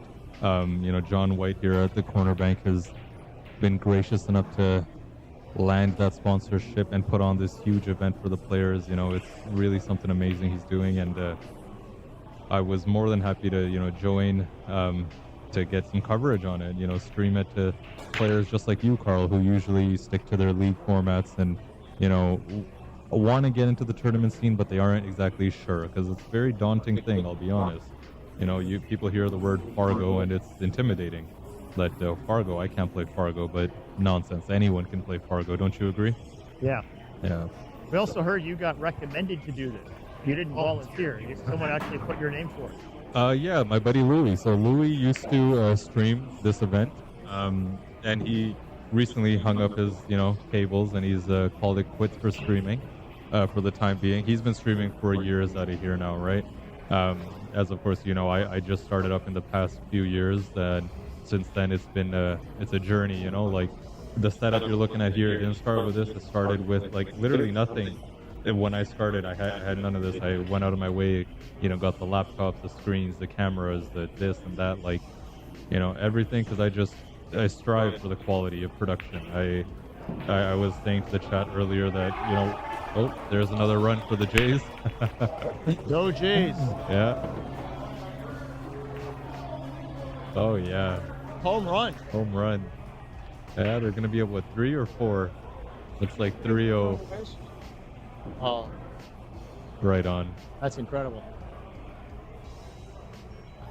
But yeah, this is all in hopes of putting on a nice quality production. Like, I don't see any reason why Toronto, literally the biggest hub in Canada, Can't have a premier place to play pool. exactly. You know, we need everyone to do their part in the community. Like, we've got the tournament directors, the venue owners, the players showing up. So I see myself just fitting in right there to, you know, get some nice coverage for everyone to enjoy the stream. Hopefully inspire a few people along the way that, you know, you want to be on the screen, come out to a tournament, you know, get your Fargo built. And ultimately, you're bound to improve. You know, ultimately you'll get better. All right, let's take a look at the match here. So Kellen snuck away with the last one on that early 9, and it's 5-2 for Rami. Yeah, he left himself a tough shot, almost made it in the 4. Yeah. So I got a question for you. Yeah. How hard is it to keep track of the commentary and then all the stats that you do when you're doing your live? Because you put a plethora of stuff. So There's a ton. yeah, in case you guys are wondering what kind of stats, because I'm gonna track it for the finals of this tournament, maybe the semifinals. I'm not gonna do it for every match because, like Carl just said, it's a lot. But here, I'll flash them on the screen. What what my stats entail. So you see, I do track the offense, the defense, the errors, and fortune. I think they're super important, but when I first started out, it was tough. I'll be honest. It was really tough to do, drawing with my left hand, switching scenes with my right hand, and then in between capturing clips for replays and the stats. But you get used to it, similar to anything, like similar to pool. It was once tough to hold a cue in my hand, but eventually you just get used to it. I think, but I'm glad to do it. I think it really adds a huge benefit to the game. Like it. Hold on, give me 1 second, Carl. I just noticed we do have an echo, and I know how to fix that. Let me.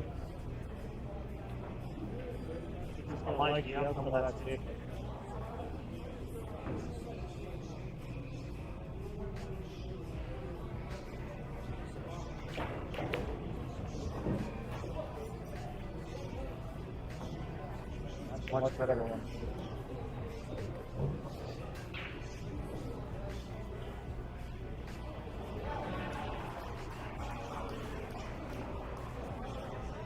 All right, hopefully that echo is a little better. Honestly, the hardest part about streaming, and I don't know if this is just me getting older, it's hard to look at screens all day. Like my eyes just give out after a while. Back when I was in the high school, university, I could do 48, 72 hours without breaking a sweat in front of a screen. But now it's like, man, I need to touch grass. All right, he's gonna go for the one real kick. Ideally, you want the kick and stick, but it's gonna be tough to get because he's got to swerve a bit around. He came in at it with too much pace. Oh, wait for it. That's all right. Got it. As long as you don't give up ball in hand, right? Yeah, Rami should have no issues getting out from here. Everything is very wide open. See, I kind of like playing the 7 in this bottom right corner, going off the 2 rails back to middle table. That's one thing. He checked it off. Also a good option. One thing players should get used to is recognizing when the middle of the table is open, find the different paths to get to it. There's always a way, because it really opens up all your run-out possibilities.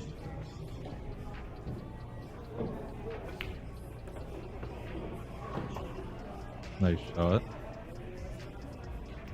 My first time seeing Rami play, or even hearing of his name. I'm not sure where he's coming out of, but good stuff we're seeing from him. Look at that. Powers it in with authority.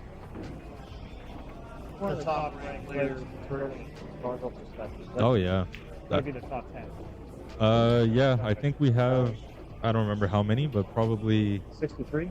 the 61 total. And of that, I know Dean is the highest at 726. And then there's Nitin's at 701. Offhand was 704. There's probably like 10 players above 690, I think. And yeah, Rami is one of them. So he's going to go up 6-2. He's going to reach the mini hill.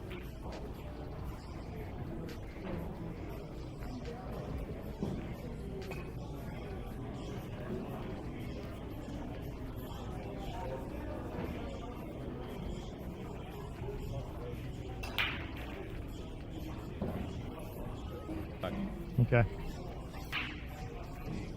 All right, see this monster break here. So many things to keep track of. Oh yeah, trust me, dude. Rome wasn't built in a day. I just think it's incredible you're doing this. Yeah, man. I've always been an AV nerd since middle school. Like we literally had something in middle school I remember called the Geek Squad, and I was the first one in it. I've always loved technology from when my dad brought home my first computer, and I was just fully into it. And of course, around 10 years ago, I fell in love with pool, and I found a way to combine the passion for two and create something pretty beautiful out of it. I think so. I'm glad it can be appreciated by most, and most of all, I'm glad it provides value, because a lot of players have told me that playing on the stream helps them. It's just they want to do it, they feel that pressure, they like reviewing tape. When players watch their previous matches, like Nitin was just commenting, he wants to go back and see the shots he messed up. Right? It definitely provides big value.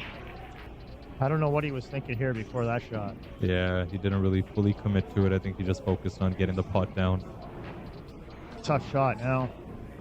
Yeah. What's he doing? One rail kick? Yeah, one rail kick. We'll probably see the cue ball hopefully track somewhere up here. But I have a feeling he'll sell out a look at the one for sure. But you never know, it's 9-ball. Things can get weird. Things get funny. Yeah, cue ball's tracking. Oh, see, like I said, things get weird. He fluked in a ball, and he fluked another hook on himself. That's unfortunate.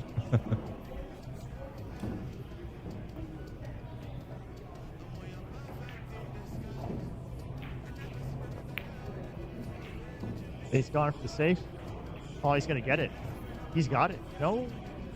Oh, wow. Oh, that was close. It didn't get funny this time. That would have been nice. You can see Kellen smiling. So comment here from Nick. Remy is from Ottawa. He can play really good. Oh, yeah. Nice. See, we got folks from Ottawa. We got folks from Quebec showing up here. I think that's awesome. We got some players from the States. Really? Yeah, there's at least one. I didn't even know that. I didn't think this event was open to players from the States. I thought, well, I mean, I guess. Either that, or I was talking to Lynette last night, and she's listed as being from Quebec on her Fargo. Oh, interesting. But her first tournament was from Quebec. That makes sense. Yeah, wherever you sign up is where it. Uncharacteristic miss from Remy there. I think that's one beef I have with Fargo. Terry Humber, Paul Costa, table 9. So a lot of people ask me, how do you get a Fargo? Is it hard to get a Fargo? Do you have to apply or whatnot? Everybody asks that question. Whenever I say I have a Fargo rating, it's like, how do you get it? Yeah, and it's super simple. You wanna share with the viewers how you get a Fargo? Ravi got me my Fargo. Talk to Ravi; he'll take care of you. Yeah, you got me in that tournament at Nitin's IQ Master. I remember. It was a 9-ball tournament. Yeah. And then I fluked off and came second, so I got a really high Fargo to start off with. Yeah, it was a tough field. I remember I went out after one match. Yeah. So the way to get a Fargo, guys, is super simple. You pay me $100, and then I'll message you in a month. No, I'm kidding. All you got to do though is you play Fargo tournaments, right? And I know that could be a challenge for some people because maybe there's not always, a tournament near you, and you got to drive a bit. But that's all you really do. You sign up, the tournament director will enter your name, and this is what I say, my one beef with Fargo, that like you said, Lynette is in Quebec. There's no application process, there's no fact-checking or verification. It's literally, just enter in a name and a place of origin, which is nice for the simplicity. It helps promote the game. Unfortunately, there's always a few bad apples out there who manipulate and exploit the system, but hey, we just got to do our best to overcome that. But it's a good thing to have, isn't it, a Fargo? It really opens up your possibilities to play anywhere. That was a nice shot. Yeah. Perfect shape on the 9. Great shape. This is to get onto the hill. I already marked his score, but I don't see him missing this one. No. I like the way he hit the rail first. Mm-hmm. He didn't even come close to rattling it. Yeah. Perfect shape, too. So here's a question. Yep. The best places to get a Fargo tournament. So we know that the Rack has them on Sundays. Yeah. They have the 10-ball tournament at 12. So the best, there's no best. I think it depends on where you are. If you're in the Peel region, so Brampton and Mississauga, then I would definitely say the best place to get it, well, the only place, if you think about it, is the Rack, which is run by the Pool Lovers League. Every Sunday they have a 10-ball kind of Fargo Frenzy tournament, and it's open to anyone to join. So if you're in the Peel region, Brampton, Mississauga, Ontario, definitely check out the Pool Lovers League tournaments at the Rack. That's on Sundays. If you want some more information on that, you can shoot me a message, and I'm glad to share. But there's others going on around Scarborough. I know Legends. You've been to Legends, right, Carl? Legends, which one's that? Brantford. No. Okay, so in Brantford, Ontario, just about an hour out of the GTA, is a nice little pool hall. I say little, but it's pretty decent size.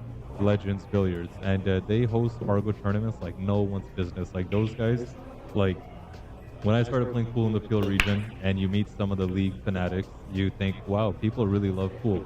No, no, no, you're wrong. People like league. When you go to the west end of Ontario, people love pool. I'm talking they eat, breathe, sleep pool all the time. And Legends has tournaments probably at least four times a week, Fargo tournaments.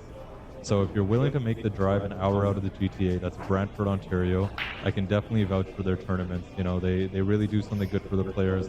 They collect very little green fees. Unfortunately, there's been instances in the past of, you know, tournament directors getting a little greedy. So you never want to see too much of that. Yeah, I don't know if he'll like this push because Rami can play the combo, can't he? Yep. And I think he can see the edge of it, throw it in with some right-hand spin. That's the He does that, he's shape. Yeah, that's the 8-ball hanging. This is the shot we're talking about right here. And like Carl said, he'll whip around back to the center of the table. Or sink Oh, both of them. watch out. Or all three? No, he's good. No, he's good. Yeah. Should get the 2 here as well. It's a tough one. I mean, player of his caliber, yeah, he should stick down to it and play with a smooth, confident stroke, but it's not a gimme for sure. No. You know, shooting off the rail, tournament environment, especially being on the hill. I don't know about you, but me personally, anytime I'm on the hill, I feel more pressure than when I'm down, because it's just like, all right, the standard is set. It's time to get out.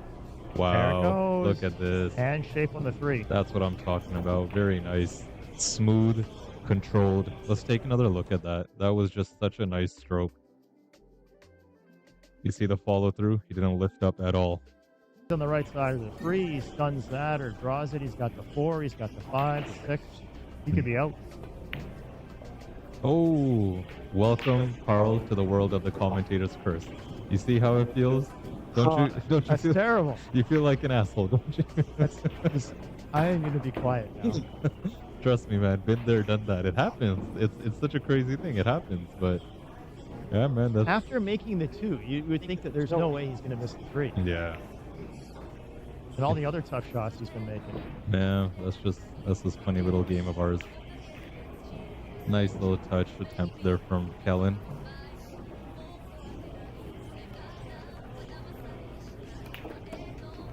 Oh, that was nice.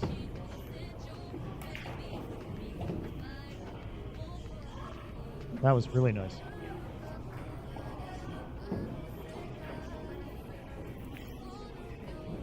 Yeah, or maybe now he should be out from here, but you never know. I think the only thing I see going wrong here is if he flips off that 7 into the side pocket. But if I've seen it, he's definitely seen it. I don't see that happening though. He could also play with tops if he wants, because you want to be on this side of the 6 anyways, right? I just don't know if he's comfortable with taking so much cut, but he's aiming low. Looks like he's going to stun the ball. Yeah. Oh, he had way less angle than I thought. Good shot. Authoritative. Love to see it. Looks like is he straight? I don't think he's straight. I think he's just going to go top right, come around for the 7. I think he'll go left, play the 7 in the side. Yeah. In the side, he's got the 9. Leads to it pretty naturally.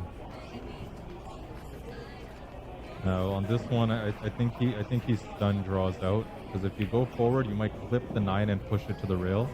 I would agree. But he sees it better. Oh yeah, that'll work. He avoided the 9 entirely. It feels like the commentator curse yet again. Yeah. Ever watched like a billiard channel? Mm-hmm. Yeah, They're yeah. always commenting. Like, even these guys have been doing this for years. They're Yeah. pro level, and they're like, oh, he should do this. He's gonna do this. They do something completely different. It's I say to everyone, it's hard to tell on the camera. The players definitely see it. Like we're missing, especially without the top view, which, you know, I've been. Oh. But that's gonna be on the bottom rail.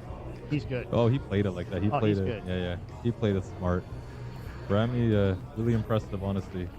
But yeah, when you're commentating through the camera lens, you don't see things the same as the player. The player sees it the best always, and that's a fact. How long until you get the top view camera? Once he changes that light, you see these lights here. Yeah. It's impossible for me to mount. I tried it. I can get it on there with some MacGyver kind of shit, but I don't feel comfortable risking it. Whoa. Oh, nice try. Yeah, I don't want the view Oh man, and there's the final nail in the coffin, and Rami's gonna take this one. That's a tough way to go. That is That's a a tough tough way to lose. go. Well, he went for it. Kellen's gonna leave the table with no regrets. At least he went for that. Rami's gonna practice this 9-ball here again. But yeah, the top view, I don't want it falling in the middle of a rack, you know? So I'm like, I'd rather just stay away from it. But eventually, John is planning on getting those perimeter lights. Have you seen those? You're talking about the Predator light? So yeah, similar to the Predator one, not the actual Predator branded one. Perimeter is a different brand. Okay. But the same thing. It's like a frame. If you Yeah. guys don't know what I'm talking about, it's a hollow frame that just sits on top of the table, and that way I can easily mount, whatever I And want. it's amazing how much light Oh yeah. that thing provides. Oh, Like, the dude, whole yeah. table is illuminated, and you don't get a lot of. You don't need another light in the room. That's all you need. Like It's incredible. yeah, it's perfect. I really like it. It's easy on your eyes. It spreads well. It's like it glows. It's soft. It's awesome. Then you can mount your camera in the center. Yeah, exactly. Because the way I have a bunch of different kind of mounts, and then that way I could do it however, and I can move it around. It'll be easy. So hopefully for the next one, this one it was kind of last minute for John because he's planning on. He mentioned to me moving some of these tables over there where the bar boxes are, like maybe Yeah. a few, and have them as kind of the finals and semifinals table. That would look really nice. Yeah. And you have all the tables around there Mhm. where people can sit and watch the final Yeah. act. Like an arena. Andrews, table 11. So why don't we take a look at the bracket here? Let's see if we can see what we're working with. Looks like Jason Monroe finished his match. He's about to play Robbie Harris. And we're checking the B side. I'm pretty sure John is only throwing the B side matches my way. Dean and Stafford are playing on. Mark Ooh, Kramer, that would be a Chris good match. Joseph. You know what's going to be a table great number match? What's that? The bracket that I was in, the guy that I lost to, Chris Yeah. is playing Joseph, Nitin. Table 1. Right there. And Nitin is going to be probably playing Barry, because Barry's sitting with Abide. Okay. So that'll be a good match. All right. Let's take a look at. I think I want to see. I want to You're see playing? Dean and Stafford. Oh, Chris, you're matching? Table 1. All right.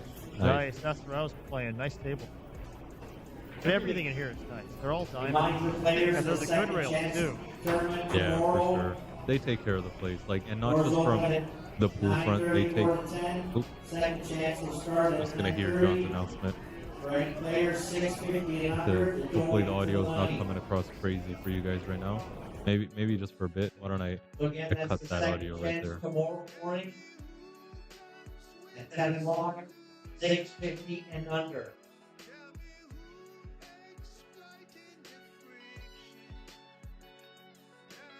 Yeah, they take care of this place, the service, just the general decor, atmosphere of the place is really solid. I kind of want to run over and tell John maybe he can, because I see Stafford and Dean are set to play each other. I think that would be a pretty cool match to see. Stafford coming in at 653 and Dean's at 726. Let me take a look. What else we got going here?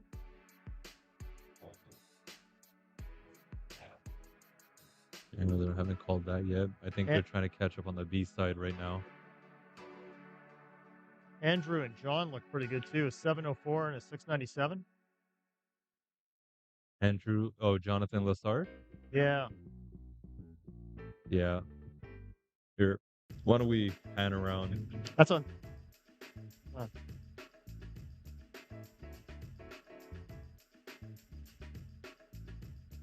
Brad Guthrie, Colette Gallo, table 3. Yeah, they're playing now. They're on table Brad 6. Guthrie, Colette Gallo, table 3. That's right beside us too. Yeah, right here. There's Andy racking it up. Also got another high Fargo rank. 704, Stu McTaggart. Really solid shot right there. I wonder if people realize when the cameras point to them. There's a red light. They should, but I don't think so. Yeah, just an amazing place. Look at this great sign here. The game of billiards has destroyed my naturally sweet disposition. Mark Twain. I love that stuff. Yeah. And they have lots of good ones too. Yeah, even down that way for sure. We have Nathan playing right here, down on the 6th ball. Here, let's see if he can finish out this rack. Meantime, I'm gonna hide this scoreboard so I don't confuse anyone. Oh, How did you do that? With your mouse or just like finger point on the screen? no, yeah, with my mouse here. I hit the wrong thing. The software setup that you have is incredible. Yeah, this Like is the fact that in you a- can do all of these different overlays to show what's going on. Oh yeah. and- Oh dude, I'm like at the tip of the iceberg. So the Blue Jays game you see on TV? Yeah. You can use this software to achieve that. Like there is an unlimited amount of things you can do. So it's really impressive. The creators of this software, they actually kept it entirely open source. So it's free to use. You guys can download it at home. It's free to actually, you can download the source code and make edits to it if you want. Yeah, it's really something. Oh, I think, do we have Barry's match on our table here? Because I see him. Who is Barry set to play? Or is he just practicing? Barry, I believe, is playing a 500 level, 550. 550. What's his name? I'm trying to scroll. I can't keep up with you. You're quick. I cursed Nathan? Yeah, probably. Oh, don't do that. Oh, there we go. He's on table 10. So Oh, Barry's playing Mishaka 524. on table 10? Yeah. Are you guys on 11? Mishaka Manin. I believe it. Enunciation's probably off on the last name. They're on table 10, and then Nitton's on table 5. I like how I've got this beam right in the way, blocking me. Oh, No, it's Terrible. It's a good thing. It's a good thing. oh, it's blocking you. I envy you. Oh, don't worry, you're blocked too. We got these signs I right in just front gotta of you. hide Yeah, right there. There, now nobody can see. yeah. Mr. Dean McNaughton here. Another longtime stream supporter, Terry LaCrue. Terry's here. Yeah, Terry's been here. Yeah. This is 11. Yeah. You're on 10, I think. Yeah, 10 is the next one. You're playing Barry? Oh, I used to play in a Okay. team with two teams with Terry. Nice. He is incredible. yeah. Great guy. There's so many really good players here. And like for you to commentate on what people are going to do and what shots are the right shots to play, you're pretty good yourself. Well, you kind of, I've definitely, I've watched a lot of pool in my life. Like, I think I've heard more pool than I've watched because I fall asleep listening to it. I don't know if you guys do that, but that's usually how I used to fall asleep. I would, watch some of the old AccuStats videos or the Matchroom videos, and while in my sleep, literally, I would hear commentary. So when I met Jim White a few years ago, and I heard his voice in person, I'm like, this is so strangely familiar. It's like, it's awesome though. I was starstruck. Like, it's to the point my dad recognizes Jim White's voice because me and my brother are always playing pool in our house, like on the TV or whatever it is. That's incredible. Yeah, I've had a lot of people tell me I've got a radio voice, and that's where I tell them. You do. I don't. I have a radio face. That's what I have. No, you listen to voices. You got a good timbre, Yeah. and you got a steady voice too. Pool is kind of like that. To me, it's a calming game. Of course, you've got a few people who are just, come here to get their frustration out, but it's more like jazz. It's not rock and roll. That may be the case in the beginning, and you see that a lot when you join a league. Yeah. But then as soon as you start getting into the tournaments, it's not the same. Like we were talking about legends, and people are like Yeah. eating and breathing and living pool. Yeah. As soon as you get to the next tier, which I'm not at, it's just a different, Yeah. totally different environment. No, I agree. It is. You do need a bit of that competitive edge too. Like, not even a bit. You need a lot of it. Because I find it's more so taming your own mental, right? And you guys know, controlling your own mental state is a difficult thing to do, especially when a game like pool isn't cooperating. Because when you I always tell people, pool is one of those games that's gonna rip out all your insecurities and throw them on a table in front of you. Because when you look at the game, what is it? Hitting a ball with a stick into another ball sounds easy, right?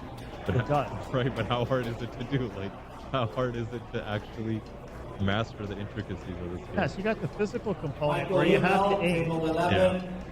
Michael Buell, table 11. Oh, we got Michael Umel about to play. Awesome. The guy went for a lesson, a couple of lessons about 3 weeks ago. Okay. With Eric. Nice, nice. And he's like, your stance is not bad. Your stroke's actually pretty good. Here's Yeah. 6 things you can change. Yeah. 6 things. Wow. It was a lot. You So you do have a very fundamental game. Like since I first met you, very you could tell it's methodical. Like it's not just get down and bang a ball. It's like okay, let me just try and dig behind the science of it a little bit. But that's the really fun part of the game, because once you get into like a really good 9-ball match, especially 8-ball, it's not just about potting balls. Yeah. It's almost like playing chess, especially in 8, where you're trying to get good shape and then try to hide the ball and play 2 ways, etc. It's not just trying to pot. And these guys here, like they're always playing shots that if they miss, they don't leave you anymore. Oh yeah. Yeah, it kind of becomes second nature to always expect the worst when you're playing, right? Like a good tip that someone told me a long time ago is when you're on the 9 and 10. Did you see that shot by Nitin? I didn't know. Oh, wow. Shit. Do you think it's Right down the rail. is it too late to get a replay? Let's see if. Oh yeah, this is the one. Right down the rail. Super solid stuff. Yeah, just the feel, like the confidence you have for the feel of it. You're right. It's yeah, it's impressive. But that's the difference between a Nitin level player who like competes in professional tournaments and Yeah. then a guy like me. Yeah. It's years of dedication. Like all the guys you're seeing here. Okay, I finally found it. So we have a B-side match coming up. Michael Umel and Craig Andrews. Craig is Craig is just one Fargo above you. Nick Blanchard, 498. Ricky Lee Baxter, table 6. Nick Blanchard, Ricky Lee Baxter, table number 6. Yeah, my next match is going to be tough. I'm playing a 652. What's his name? Give me a sec.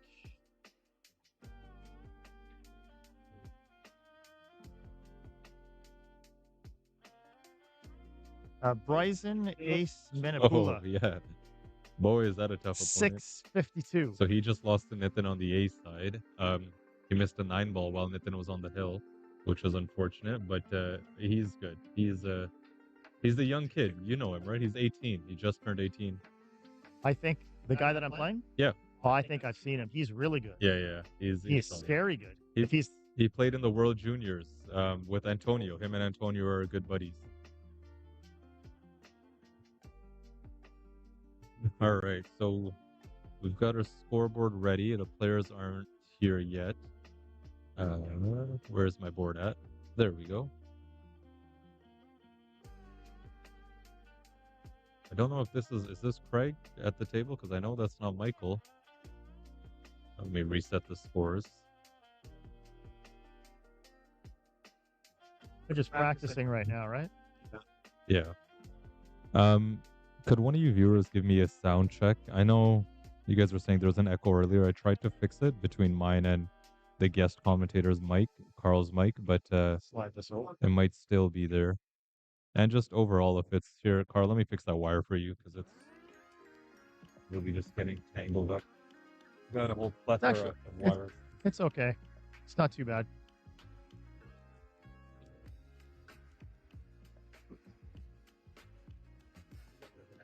Oh, that one. Oh, you know what it is? Look, wrapped around it.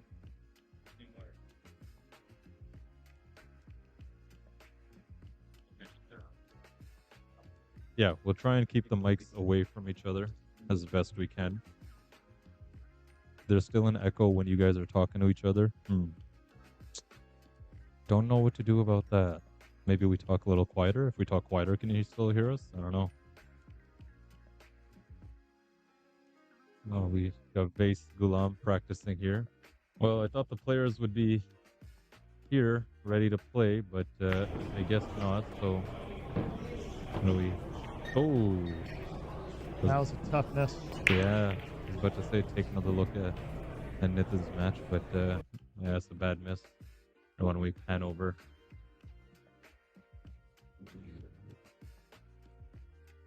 Yeah, I'm loving these new cameras because, like, you've seen my old stream setup, and the thing with those is it's static. I can't do anything with it. Like, you notice these tripods I have wires running to them, and they're taped down. So when people ask me, "Oh, can you switch to this table?" and I just look at them like, "Buddy, like, I'm a good streamer. I'm not like, it's not magic though." I, it's yeah, it's There's Dean. Oh, that's gonna hurt. overcut that. Yeah, that 8 ball's not slowing down. Oh, that's gonna hurt. I think he's just gonna stun it down. No, threw it back.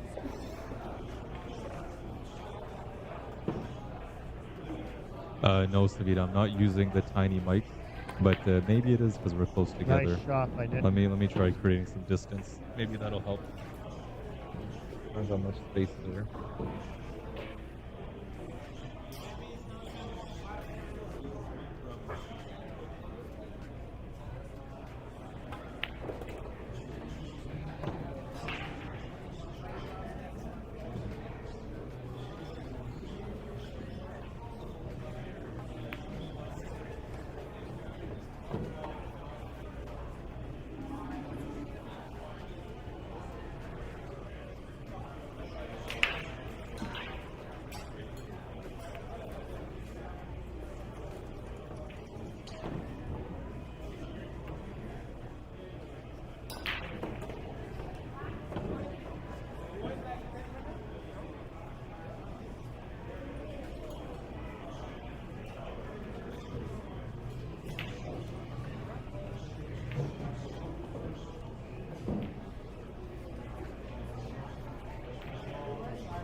All right, I've tried to reduce the echo as much as I can, create some distance. Yeah, maybe Savita, next time I can use my little wireless mic. How bad is it though? Like 1 to 10, is it unbearable? Because then maybe I'll go dig for them in my bag right now and swap them in. I think I should be able to do that.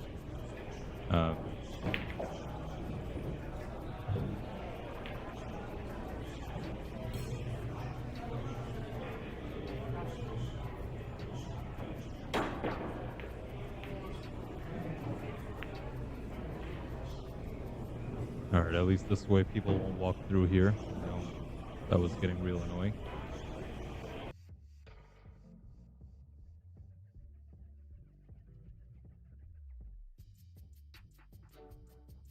Looks like we're still waiting on Michael. Can maybe take a look at Stuart's match right here. Stu McTaggart, 704 Fargo.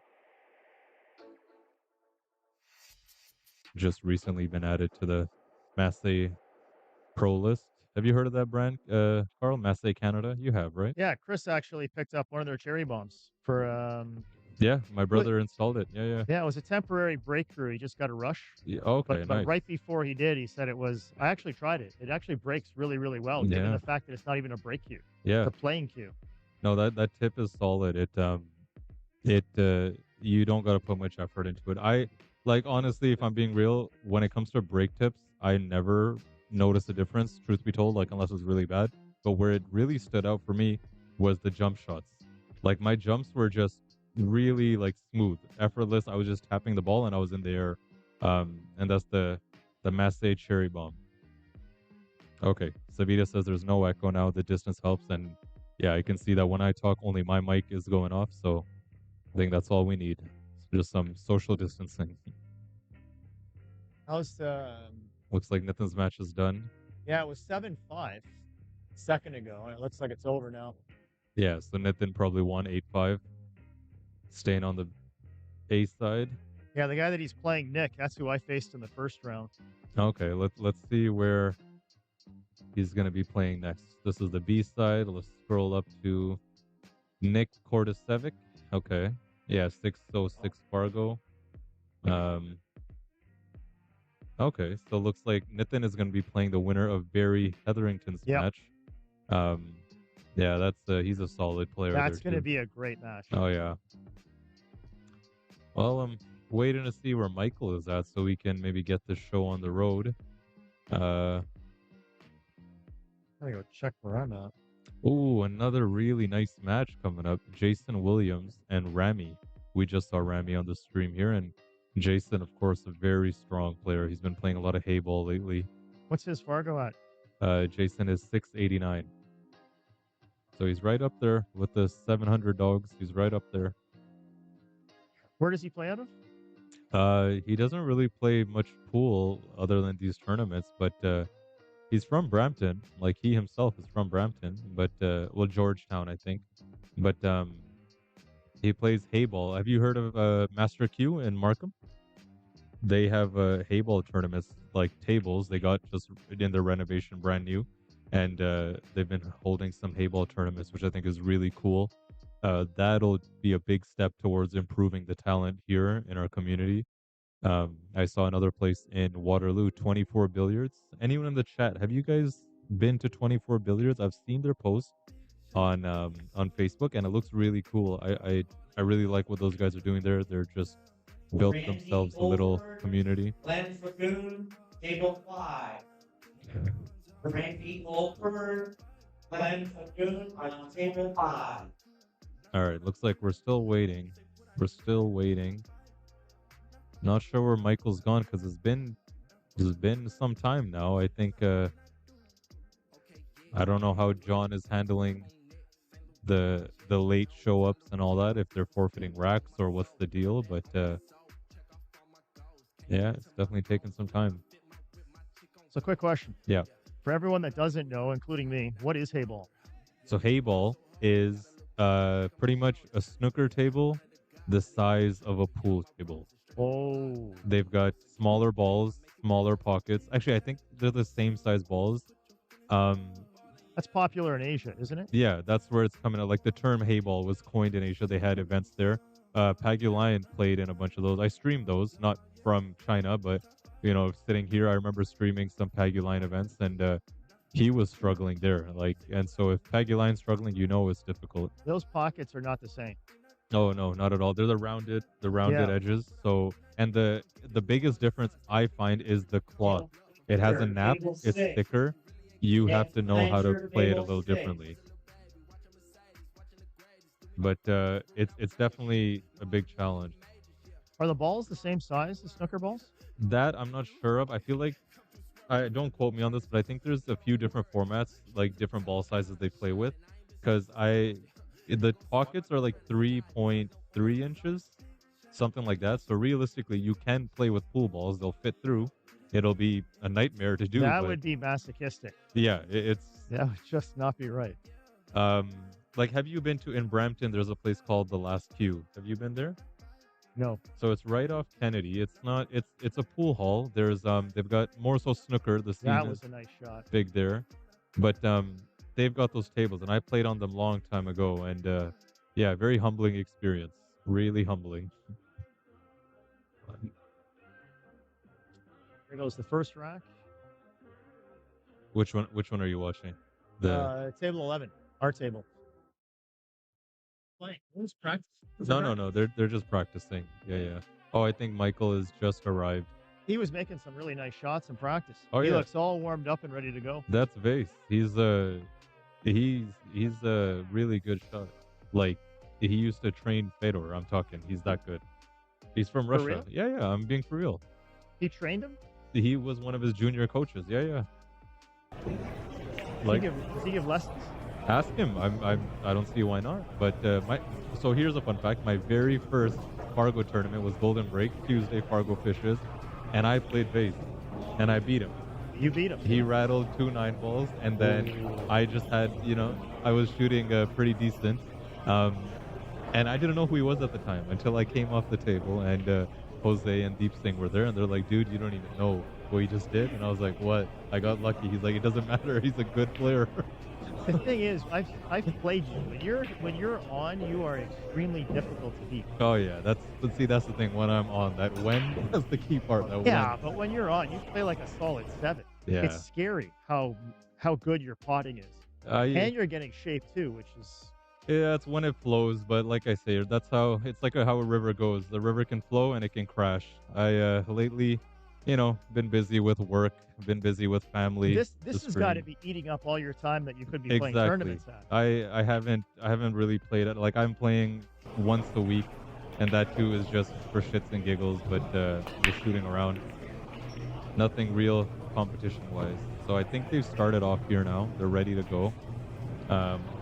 We've got right now at the table is Craig Andrews, I believe, and Michael Hummel from the blue corner. You'll see him come on the screen. Comment about here right. from Nick. There is nothing in Kingston for tourneys.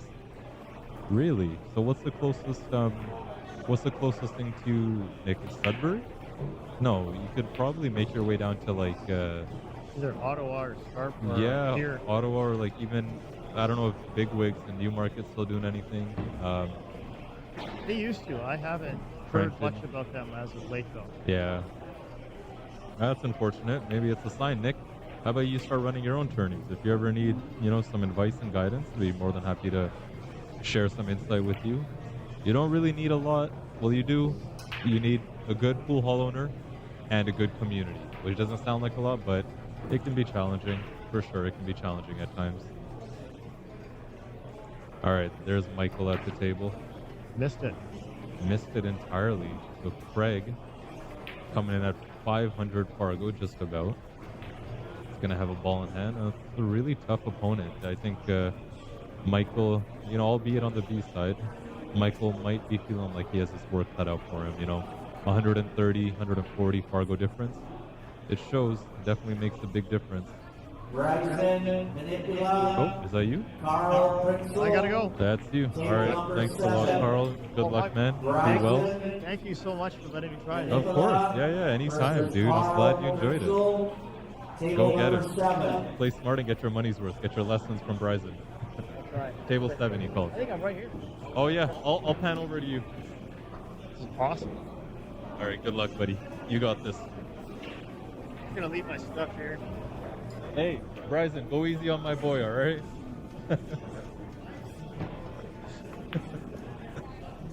All right. Everyone wish Carl some luck. Very nice guy. Really sweet gentleman. Ooh. Make sure I'm not...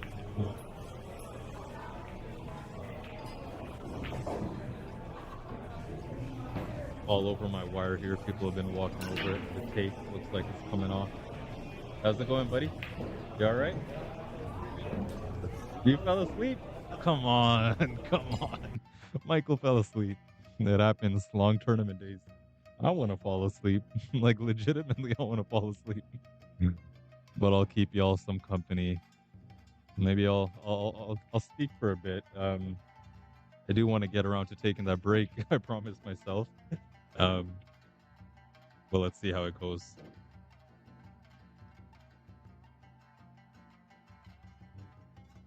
Trenton and Belleville. Yeah. Having a good Fargo tournament near you is here in Canada at least is definitely a blessing. That's why the crowd at Golden Break they've definitely improved their game.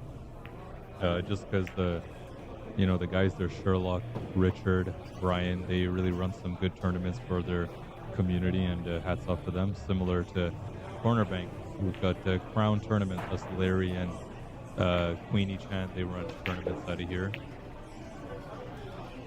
Because that's really, guys, that's why the guys in the States are so good, because they've got so many Fargo tournaments. Like, you can drive one state over and it's a whole new world, right? Like, that's just how it is. So they get opportunities to compete, improve, test themselves, feel pressure.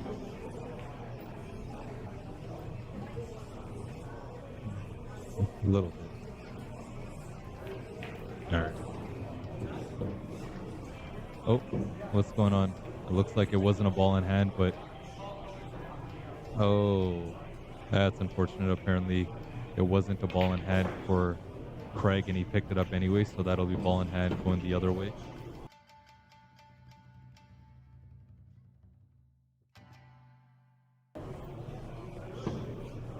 Romeo Zuleta, Nick Cordacevic, table 20. Oh, Romeo Zuleta versus Nick Cordacevic, did he get lucky though? table number 20. I think he did. I think we're gonna see the jump cue come out just now. I think got down on it pretty quick. Don't want to see the cue ball fly off the table. Nice shot. That's it. Let's get another look at that. There you go, Craig. Solid jump. Love to see it. And he got shaped, didn't he? Not quite. Think he can make it work. Oh, what an out. Man, he made that look easy. He made that look way too easy.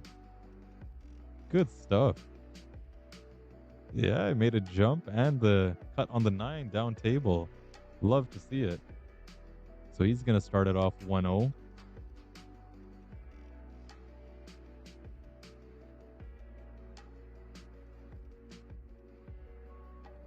All right, guys. I'm going to be back. I'm going to go take a round. Check on my cameras, make sure they're not overheating. Get some heat myself outside. The sun is out. It pains me seeing the sun peek through the blinds here and we're inside, but hey, for the love of the game. But I'll be back. I'll update the score from my tablet though, so we're not completely in the dark.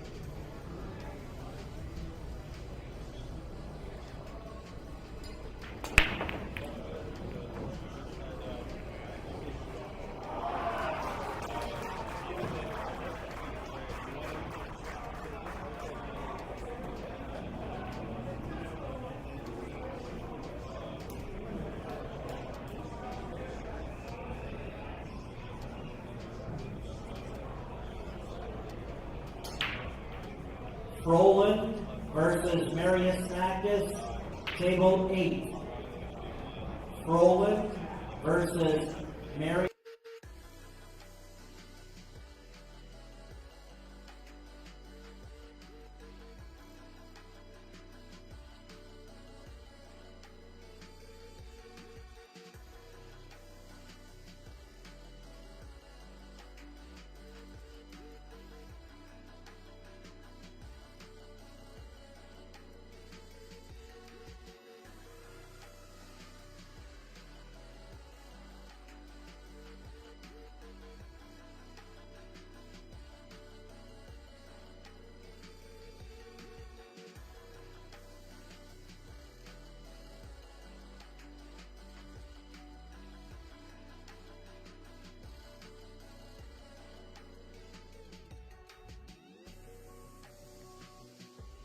Oh.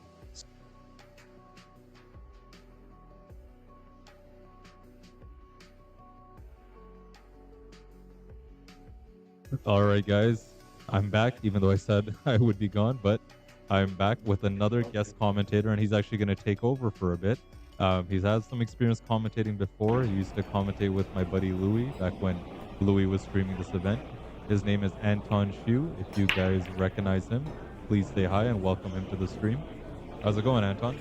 Robbie, hi. Thanks for the introduction. Appreciate For sure. the briefing there. Yeah, I used to commentate with Louis for a bit. I'm still relatively new in the Toronto scene. Moved here from Australia. Okay. If you guys know Justin Sayed and then like down in the Oceania scene, then that's kind of what I'm coming from. But Cool. been here long enough to start figuring out who's who and who the big dogs are, and yeah, looking forward to seeing some of them on the tables today. Awesome. That's cool. So I'm gonna just show you. If you want to switch the camera angles, I'll leave this with you.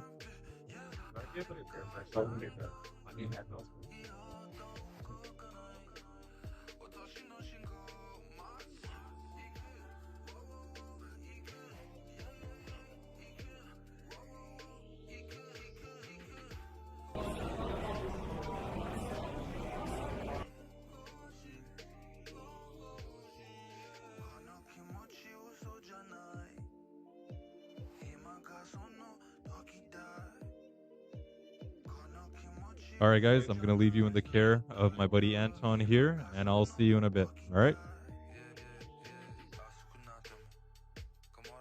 All right, thanks again, Ravi, for letting me steer the ship here just for a moment.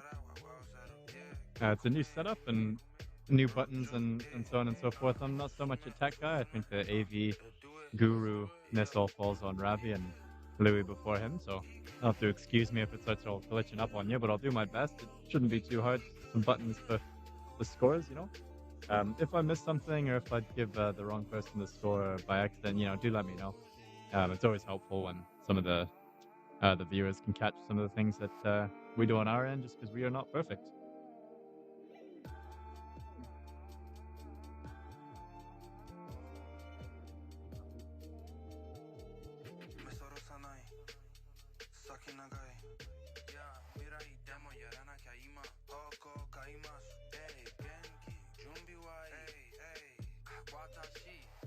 Alright, so a nice attempt at a jump. You know, at his level, you're you wouldn't put your money against him missing that. But in any case, it was still a long jump for a 9-foot table and some pretty tight pockets here at corner bank. So Michael's going to leave Craig a pretty easy out here. I wouldn't expect him to miss anything here. This is just connecting the dots. It's going to come, well, I would have thought it was going to come across for the 8, but that works just fine as well. Kind of 9, natural position coming down for the 9 to even the score out, 1-1 against, or no, I'm apologies, got that the wrong way around. To pull ahead on his lead here, provided he can make this 9, shouldn't be too much a problem in 2-0 against Mike. So I think Michael was a bit hasty on his shot on the 7, and he's kind of sitting there looking a little bit miffed for having missed that and giving Craig that rack.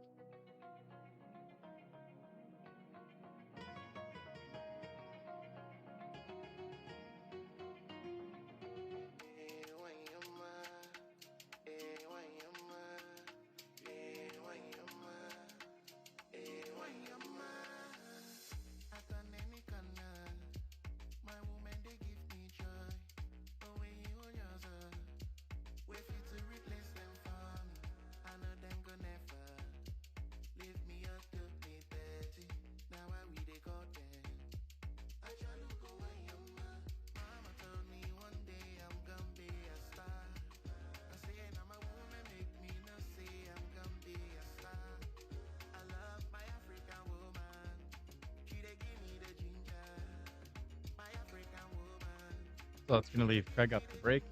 In this third rack, in this race to 7, we are on the B side. So race to 1 less than the A side. It's going to be 7 in this case. So a long way to go in this match, but it's going to be a good one to stick around and watch, especially between Michael and Craig. The dry break is going to bring Michael back to the table. Really nice bank on the 1.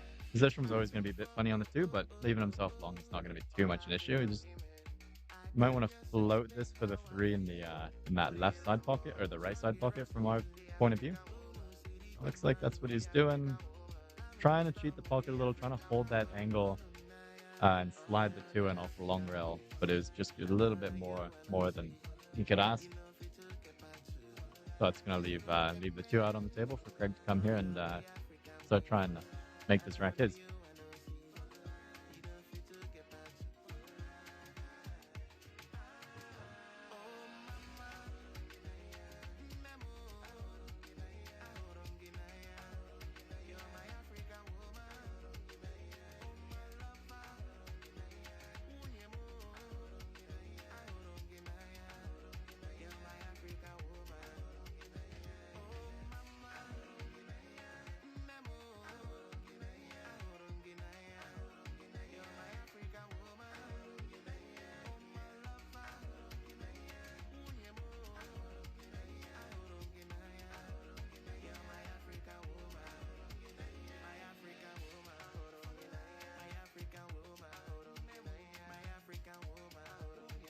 Alright, so I just have to figure a few things out from the AV stuff, but gonna leave Michael. I don't think he can get the 3 into the corner. No, he couldn't. So he's going to try and tuck that cue ball back. I don't know if he was going for hiding behind the orange 5 there or the 4, but in any case, got behind that 4, locked him up. So we're going to sit back for a nice little safety exchange here. It's jacking up. Going to try and get some spin off the rail, but it's going to be a foul with touching before. In case you missed it, 4 didn't move far, but enough that going to give Michael ball in hand. So I think, I suspect Michael's going to be out here. It's pretty straightforward, no real problems here on the table. Just soft roll the 4 and leave the 5. Probably a little bit of a back cut, but that's kind of up to personal preference, whether he wants to leave the back cut or... I don't know what the opposite of a back cut is. A normal cut? Anybody know? Front cut? That doesn't make sense. But whatever that was. Opposite of a back cut. In any case. Come off the bottom rail. Make sure you don't... If he's going to come... Yeah, just come above. Didn't want to accidentally end up behind the 9. That one's a big ball.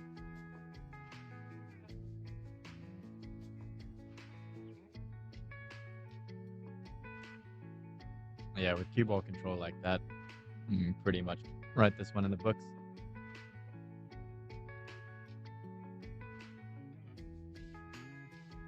Nice play, conscious of not wanting to have his arm as a right-handed player, not wanting to have his arm. Or actually, no, sorry, left-handed, right? It's the other way around. He wears his glove on the right hand. Is that a right-handed player or a left-handed player? In any case, the counter norm, knowing that he was going to be that 9 could have been trouble, so giving himself good angle on the 8 to avoid that. Some snooker thinking almost, you think? With anyway, that rack is going to go over to Michael. So get him opening his account here with a rack against Craig's 2.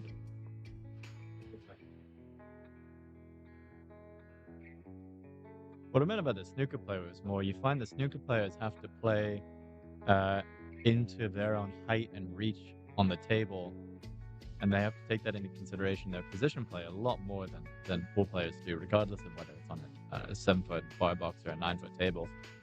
You see that sometimes with some of the guys playing with a snooker background, playing position with an eye for their own stature and their own reach.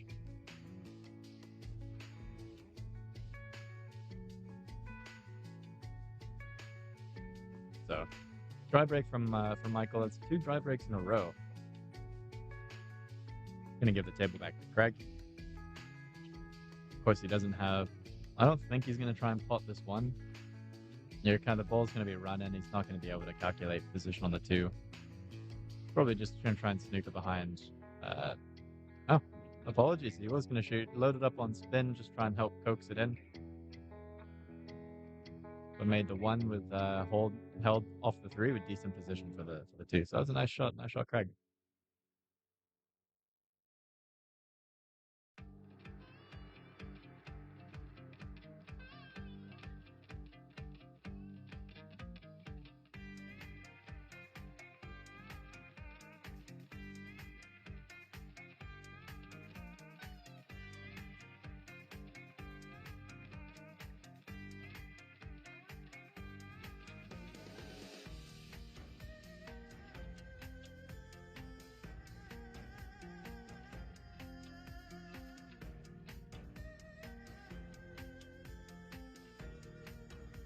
Alright, missed what happened with the ball in hand. I was having to check with something, but ball in hand to Michael.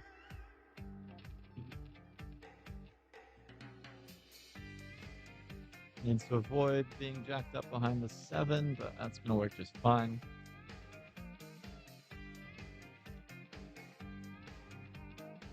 Got a bottle of ketchup in the way of the shot, but if we look on the screen, just need to manufacture a little bit of angle.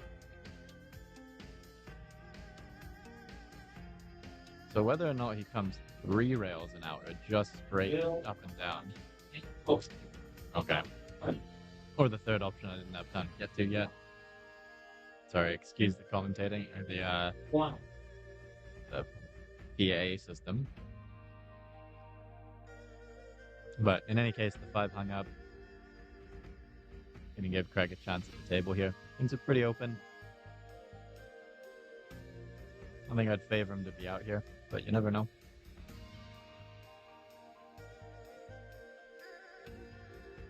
Alright, so that 7 is a threat again, kind of twice in a row. And they overran a little bit further than he liked. We kind of saw him dip his head like that. So if you can get it behind the 9, so he's shooting to try and leave it behind the 8-9 little, if you can call that a cluster. But left Michael an open shot here, so he's not going to get the snooker behind the edge of the 9, but at least I think he did enough that he's not going to be able to pot the 6, so instead he's just going to kick at it. I don't know about this. You kind of end up leaving it to the fate, to the gods, so to speak. And he's indeed going to leave him a nice shot on the 6. You don't want to load up on a bunch of top left, because once come back down across the table and down for the 7. That's what he's doing here. Yeah, just missed the 9. That was a really nice shot. Nice shot, Michael. He needs to just kind of stun up and over the 8, just like that. It's a slow up. Wow, that's perfect. Wow, couldn't put it with his hand better.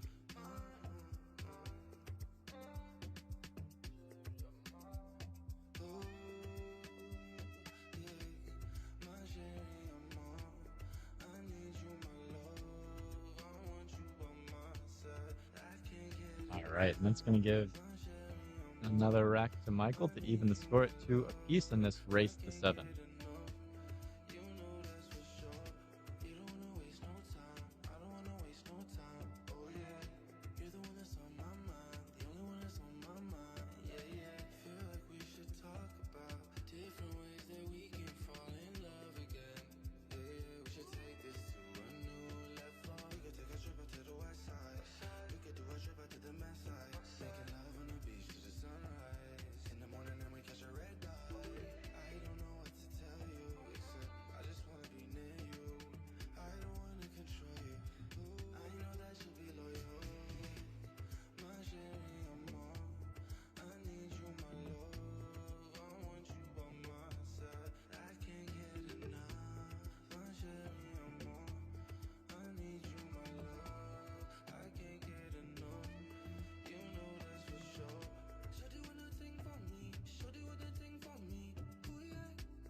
Alright, so another dry break.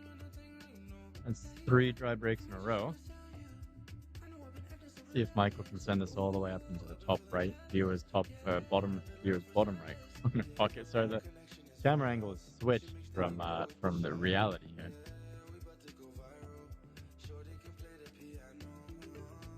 So not the corner he was going for, but a corner nonetheless. This is 9 ball, so it counts. Nice using the 9 to hold for the 3. I hadn't, my mind hadn't gotten to that point yet, but that was a nice little play at the table.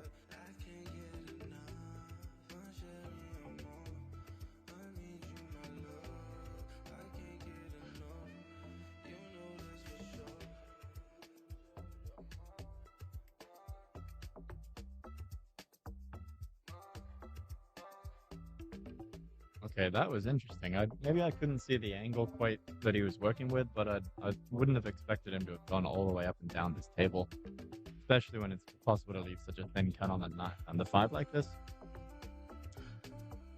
But I guess he didn't have the angle quite on the 4 to the side to just pull back or hold. In any case, he's done a great job with it. Up and down the table again, making full use of that 9-foot stretch of cloth.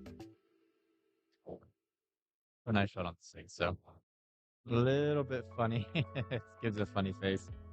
A little bit careless, a little bit funny on position on the 7. More of a back cut than he wanted. I think he's still going to go for it. Yeah, nice. Just squeaked its way in. Giving himself another back cut. Pretty much put the cue ball exactly where it was. But if you made 1, you can make 2, right?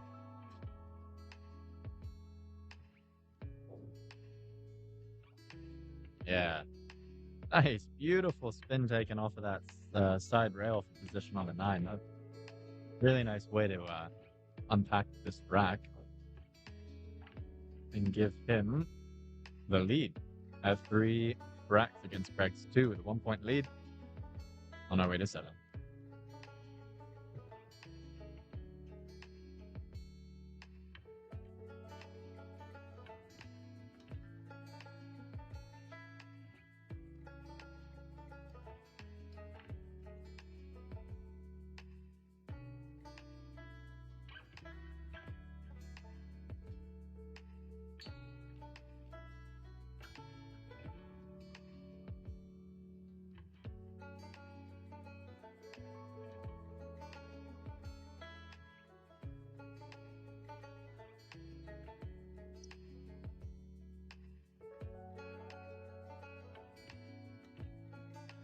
Oh, no way. Is this a 4th dry break in a row? And this was with the, the 2 I really thought was about to drop. Criminal this table.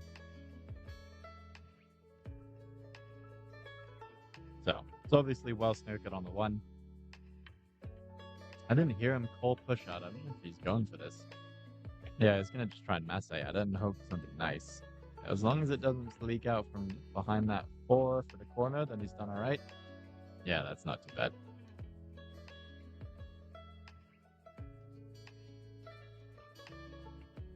Ah, interesting. So he was...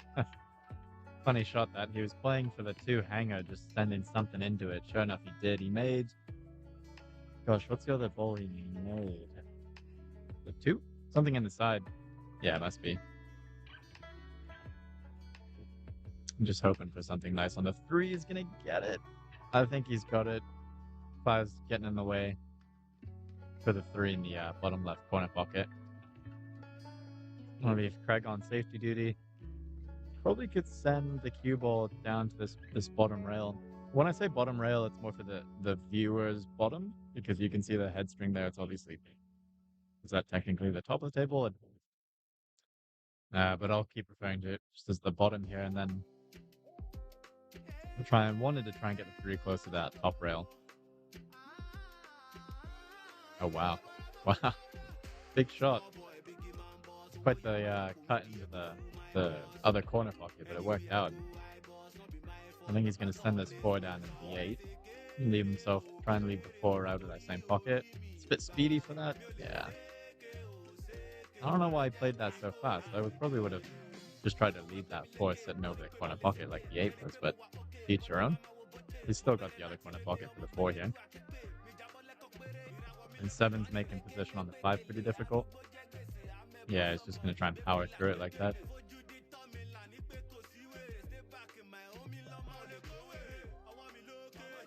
So, Craig, you can do the 4 carom off the 7 in the side pockets. And I think that's what he's looking at right now.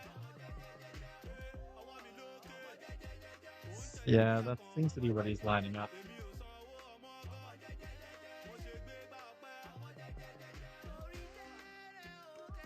Ah, it was a nice go. Just barely caught the corner. That's too bad. I think Michael's got the cut on the front of the same pocket. Let's see if he can hold off the 7. No, straight through the gap. Position on the 5.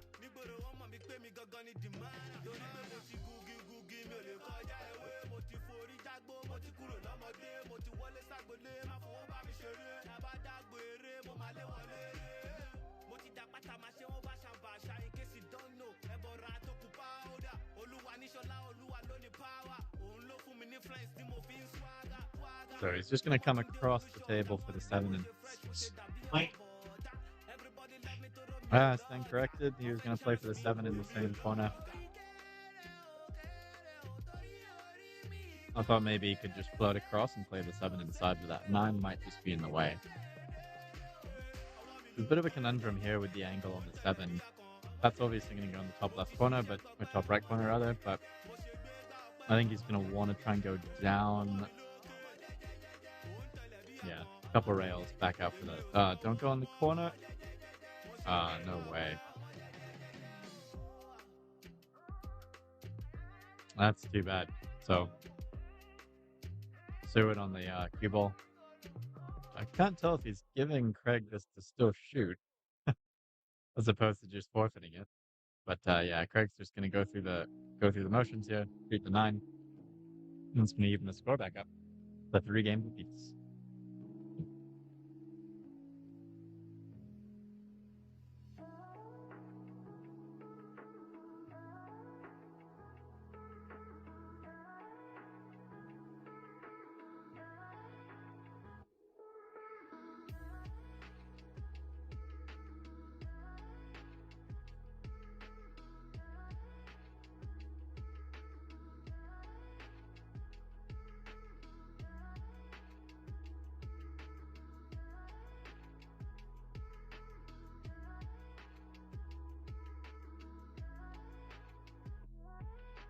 Alright, is this gonna be a 5th dry break in a row, or we're gonna get something finding darkness? Place your bets.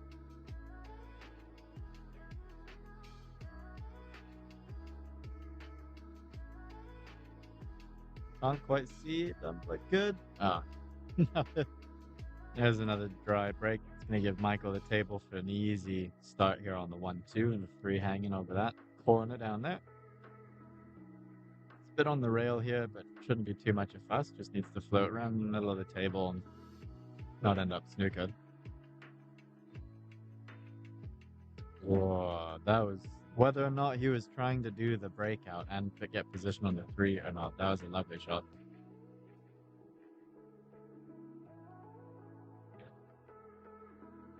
Yep, done one end up behind the 8. Oh wow, great touch. So just gonna go high, kind of do the same thing except the 6, try and get by the 6 for the 5, the same corners of 3. Okay, Ron Bradford okay, it's gonna be a little jacked up. versus Ron Bradford. It's alright, 6.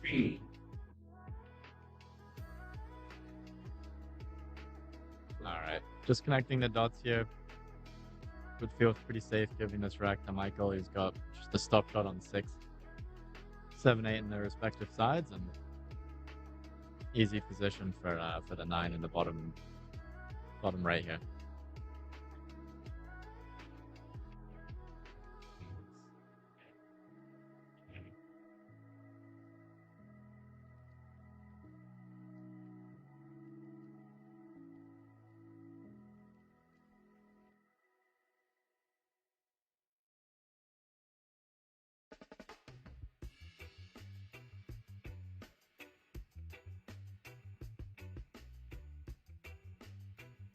And so it was. So that's going to give Michael another rack to pull ahead. Is he setting the theme for the rest of this race to 7? He's going to keep towing one ahead in front of Craig, or is Craig going to kind of pull back a lead here?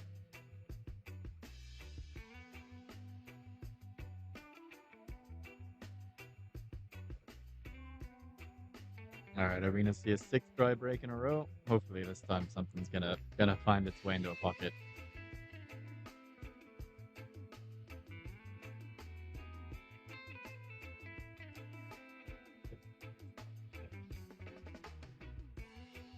Come on, Michael. There it is. 5 found a pocket. That's gonna break the dry break curse. I don't know. I think he might be corner hooked on the 1 into the bottom left corner pocket here, so it might just end up being a up and down kind of safe, unless he goes for the cross. Yeah, back cut. But you can see him jacking up. Yeah, nice back cut, especially with jacked up and trying to work around that corner hook. Was he rewarded? Was he rewarded with a straightforward 2-9? I think so. A bit of the shake of the head tells me he doesn't like it. Doesn't want to take it on.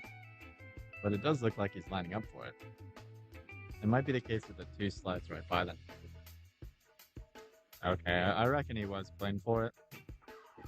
Wasn't a bad attempt, but it's unfortunately going to leave the 2 hanging for Craig. But at least takes that 2-9 combo out of play.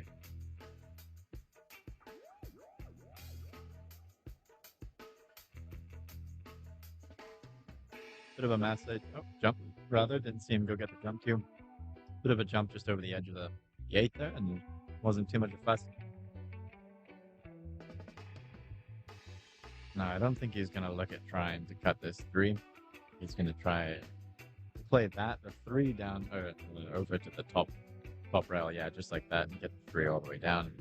It's going to leak out where he's got, I think he might be able to see around the 8, hard to tell. If he can, then the cut is on. So Craig would have liked to have gotten that 3 a bit closer to that center down and just to cut this possibility out, but sure enough, Michael went and took advantage of it, so that's a nice cut down the rail.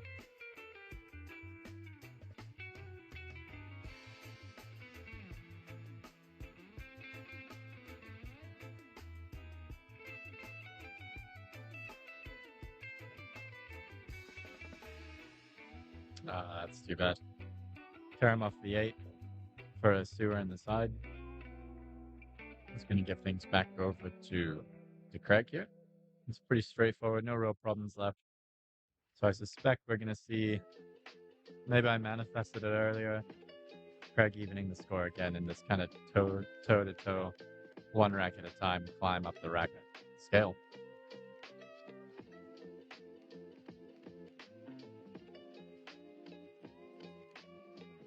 Right, didn't quite see that coming. So Craig a bit hasty on that 6. Missed it. I only just realized Craig's actually playing with a house cue. I don't think I've watched a match of his before. I don't know if he has his own cues or not, but kudos to him for just playing with a house cue. Cue's a cue. So we're gonna have a bit of back and forth on this 6. Oh, apologies. That is not a house cue. I only just saw the carbon shaft. It's one of these sneaky Pete style, perhaps, where the butt is meant to look like a house cue. It certainly does. Actually, I was wrong there again. It's not a carbon shaft. It's one of these like dark wood mahogany colored things. That's a nice shot. Hopefully, I think the 8. Can't quite tell if the 8 passes the 9 here. He's sure lining up as if it does. Yeah, there we go.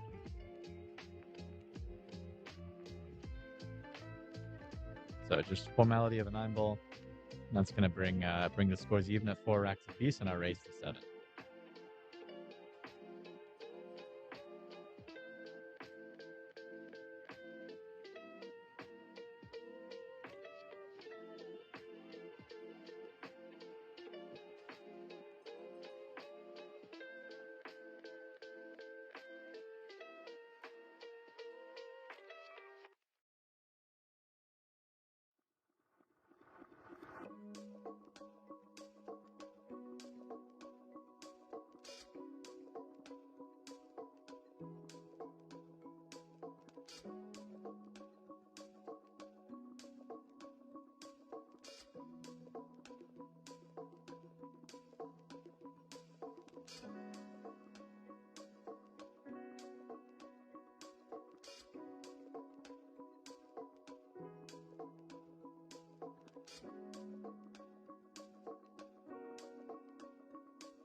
Couple balls in off the break. Luck ran a little bit with the 2 rolling up on the cue ball like that. I mean, he could try for it in the bottom right corner, but it's a bit of a... Yeah, that's actually exactly what he's looking at. Either that or the side, right? So I think he's going to go for it because the position is natural for the 3. He's going to get there? Nah, not quite. Ended up a little bit fortunate with a snooker behind the 8. Michael going to go grab the jump cue. So he's got his full cue. He might be trying to mass this around the 8. Ah. Good on you for trying, but didn't catch curve until closer to when it hit the rail, really, and just kind of ended up spinning itself straight into the pocket. So he's going to go 3 rails down for the 3. He needs to navigate a bit of traffic with the 8-7-4, but it shouldn't be too problematic. Just like this. Right on through there. Stay out of the corner pocket. Yeah, really nice. So not quite as much angle as you would have liked. It's going to leave him a little bit further on the 4 into the side. Stay out of the pocket. Ah, drew it straight back into the pocket. That's too bad. Mark Creamer versus Dave Mills, table number 4. Mark Creamer, Dave Mills, table 4.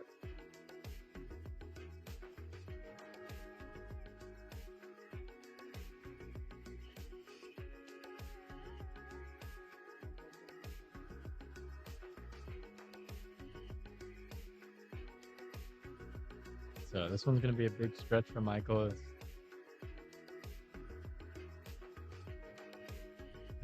Not sure. Shooting it one-handed. Interesting. You don't see that often at this point of the tournament, or the tournament at all. But shot at one-handed, couldn't be bothered to get a bridge. Just trying to leave the two balls with a bit of distance on the two long rails.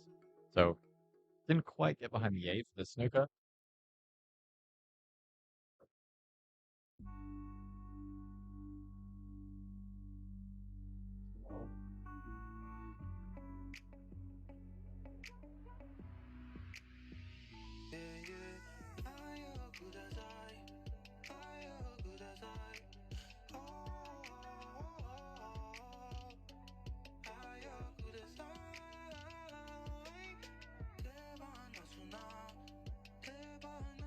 Stay out of the way of this 8. It's going to roll up right behind it. Nah, it's too bad. A little bit careless. He wanted to be kind of what you can see where he put his cue down. He wanted to be about half maybe 10 inches above that. It's going to leave him kicking at the 7 without too much hope for a pot. Just came around the back of it. It's going to be ball in hand. I think he was more hoping to leave that 7 up on the top rail here with a bit of distance. And it's a bit too bad. It's going to leave him ball in hand for a 7-9 combo that is not going to make it to the side.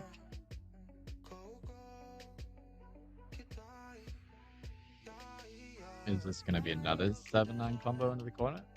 I think it will be. This is Michael's chance at combo. That's 2 missed combos, 1 apiece. And a snooker on the 7 for Craig. Bit of bad juju over the table for the moment, the second half of this rack.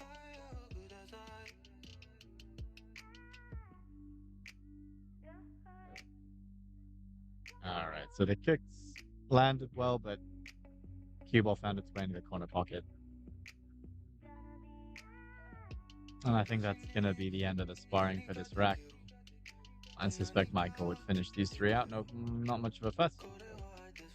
And pull himself a 1 rack lead, just like he's been doing now through the majority of this race to 7. I think there's a theme building.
I just had to change the seating arrangement here a little bit, but now I can only see the table itself. Just an additional angle on some of these shots that are a little bit harder to tell on the 2D screen.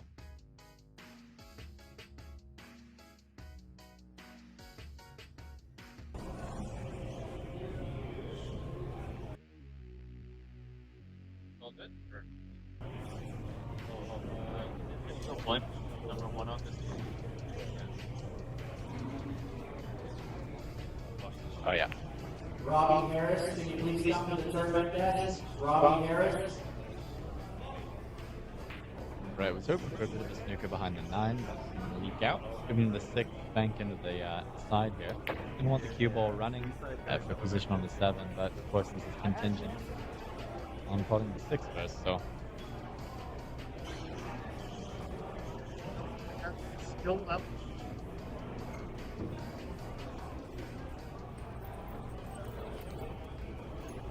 Adam Feynman, Mike Granite, table number 9. Adam Feynman, Mike Granite, table 9.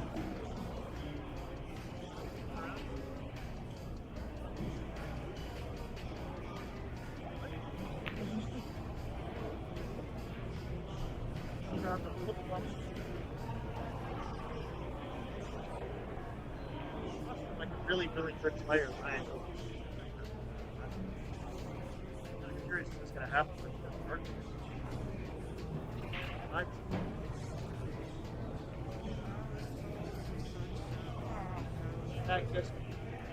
That'll save you a whole bunch of money.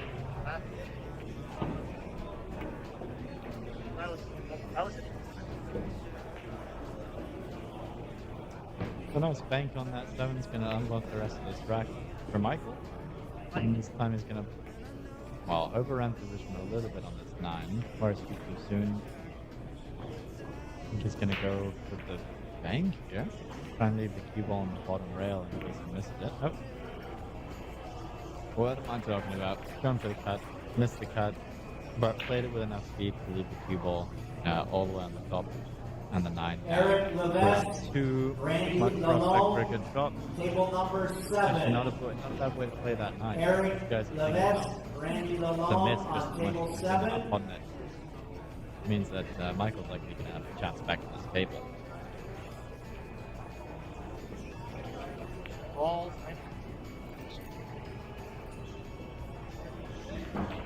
A chance it is, but it's not a great one. A little bit of a halfway house again. He's got the full table bank if he wanted it. But I think he's looking at cutting it into that same bottom right. Viewers bottom left corner pocket.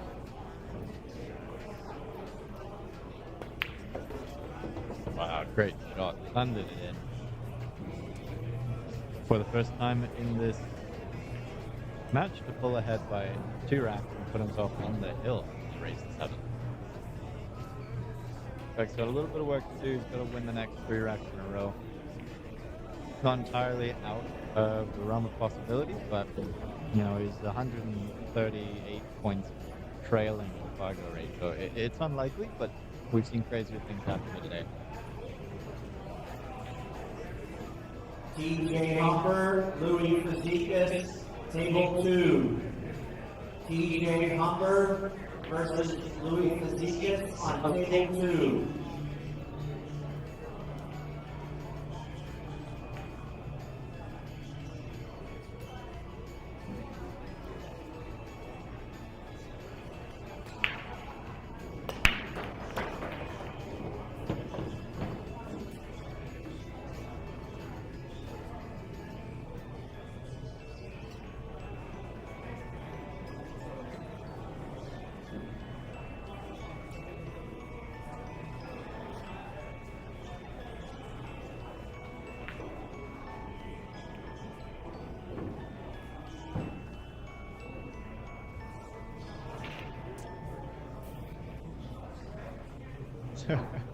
Greg dropped the magic rack onto the just around the green 6. Brad That was a bit Guthrie, of a Justin Bluznik, table 5.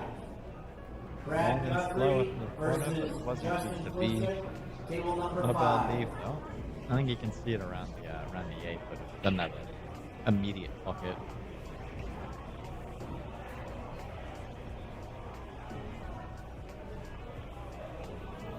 So does he play the 2 up to the top rail there on the side, or the top rail, and send the cue ball down to the bottom rail?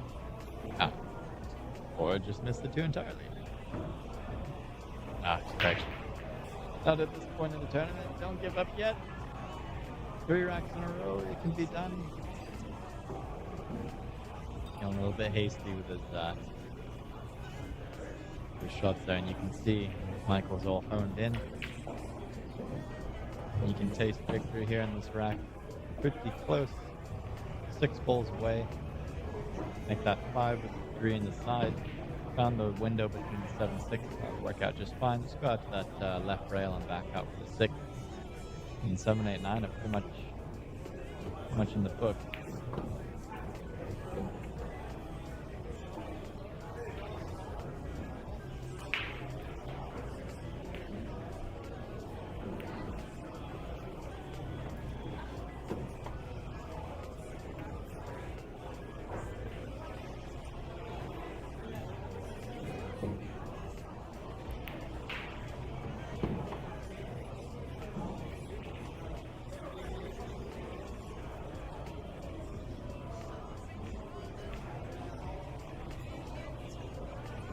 It's getting a little bit funny on the 9 to win the rack here.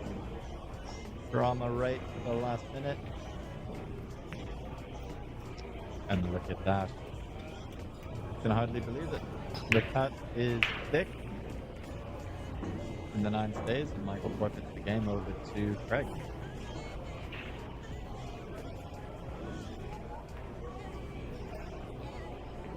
So obviously Craig takes this rack. We could be looking at a hill-hill match.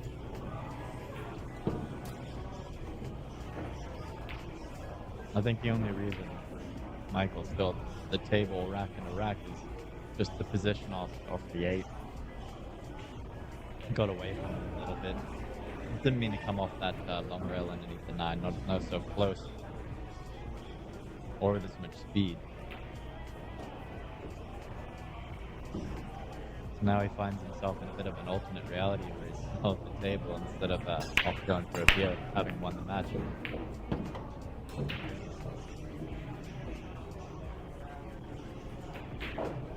But this break will serve him well for being on the hill. With Craig closing in the rearview mirror, so I think he's going to knuckle down, obviously, on this one. Then cut on the 2, just barely dropped.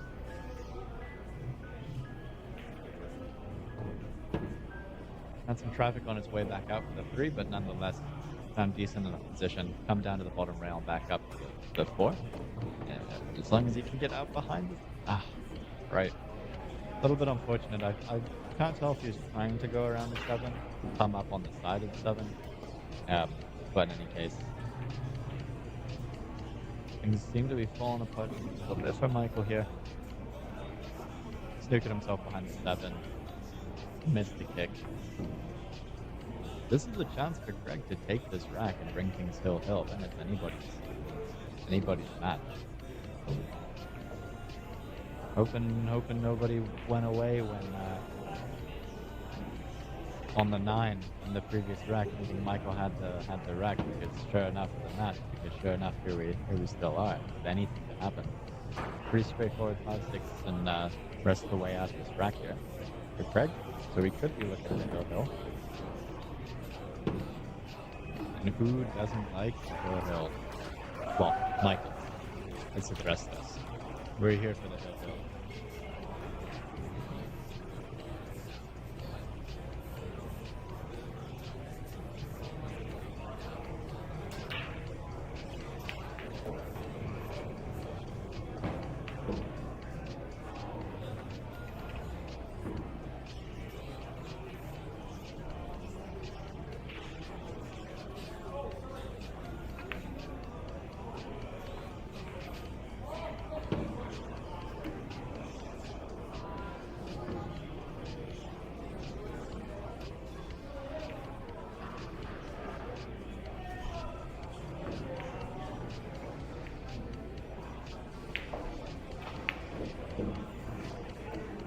Right.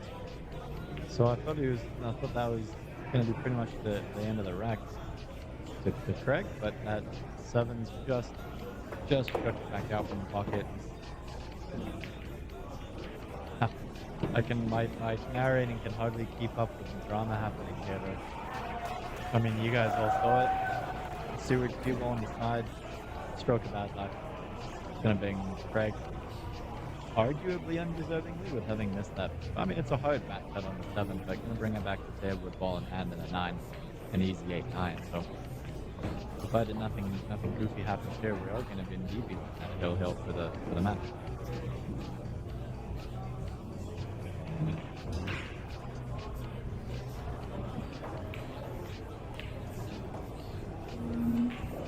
So I like how we played that shot, drawing back off the 8, and then back out along the line of kind of attack for the 9.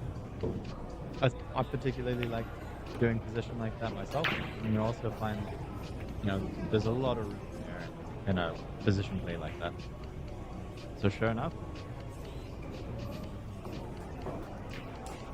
we got ourselves a hill.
Okay, if this stretch on that drop, the 1s can leave the 1 a hanger, bring Craig back to the table.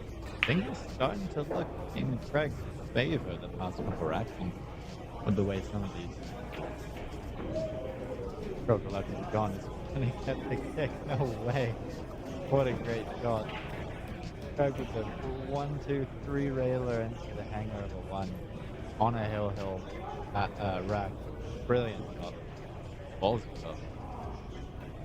Followed immediately by a jump here for the 2. He's going to want to leave the cue ball. Wow, and a Karen for the 8. Gosh almighty, what are we watching here? Karen the 8 in the corner. I think he had that in mind. But a little bit unfortunate not having that 2 in the right side. Especially after 2 shots like that. Oh, Craig pulls all the tricks out of his sleeve for the hill rack. Okay, so I couldn't quite see it from my angle. He did have the cut inside. Regardless. Or in fact, the overhand, right?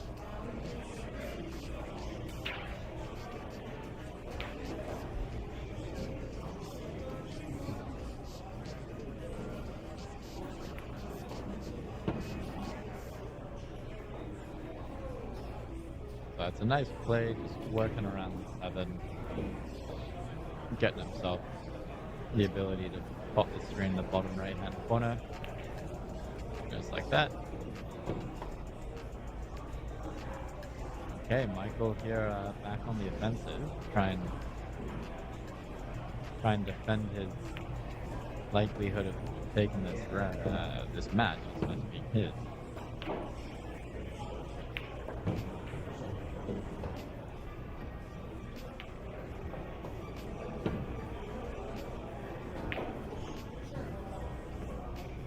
So he's either going to come a little bit pacey off this for the 7 in the corner.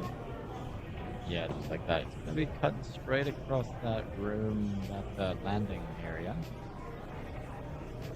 But he's still going to go for it in the bottom left. Fine. He just needs to pull over, down, and over the 9 in. Well, this one's a bit. Some players kind of split the field. Who wants to go inside? Who wants to go in the corner? But into the corner it is, and that's going to be the match to Michael. Well done.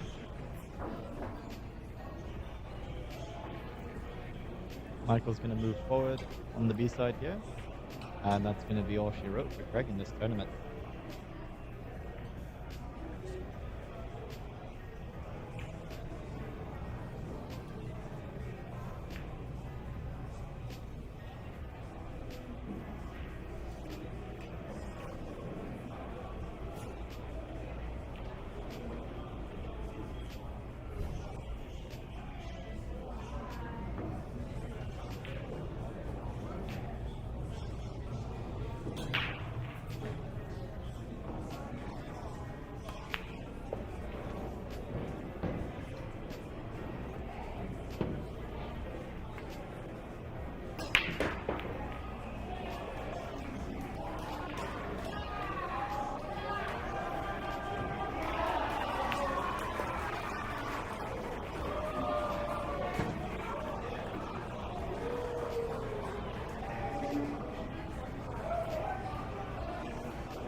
Verizon versus Weiss Gulu, table 11.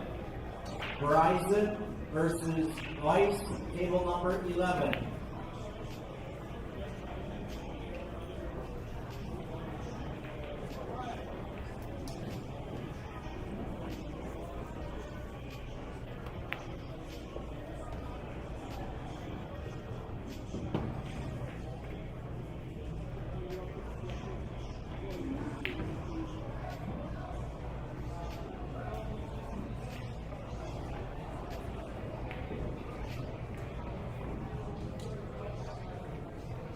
Nick King, Mashaka, table 21. Nick King versus Mashaka on table 21.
Right, realized I was just muted for the last few minutes of talking. What I was saying was, now that we've got the next match going here on table 11, we're looking at Bryson against Vice in a B-side race to 7. Pretty evenly matched in terms of Fargo rate, both in the mid to high 600s. Same can't be said about age. I think Vice probably got twice the amount of years on Bryson here. Can't remember how old Bryson is. And I better not go guessing, but at least Vice got a handful of more points on him, but still pretty evenly matched. Wouldn't go put my bets on either of them at this point. That being said, Bryson's making quick work of his first rack to get himself off the starting line and one rack ahead, pulling a one rack ahead lead with that 9.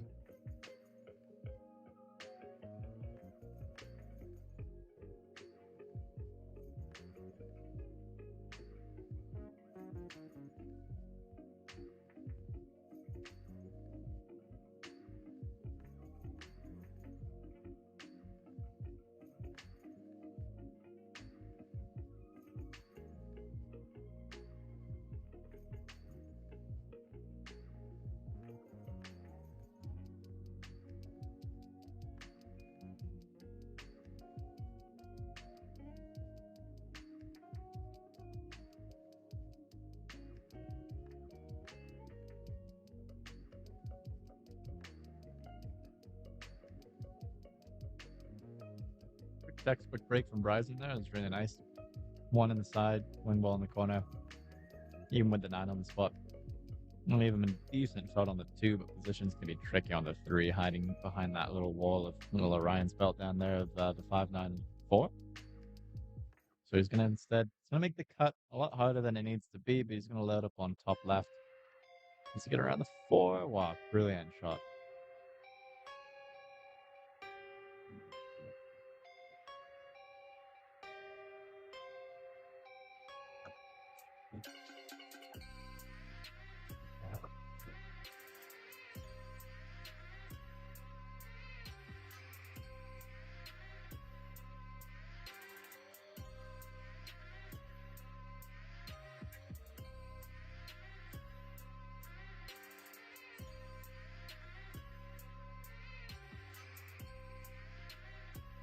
Oh, lovely touch floating behind that 9-4 window.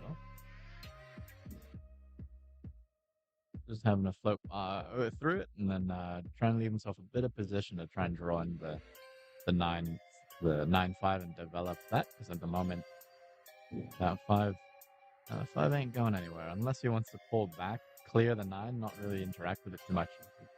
Okay, wow, great result from that. Drew back into the 9-5, gave himself the 5 down in that corner pocket, top left corner pocket, with a little bit of an angle, to try and pull out for the set. Needs to stay out of the side. Jeez, that was really nice job picking his way through that rack. It's a shame see where the cue ball and some bad luck like that. It's gonna bring Vibes back to the table and give him a chance to even the score here at 1 rack apiece.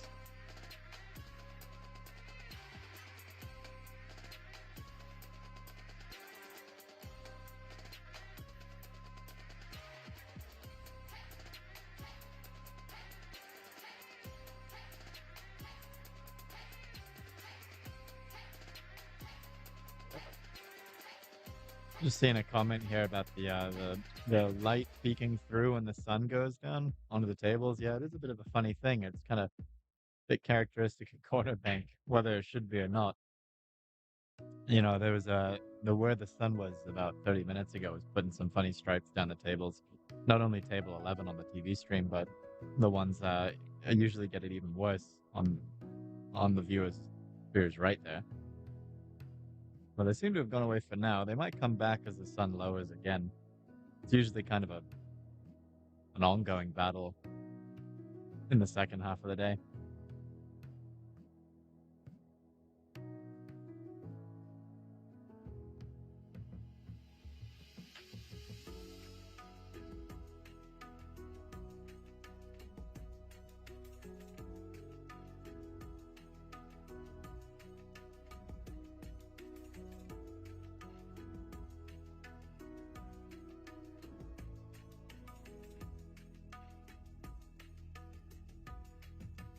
Wow, I can't believe that.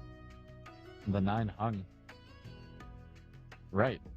So he's going to give that one over to Bryson, and that's going to give him a 2-rack lead. And that's a big criminal. Kevin Bateman, table 8. Brian Cedar versus Pat Bateman, table number 8. It's interesting. Vyas really took his time with that, even though position on the 9 off the 8 kind of hardly even finished getting down on the shot. But really took his time on that 9, and I'm wondering if there was almost a bit too much time. Overthought it a little bit. I think if he played it naturally, he'd have made that shot, 19 times out of 20.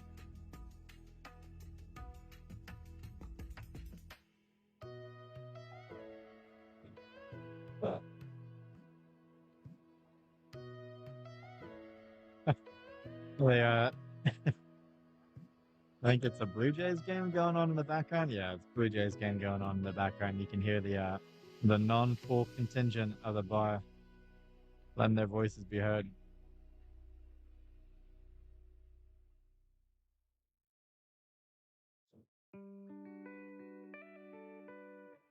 Just in case anybody's interested on that game, Toronto's at 5 against New York's 1. Yeah, and NYY, that's New York Yankees, right? I don't know baseball. Looks like it.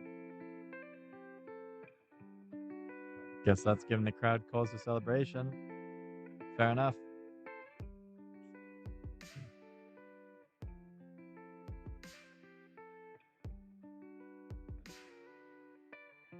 Meanwhile, back on the Q Sports side of things, Bryson's back at the table with a kick at the 1. Interesting. I wonder if he was going for the 2 railer into the 1 as opposed to the 1 straight at it, like the rest of us mortal players might do. In any case, didn't get too lucky a result on that, giving Vyas a nice shot at the 1 position on the 2 and a way out of this rack.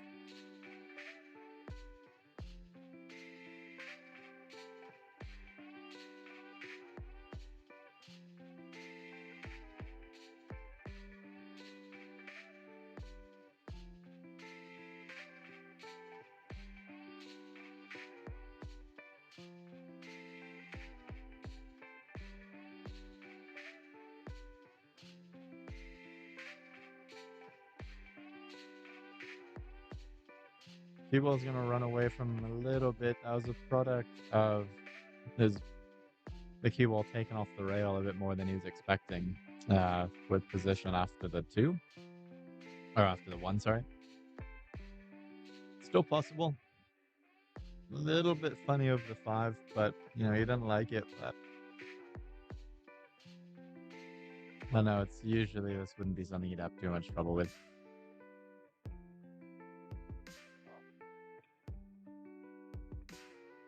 Okay, he's going to miss it a little bit thin on the cut. Is he going to get the snooker behind the 8? Hard to tell from his expression. See if Bryson gives it away. Yeah. Going back to the jump cube. Tells you what you need to know.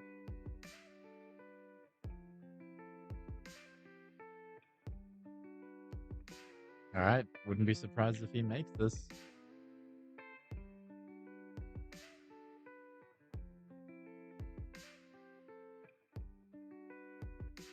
Right. Even the red got knocked clean off the table. You don't see that much. It wasn't that vigorous a jump. Must have just landed right on it.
So cue ball's gonna run away a little bit on him on the 8. You can see him flip his hand over. He's gonna end up in the worst possible place on the table, possibly, just behind the one other ball on the table. We didn't. Right?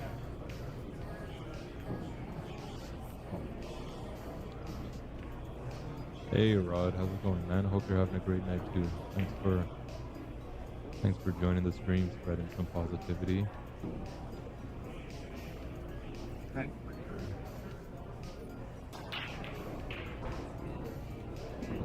Whoa. Okay, the comments did something weird, was there? Yeah, no, Wi-Fi is killing the stream right now. Let me pull it up on my phone, see how it's going. Sorry guys, you know how much I hate this.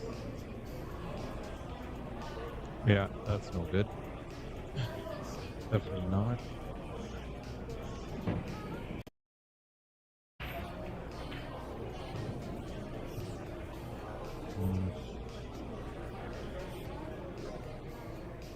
Okay, I mean there's maybe a few more things, like all I can think of is just downgrading the quality to,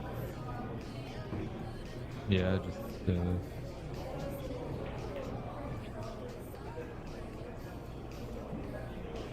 I think it just got better. Maybe. I mean, the bar is 3,000. Okay, maybe it's good now. I unplugged it and replugged it. That was my hacking into the mainframe.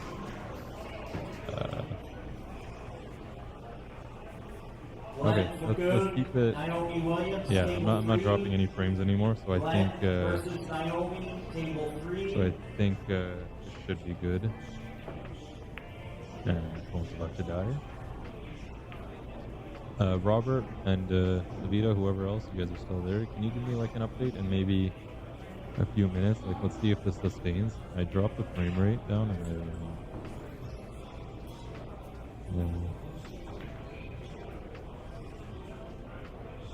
thank you guys for letting me know, bro. Appreciate that, because there's some people who would have just watched it laggy and I wouldn't have known. Yeah, it's oh, wait, not looking good again. God damn it.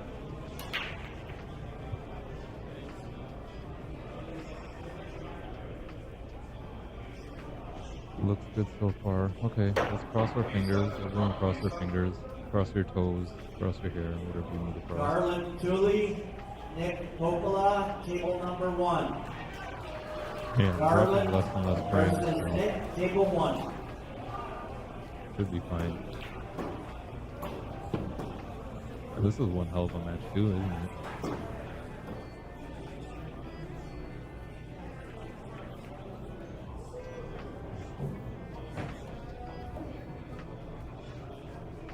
Bryson won his first match on the B side 7-0 against our previous guest commentator Carl. Bryson's a B side warrior. Marius Zubin, table number He's got 10. a renewed early Marius right there. versus Zubin, table 10. So we're at 4-1.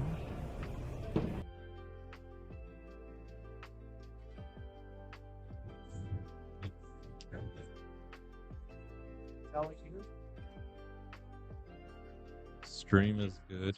What's up? That kid is awesome. Oh yeah, he's a monster for sure.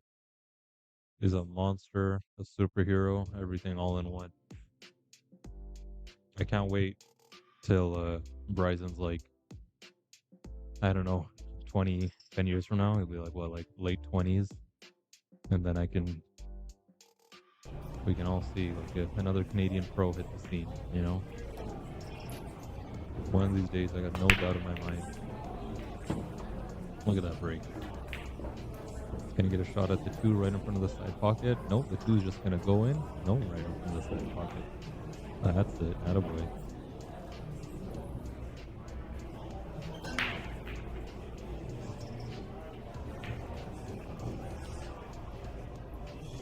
This is crazy. We got more viewers on YouTube than Facebook. I've never seen this before. It's never like that. In the past 2 years I've been streaming, it's always been like one guy watching on YouTube. That one guy, Dinesh, is an OG, always holding it down on YouTube. And now we got more on YouTube, which is cool. I find Facebook just a little easier to connect with people. You see your buddies in the comments, all that. But yeah. All right, let's get back to some pool.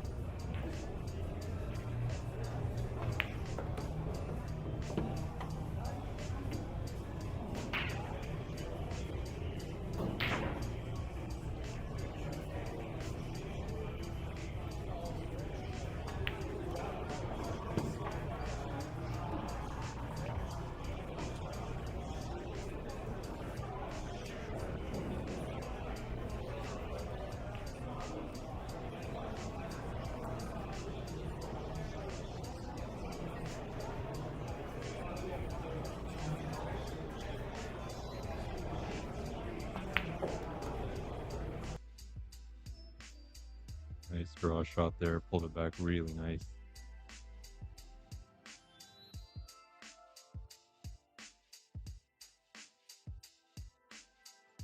Got enough angle to go forward, it looks like.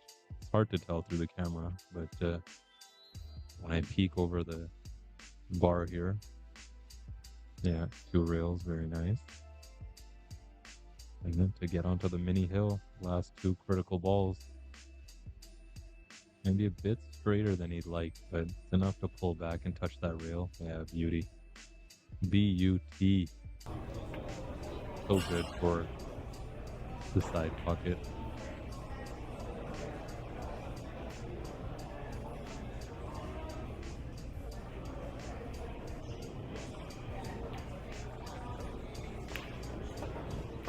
Nice. Solid. I think that's the next thing I gotta learn is streaming. I gotta handle the camera well, keep up with the motion and the pan. Let's see what else we got coming. Oh man, you guys hear that? The Jays just scored another run. Jim did warn me that he's gonna have to put the Jays game on. I said, yeah, I wouldn't have it any other way, for sure.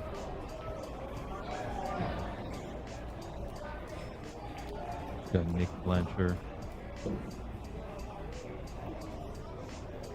right there playing his match on the B side. He was on the stream earlier today. And let's check back here. The day's about to break off.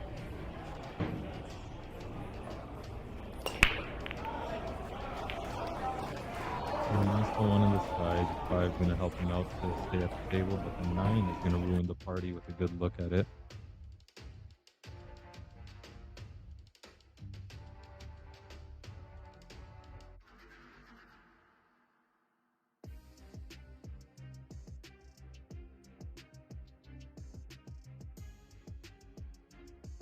Nice, gotta push.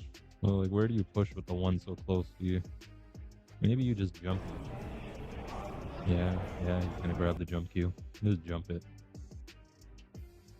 Like, my only concern with these long jumps is if you get any accidental lefty or righty, it's gonna land here and then, you know, swerve its way out or like this, whatever. But it's not too much distance. It's just all about that landing. Thanks so much, Robert. Appreciate you. I miss seeing you today. Oh, there we go. What a shot. That's it. With the top spin. Let's take another look. You know we gotta take another look.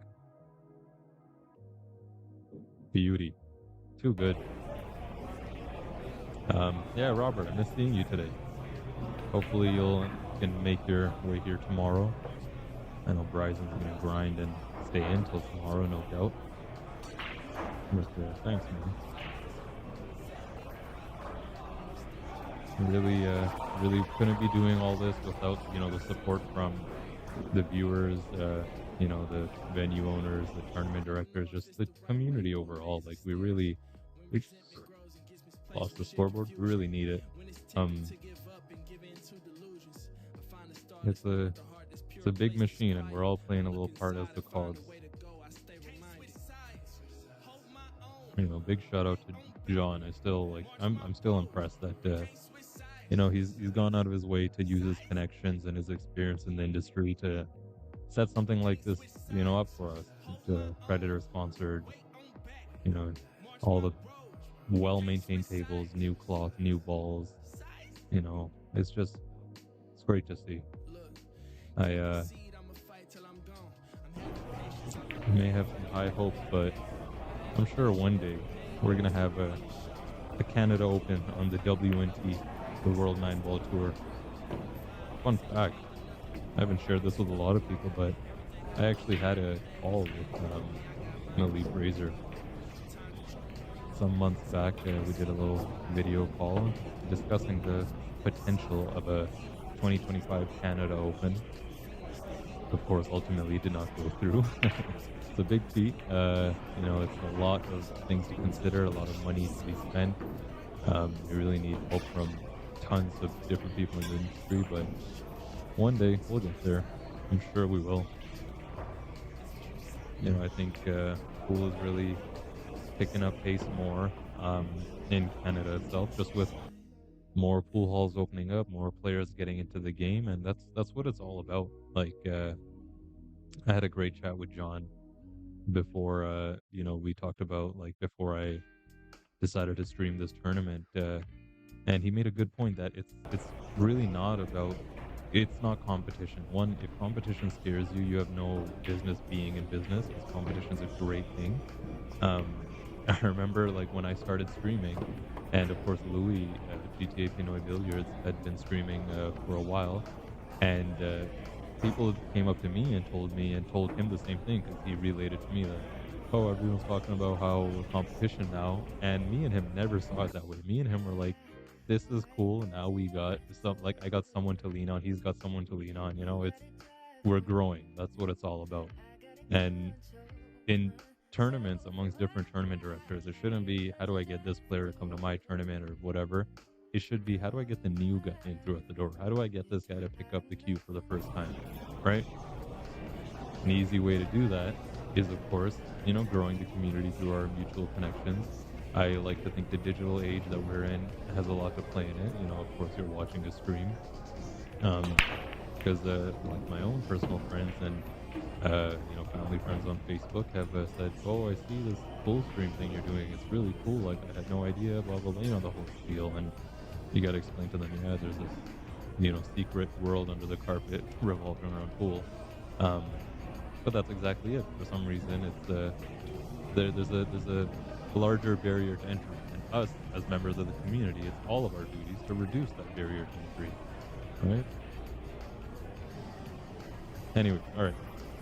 That's a sign I'm tired. I'm just rambling. Let me shut up and talk about the actual game. It's hard to focus with the Jays doing so well, but good for them too.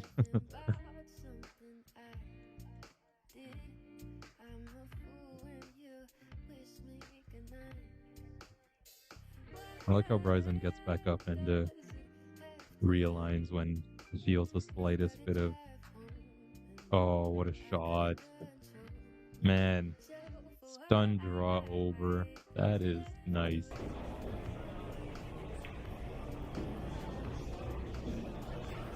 That was direct.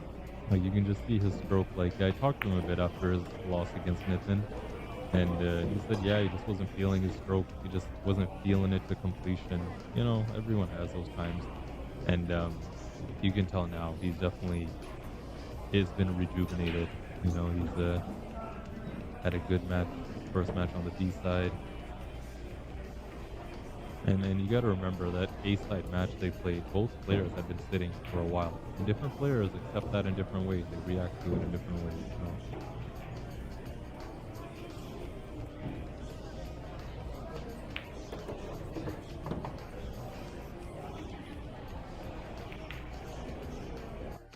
And this is to get on the hill, down to the last 3 balls. Very key.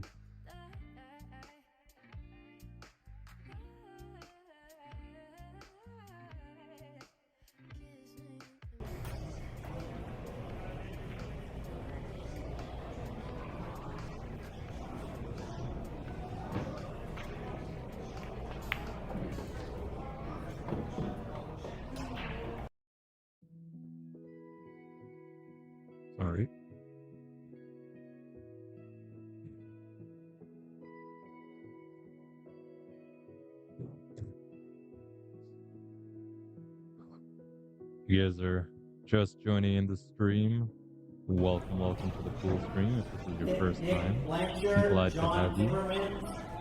My name is Ravi, the host and commentator of the pool stream.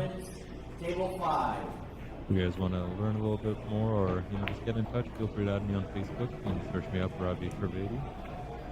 You can chat about, what's going on surrounding areas. There's still a lot of people I haven't met yet. A lot I have that I'm very grateful in doing so, but Ontario is huge, man. We got a lot of people. Gotta figure out a way to kind of make it all mesh together. Just had a great chat with Barry Hetherington. He plays on the World 9-Ball Tour every now and then.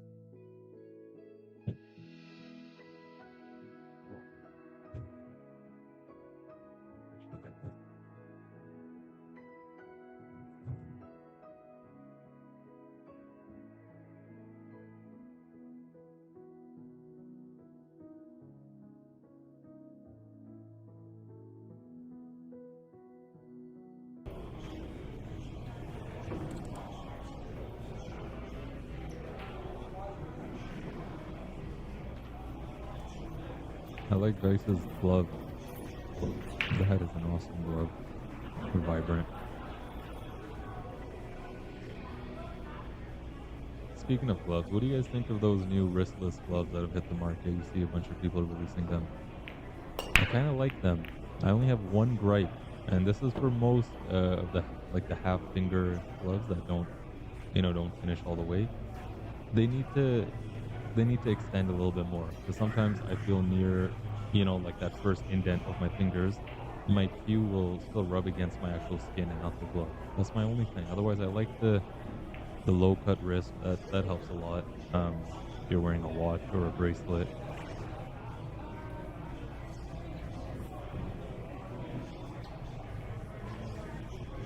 Dean McNaughton from Stafford Pellizzari, table 6. Dean versus Stafford, table 6. Play it tight from here on out. He can't really let Bryson get a look at anything too offensive with a layout like this. You see every ball has a pocket. The 2 leads to the 4 so easily, just like this. 4 leads to the 5. The 5 even leads to the 6. You can play it short side because it goes in either corner.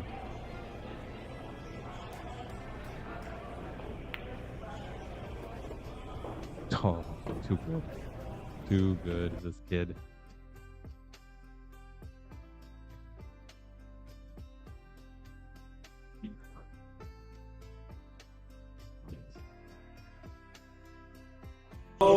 Robbie Harris, table 2. Jason Another really strong player Monroe from versus Ottawa, Robbie Jason Harris, table 2. John Pollard his match. So I mentioned Barry Hetherington because he's actually set to play Nitin next, and that will be a really good match. I'm pretty sure John is waiting for this one to finish for him to call their match on the stream table, which I'm super excited for. I think that'll be awesome.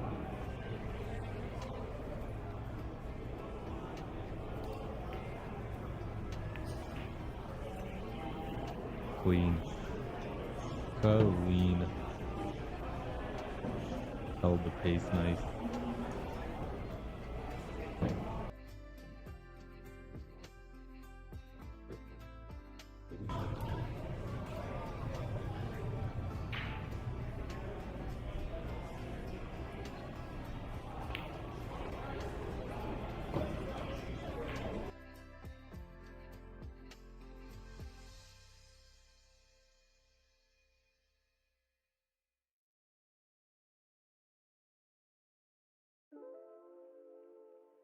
All right, this is for the match. Last 3 balls. Went 2 rails at it. You see how he forces that in with authority. Completes his full stroke. That's how I can tell he's definitely feeling it more now. And the first match just didn't seem like himself.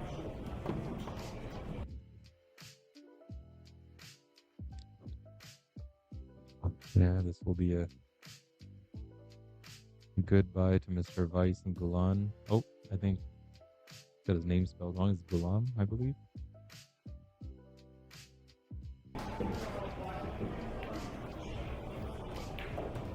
Smooth. There's Bryson and Weiss just shaking hands. That is your match. Staying alive. Staying alive. Huh. Well, guys, I think we have one more match. Why don't I pop my face up here on the camera? Might be a little dark. In fact, hold on, let me do one thing, if you guys don't mind, while we're just... Let me point this at the... Oh, yeah, this is a good match about to start. Dean and Stafford. Here, take a look at that. I don't think they've started just yet, just warming up. In the meantime, while I do some work on the back end. Let me turn my camera off while I do that. Yeah.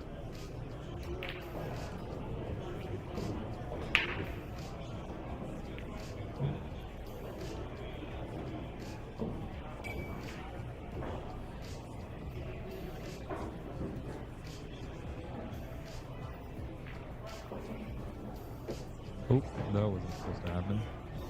Sorry. Why did that happen? Okay, anyways.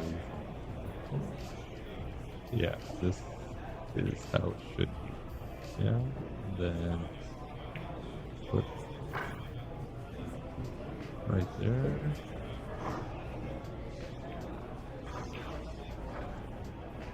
Solid.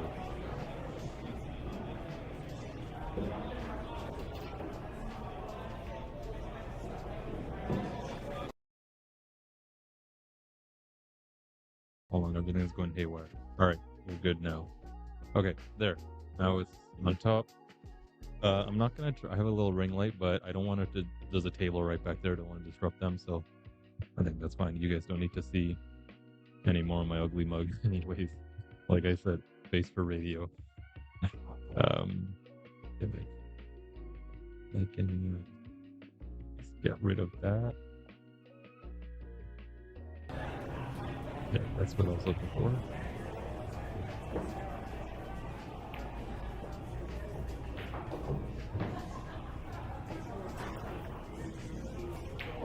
So, Carl, good experience overall? Oh yeah. You think you'd come back? I come back. I would. How much was your entry? Just for my knowledge, how much was your entry? 90? It's not bad. 20 for the green fees, 20 for the membership, and then 50.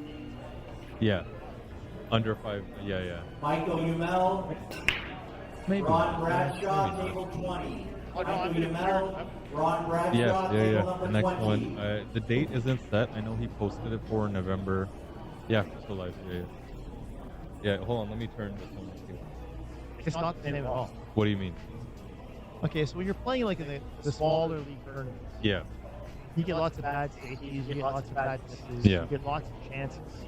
Mhm. So I played Bryce just before he played on the match we just streamed, Mhm.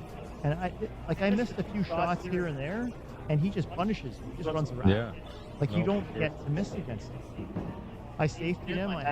I plotted the one ball, came back. There was a glare in my eye. I missed the ball. It didn't bother him at all. He just runs table. Yeah. So No. you don't get to miss here. 9-ball for sure, man. And when you the can't thing take is, for you granted. watch him play. It's almost like watching a real match. Yeah. Jonathan Lazard, Stu McTaggart, table 11. Jonathan put my headphones in. Lazard, Stu McTaggart, table number 11. I swear, it's like watching a real match. Yeah. But it's local, and he's still a kid. Yeah. No. So when I'm playing Loads him, of potential. you can see that he's nervous. You can see that he's lining up his shot a little bit more intensely than you would give a professional do. So he's still growing, Mhm. and he just walloped 7-0. So I feel for the guy that played last. Yeah. He's going to be like a high 700 card, I think, at some point, not that far in the future. Oh yeah, for sure. I'll give it like a year for like mid 700s. Honestly, I think this guy, so much potential and so much energy, so much like that's what youthfulness is about. You're like a sponge. You just take it all in so easily. If you were watching the shots, you see how many of them he gets perfect shape? Yeah. He's on the right side of the ball, just like a fraction, and he likes to like either draw it or stun it into place, or he comes the rail all the way around, Yeah. misses all the path, perfect shot of the ball, doesn't do any banks, doesn't do anything crazy, Yeah. just nice, simple pull. And he slaughtered it, Yeah. and it was fun to So- watch. Yeah, that's literally what we're talking about right now. Talking about you. We're talking about you right now. I was saying about how you don't play any crazy shots, you don't bank, you don't do anything stupid. It's just Yeah. nice, simple controls. Dylan Haggett versus John presents Yeah, no, it's table solid number stuff. 9. Table number Your 9. dad's really Dylan happy. He's Haggett, proud, Dylan man. Haggett, He's really happy about Table 9. He should be. The kid is a monster. Yeah, for real, man. Scary. I can't wait to see him and Antonio rep Canada. I don't care how long it takes. I'll be watching. My old ass will be watching at home. It'll be cool. Yeah, this is gonna be a What are good you match. talking about watching from home? You're going to be screaming and Ah, capitalizing. that's what I all wanted of to it. hear. That's what I That's wanted what to you're hear. going to be. You're this. You're in the right place. Yeah. You're doing the right thing at the right time. And you were talking before about all this goal Reminder coming players, to Toronto. Yeah. Second chance, third chance. And you're like there Under. Yeah. as streaming's becoming bigger. Hopefully. Yeah, Start yeah. around 10:30. Like I said, all about the community. With you guys, anything's possible, man. We all gotta work together. So let's look at our A side matches we got. Nitin and Barry. Oh, I can't wait to see this match. That's gonna be good. We got Jonathan Lassard and Stuart McTaggart. So again, 700 Pargos.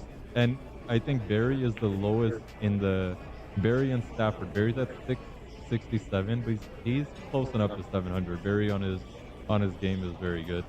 The undercover snooker player, Elias. He's 556, unestablished. Wow. Yeah, but I'm pretty sure he went in at the higher bracket. So John definitely did his due diligence. But he's playing John LeBlanc, another 700 Fargo. Jason Williams, close to 7. Rami, we already saw Rami on the stream how he played. Who would be awesome. Jason Monroe, good player from Ottawa. And Robbie Harris. So I think he is the lowest rated player, 589, under 600 on the A side right now. Dylan Eggett. I don't think I've met Dylan yet. Might be around here somewhere. Oh, this is the American player you're talking about, or his Fargo, 711. Okay, nice. I think there's a second one. I'm going to check. Now that I'm not actually watching the stream, I can actually go check. Over there. And then of course we got Stafford and Dean. I think they're about to start now. So while we wait, why don't I just pop it up there for you guys? Why not? There you go. Yeah, World Cup would be awesome. We need to get that back. I used to love seeing that. I used to love when they had the players mic'd up. Like if you guys have watched my streams before, you know I like to mic up the players. On tournament mic up, I think is a little different than money match. Tournament, you really don't want to get in the way of anyone's game or put anything in their head that wasn't already there. So understandably, I didn't, go to mic anyone up this time. Ooh, watch out, cue wall. Well, I'm glad Anton kept you guys some good company for a bit. It's nice to have someone to, steer the ship. The captain can take a nap if I can say so. He looks really comfortable behind the mic while you were gone. Yeah. All right. That's good to know. I can piggyback off him next time I need to step out for sure. Let me go ahead and hide our scoreboard. Where is it?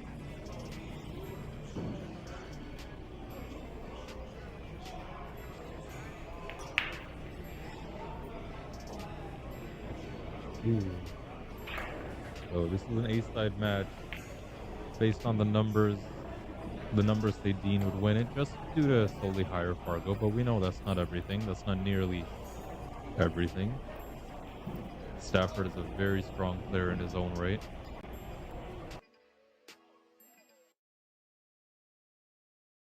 Now I'm gonna flip over. Oh, wrong table. They're on this one. I went to Nick. You can actually get 2 views of this table as well. Why not?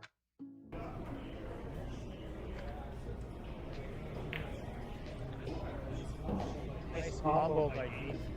And he leaves the 2 ball in front of the pocket.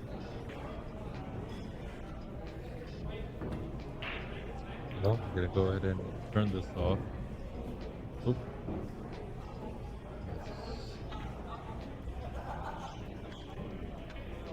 Okay, so that didn't work, so that's fine. We'll just do that. Alright, there we can see the table a bit easier now. Okay, the 5 on the side, put the 2 in front of the corner. I think he's trying to think if he, like, what kind of angle he wants on that 3 to, let me draw, to maybe come up this way. I'm assuming he's going to go for the combo on the 9. Yeah. Be a shame if he didn't, I think.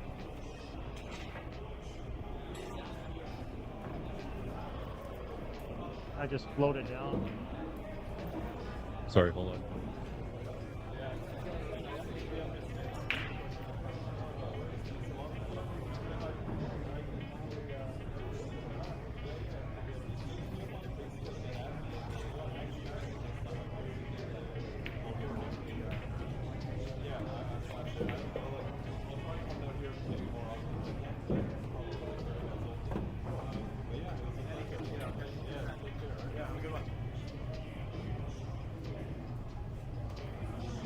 Alright, that was just Anton saying goodbye. I think he went a little bit too far, but he should be able to get this. No, I think he's I think he didn't go far enough. Because you want to come in at it at that angle. Like, looking at it here, the 6 is, no, the 6 isn't in the way at all. Yeah. He was a little bit. He didn't go quite as. Oh. Oh wow. I'm Wow. sure that looked good on your screen, guys, but Oh, you have it- no idea how good it looked in person. Wow. Like, we're sitting right behind that 9 ball. Man, that was satisfying. He was Yeah, look at this. dead on. Just split the. It looked like bowling when you split the pins. Look at the 6 and the 4. Awesome. No.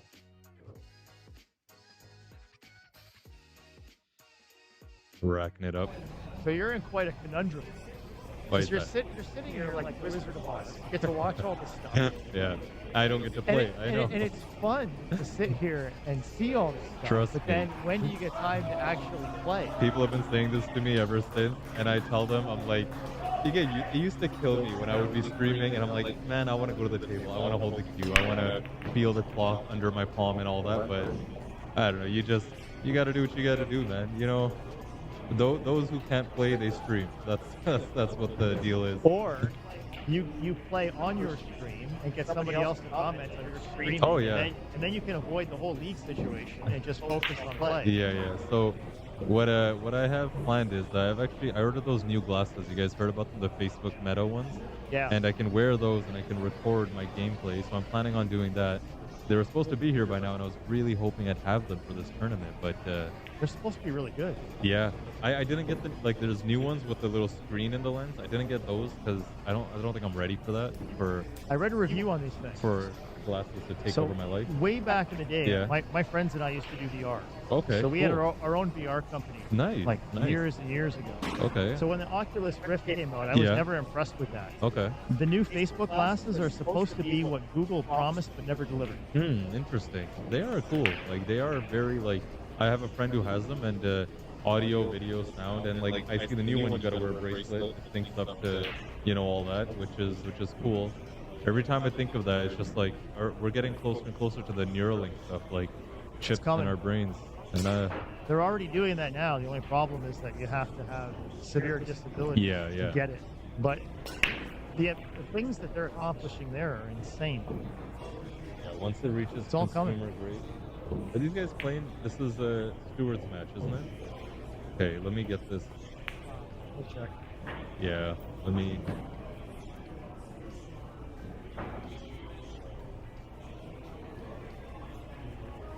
We need to do that. You need a dedicated computer just to follow this online. Yeah. Now you see why I got so many streams. Yeah. You don't have enough. That's the sad thing. I know, right? 4 screens and 5 screens, and you still need more. We should take a picture of this and then post it on the stream so people can see what you see. Yeah, for sure. If you could grab one, I'd I'll appreciate do that. that right now. Go ahead. You can grab the whole setup here. Is this impressive? We even got our. Yeah, perfect. I got here. Thanks, Chris. Yes, sir. All right. Really appreciate Carl and Chris hanging out with me today, helping me out. This has been fun. Let me tell you, sitting I'm here glad with to you hear. is like made the 696. day awesome. And this is an A-side match, I believe. Yeah, this is A-side, so it's going to be race to 8.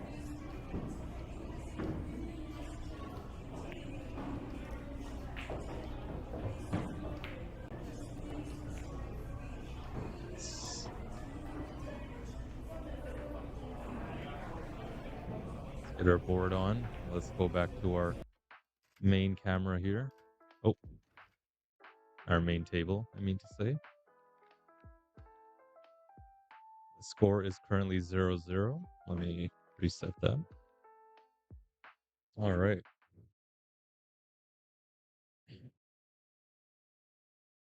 And as always, guys, I really do appreciate your feedback. Keep it coming. Positive and negative. I mean it. Don't be shy. Just don't be a total, awesome. Thanks, Carl. That's amazing. Just don't be like, just be respectful about it. But let me know, just like things you think would be better, add more value, things would be more visually pleasing to the eyes, because I know everyone's got different opinions. But I want to hear all of them anyways.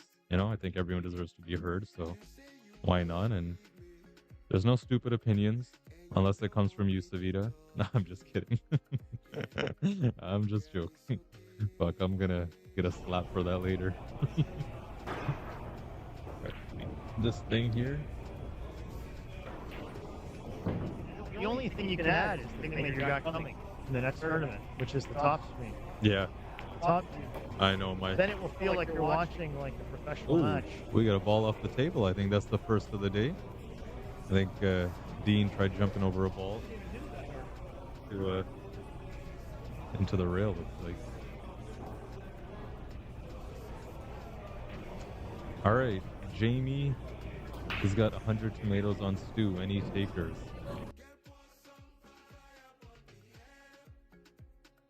Who's got some confidence in Mr. Jonathan Lassard? I haven't met the gentleman yet, but I've heard his name and get to finally see him play, so that'll be cool. I know who I'm going for. I'm cheering for Bryson. Yeah. Hold on, give me 1 second, Carl. I'm just.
All right, so we have Stu at the table here, and I'm gonna have the markers on the scoreboard for those that don't recognize the players, or if you're just joining in, you can know at least.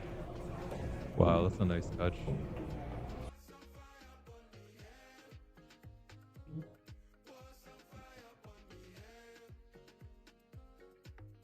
He's locked him up pretty good. It's hard to kick at it off the bottom rail. He's got to go off. Looks like the left side rail on your screen.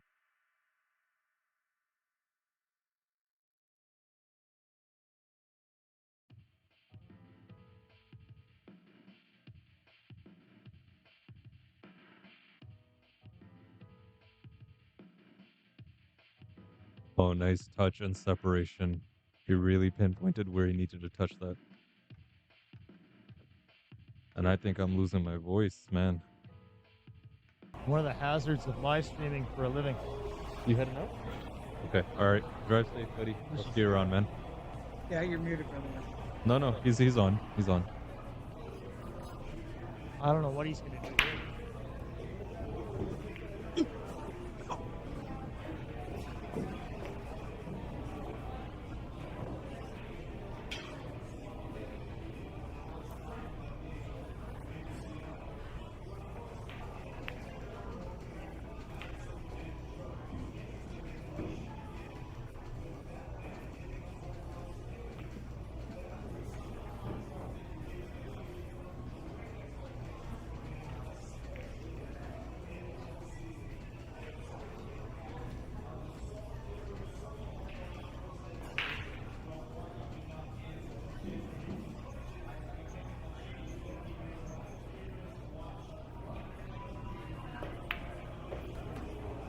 Nice Oh shot. boy, does it go.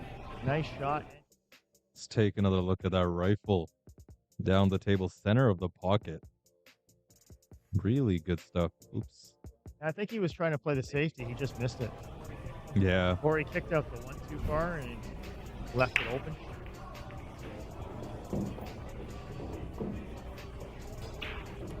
I like going in between the 9 and 5 here. That's Got the 7 on the way, but it'll be Broke okay. him out though. He's got a runnable table. Yeah. Some good planning there from Jonathan. This is probably the trickiest shot he's got.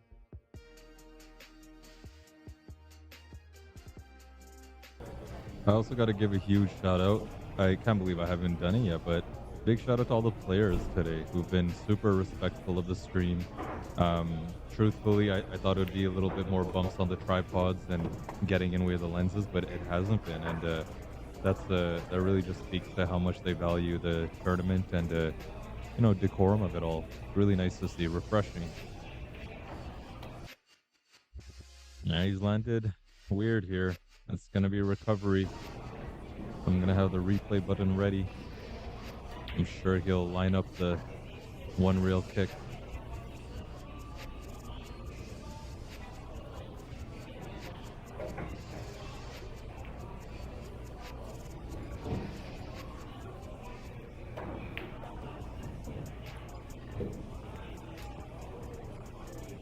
Nice try. Oh, so close. Nice try. Left a good cue ball though. You got any more tournaments coming up? Yeah, I've got so October 25th is Strokers, which is in London. Very nice pool hall. I went there for the first time just to talk about the stream. And it's just such a clean, chill vibe. Like, I really enjoyed just being. Oh, I didn't even play there. I just went to talk and I liked it. But they have $1,000 entry. $1,000 entry. Yeah. So here's a question. Yeah. If you're going to be at the tournament, is there any way that they can advertise the pool stream prior to? Because you got like 3 weeks. Oh yeah, she's already posted it. She's already posted that I'll be streaming it. She'll probably make a few more posts. Rhonda, she's the owner, very nice lady. Really looks like she's doing good stuff for her players and promoting good events.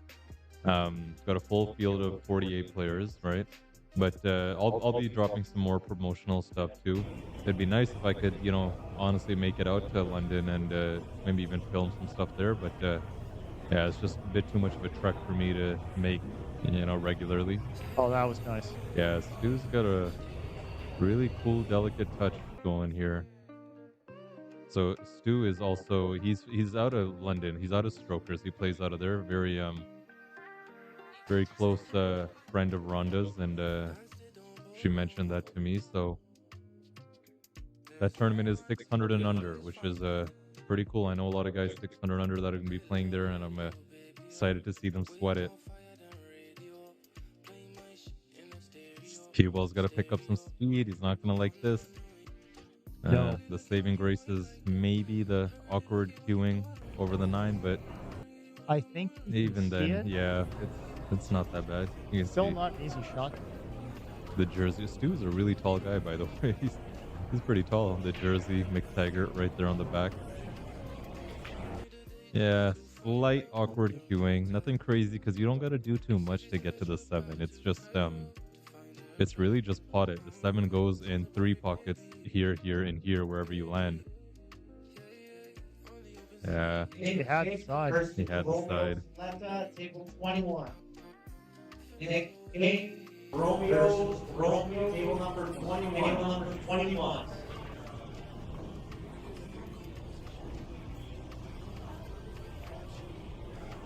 I think the safe play is kind of the Z shot here. These guys definitely have a good grasp over their case, but I kind of like coming That's what I see. down out here like this. Yep. Come on the other side of the other side of the 9. Had the 7 in the far corner. Yeah. Up and down on the 8. Put the 9 in the same corner as the 8. Well, I don't think he's gonna want to pot this 6. I think it's the. Oh, he did go for it. I think safe was the way, and he's gonna pay for that attempt. Ooh, there's a scratch. We'll probably see a table run right here. I thought he was going to hit that with more pace and try to run the table. Yeah. See, it's all there. Just go around the 9 off the 8. 8, 9 will go in the same pocket. Yep.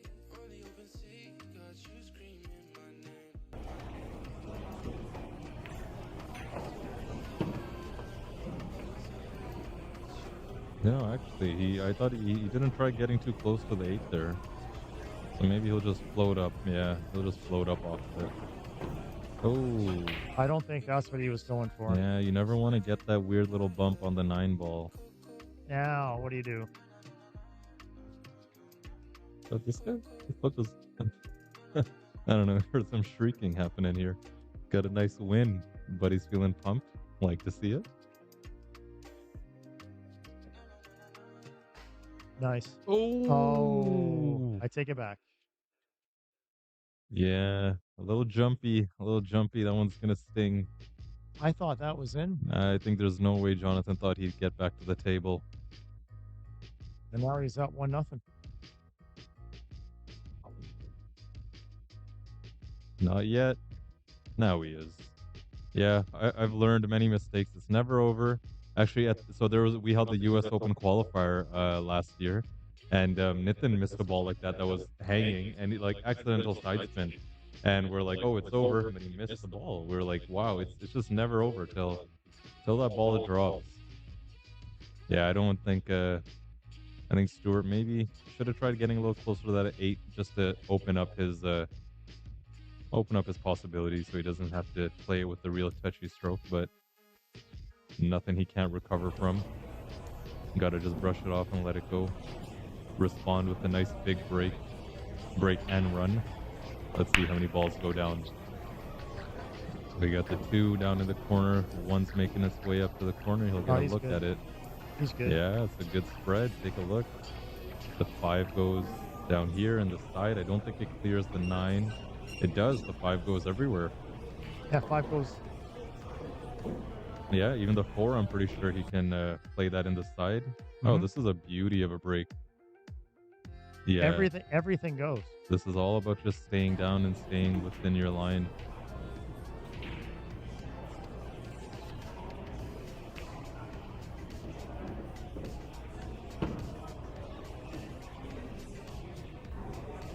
How's the angle on this? Which side did he get on? Yeah, he's going to go to the rail and out, play the 5 in the opposite bottom corner. Beauty. Yeah. I love the way he's attacking this rack right now. So like what I said, it's all about staying on the right side of the line, and he's not trying to do too much for that. He's just... Really helps when you get a break like that, though. Oh, yeah. Everything leads to the next ball. It really helps when you're 705 Fargo, I think. That's what really helps. Beauty. Alright, stay down on it, buddy.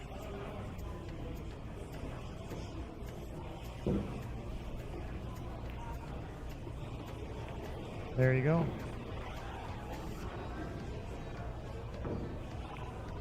Is this our first break-and run of the day? I feel like I'm blanking that I didn't see one. On this table, I don't think so. Yeah, first break and run on the table. I kind of want to tell him congrats, but I'm gonna keep it to myself till after the match. Nice.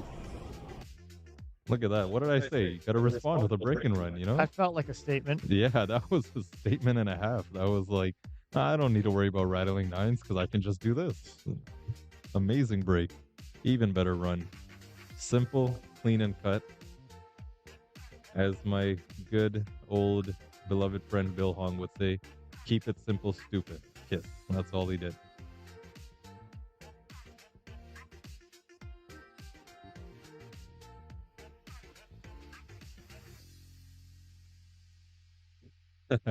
Jamie says called it. Yeah, you did, man. You did.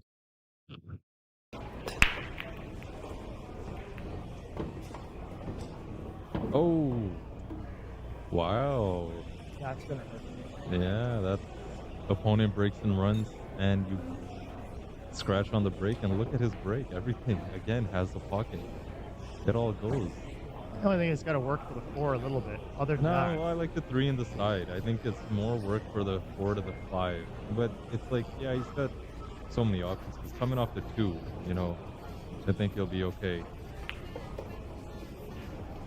Oh, he's actually going the other way. I didn't see that. I saw it. I thought he was keeping it simple like last track, but this is still very solid.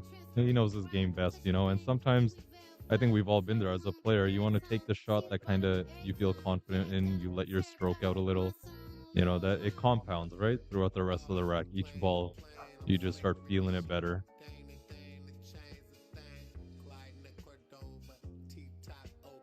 Very nice. He's looking like a robot right now. I don't want to jinx it. Let's keep it going. Wow. Beauty. Wow. Yeah, the kid plays. Stu himself, I'm not sure how old he is, but doesn't seem to be, he seems pretty young, honestly. So it's impressive to see him move around the table with so much vigor, just like this. Cut it in the side, very nice. All right, this is where you buckle down. Can't let up on the follow through on this one. One rail, light check. You could go the 2 rails, draw stun. No, 1 rail. No, he's he going went to. 2 rails. Yeah. Oh, watch out, watch out, watch out, watch out. Hit the brakes, hit the brakes. No. Oh, man. That's why I like the 1 rail better. Man. These guys are... Yeah, the 1 rail was definitely more simple. He would have been out here, anywhere. 1 rail goes into the line of the 7. He's Yeah. fighting the line. Then he risks the scratch. Oh, heartbreak, man. I was really enjoying the way he was moving around that rack. Two runs in a row would be just mint. Well, once again, I bet Jonathan thought he wouldn't get back to the table, and here he is. Let's see if Stu has another break and run statement to make next rack. It'll be his break. 2-1. Heartbreak. Well, Jamie, I guess you can't call them all, man. It'd be like that. Yeah. What were you saying earlier? Don't call it because the jinx. The commentator's of curse. the commentator's curse. It's the thing. Just gotta look at the. I at like the rack. watching the way they rack the balls. I don't like where the 2 is though. Why? You don't think it should be at the back? I never get good results, but I don't have a great break. So it's not. I mean, everyone plays it different. Some people still do the 8 on the back, which I don't think you should. Like, that was when like 9 ball was first getting real popular, kind of experimenting with it. But most people, like in WNT, I'm pretty sure I don't think they do 2 on the back anymore. I think it's just 1 and 9, and then everything's random. And then for some of the events, they'll do 9 on the spot. I think so. Don't quote me on that. Yes. He's not going to turn out how he wanted. I don't think Stu's going to like his next shot. Depends if Jonathan has enough to cut that 1 in the side. It looks like he's got just enough. I think this edge of the 9 might be in the way slightly. gets it the side though, it should be good for the 3. You can always use the one, I mean, the 6 as a blocker Yep. for the 1. You know, 1 into the sticks and your cue ball kind of comes off. But I think he's trying to see how he can sneak it past and get the cue ball stuck on the 6. A lot of different options here. It's tough to decide. I can't tell if he's trying to pot it or play the safety. Well, he's trying to hold the cue ball back where he is. You see him jacking up. Yeah, I'm still not sure if he was going for the pot or the safety. I think he'll get a safety out of it. Yeah, maybe Stu can see a bit of it. I kind of like going all the way Jason left Williams with right, versus Brandon come back Table towards number where he is. 1. People. Jason Leave the cue ball on the Williams far, versus on the far Brandon side. Yeah. Nova, table number 1. Table number 1. Oh, creative. Had that double kiss not happened, that was going to be a really nice outcome. Very creative. Unfortunate. The scratches keep piling on. Yeah, that's where the mental game really gets to you. It's hard to keep going from that, but these guys, after I'm sure years of experience in dealing with that, you know, they've built up their mental to be much stronger than that. An update on Stafford versus Dean, if you guys are interested, is 1-1. Stafford just barely missed a cross corner bank on the 2 ball. Well, the layout is open, but Dean's going to have to work for the 2 to the 3. Now, anyways, back to the stream table. Same thing, very open layout. 4 in the side, 5 in the corners, 6 up where the 3 is about to go. 7, 8, 9, the rest is history. He's got to watch out. Whoa. I think he's good. A little close for comfort, but he's good. It looks worse than it is. Oh, yeah. Yeah, the camera's beelining us. Nice shot. Shot back.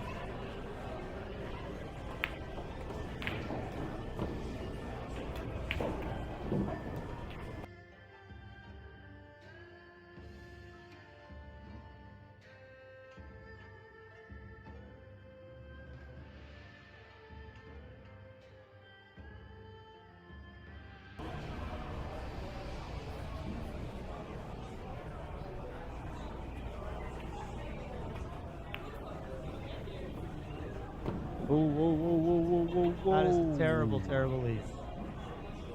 Same thing. I bet, I'm sure, Stu didn't think he'd get back to the table. I certainly didn't think so. That is no good. Yeah, Jonathan will have to come up with something here.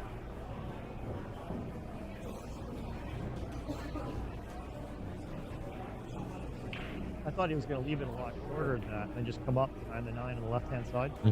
Yeah, Come back in the right corner. I didn't see that. 'Cause all his draws prior to that were so nicely controlled.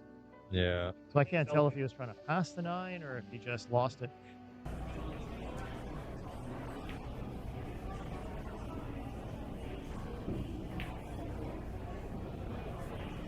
What do you do? The kick shot and pray? Or kick and stick and then leave it on the bottom rail? I think he's trying to get the cue ball up table. That was unfortunate. Yeah. 8 ball decided to get a little horny. Can't do anything about that. Other side, and he's on the bottom, and he's good.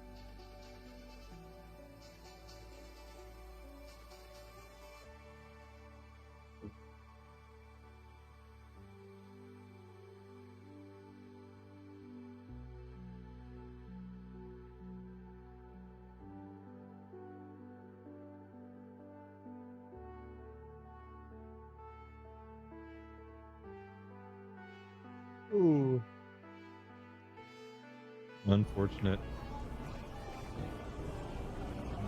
Curious, does he go for the bank here? I think so. Well, the separation is easy enough. I think so.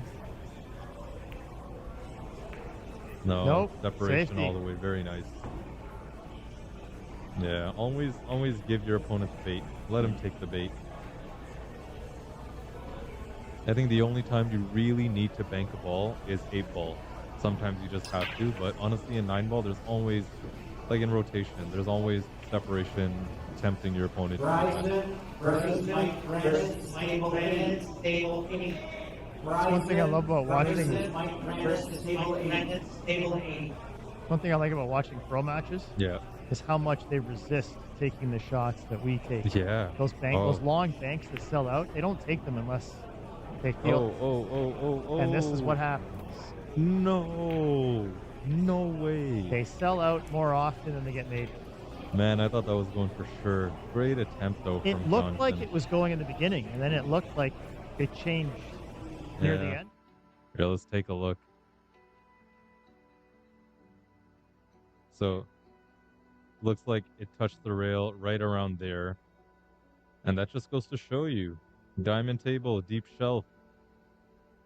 It's not just anyone's game. All right, we're tied up at 2-2. Quick update on... Why don't I just show you guys? Quick update on Dean and Dean's Stafford. match. Where are It they is at? 3-1? 3-1 for Dean. Stafford's break. And now let's see Jonathan's break. So Stu has done the one and only break and run on the stream table. Let's see if Jonathan can match him. I think he cut the one ball a little too much, kind of lost the cue ball, and it's going to be a dry break. Uh-oh, 2-9. You know you got to This look at might it. be a very quick game. You got to at least look at it. Even though it might not be the wisest thing. Oops. Oh, it'd be so nice to have top view right now. I know, right? Oh, it looks good though. Yeah, sure. Okay. No worries. I think if you get past the side pocket, it's almost straight on. Not quite. You have to cut it, but Yeah, the view is but pretty good. It's good. Yeah, he'll get a pretty good look at it, just Just like that. He'll, yeah. A little short. I find sometimes it helps to not even be dead straight on these, because now see this way, the 2 is going to track towards the 3, and if he can avoid this 4, cue ball will track its way down. But I don't think he'll be able to avoid that 4. He might have to go straight into it. Ooh, he drew off of it. I guess to Oh, position that the was ball lucky. better, but yeah. Fortune favors the brave. He'll like that.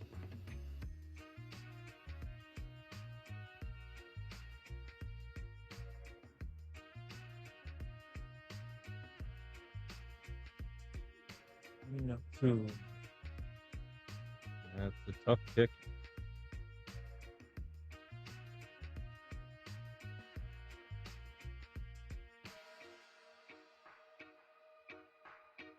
If he misses, it might end up really bad. Ooh, pretty kick and stick. Vincent Sharma, Barry Sell out a Hetherington, shot at the. There you go. The two. match you're looking for is up. Oh, and they're coming right next to us. So Barry that's good. 7, table 7. We can we'll keep you guys posted on Oh, that. you're gonna have 3 really good matches. Yeah, all A side too. All within proximity to where Yeah. you're sitting.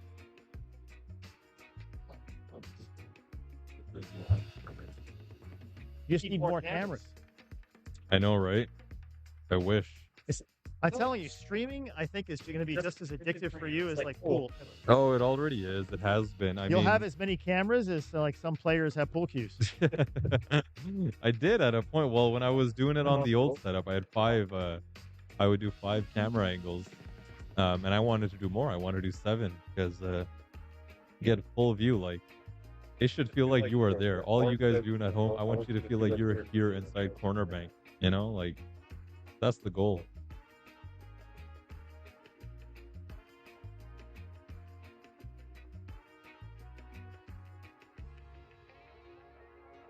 Gonna fall wide.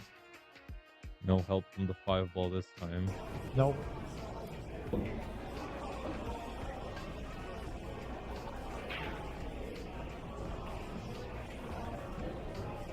Four goes to the left pocket. Does it combo the 9 or no? It can. You can definitely. Even the 8-9 is on, but if you're gonna go for the combo, you might as well take the 4-9. Go with inside left to get shape on the combo, otherwise come on the right side. Yeah. I just don't see how he comes to the right side without going across it. If he misses, it's going to be off. Oh, that Nice looks shot. good. Nice shot. He's just short. Should be fine though. It's okay as long as he doesn't run into, like, if he could thread the needle through these two balls would be great. I don't think he'll be able to, like, maybe if he can stun over this way, but the minute he touches that 8 or 9, the game plan on the 5 is kind of over, and it's straight recovery. Think he's gonna go top inside? Nope. He's doing draw. I think he's gonna go around. Before like you were the saying.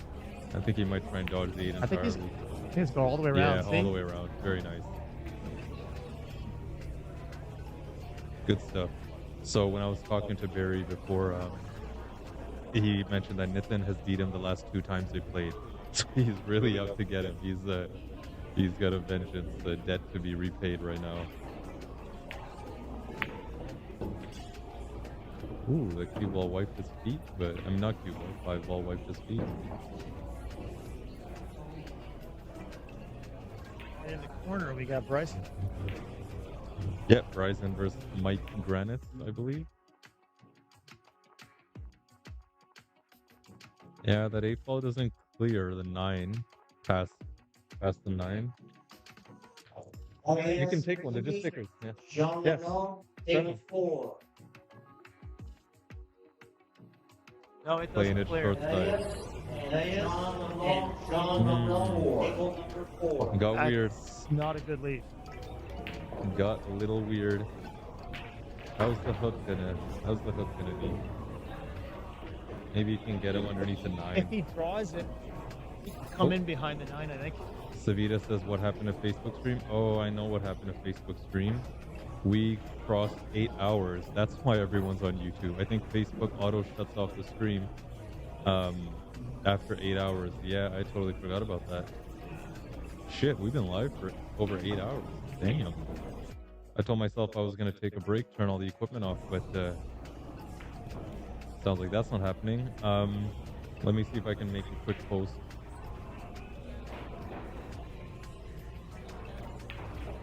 Can you restart it? Not without shutting. Here, hold on. Actually, let me see. Maybe there's a way, but Oh, that's nice. That's really nice.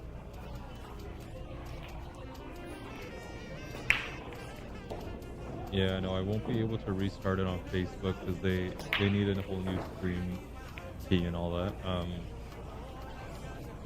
Okay. In the meantime, I'm gonna do one thing. I'm gonna get a few. Can we post on the Facebook that the stream's ended? Yeah, that's Switch over yeah, to YouTube or just that's put the YouTube link there? exactly what I'm about to do, and then.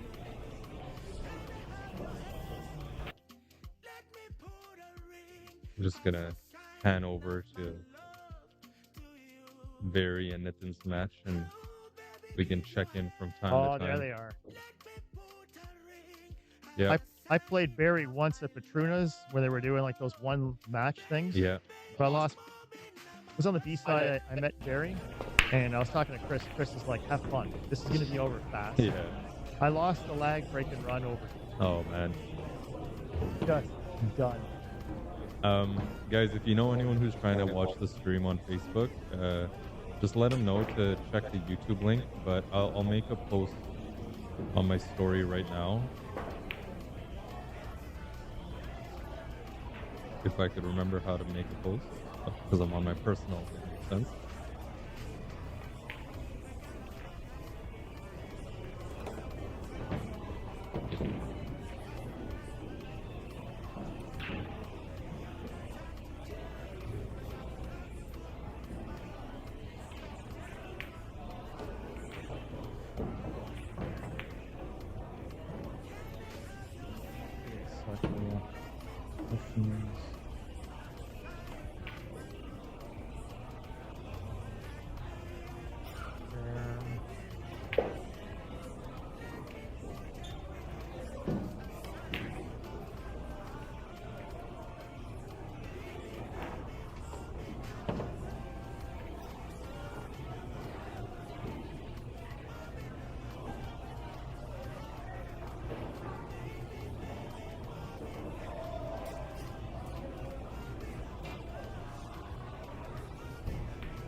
Andy O'Pan, Andy O'Pan, Hummer, DJ I Hummer, think I got table it. 10. Table Yeah? 10.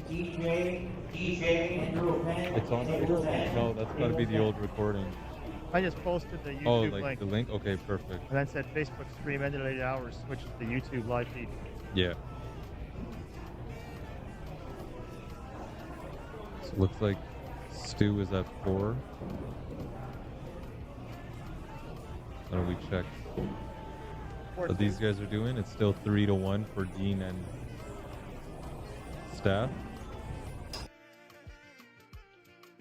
And Nitin is just shooting around. They have yet to start.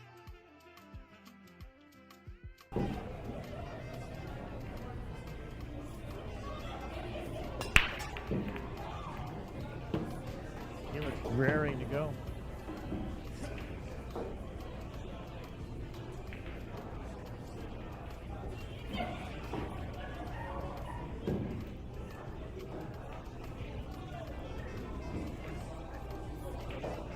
You know, the one thing I love watching Nitin play?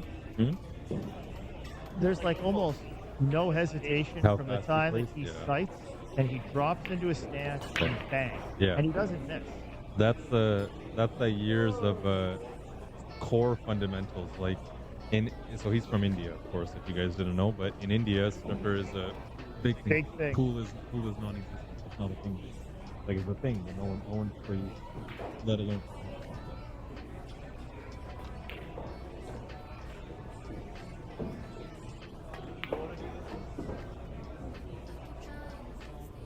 That was Louis.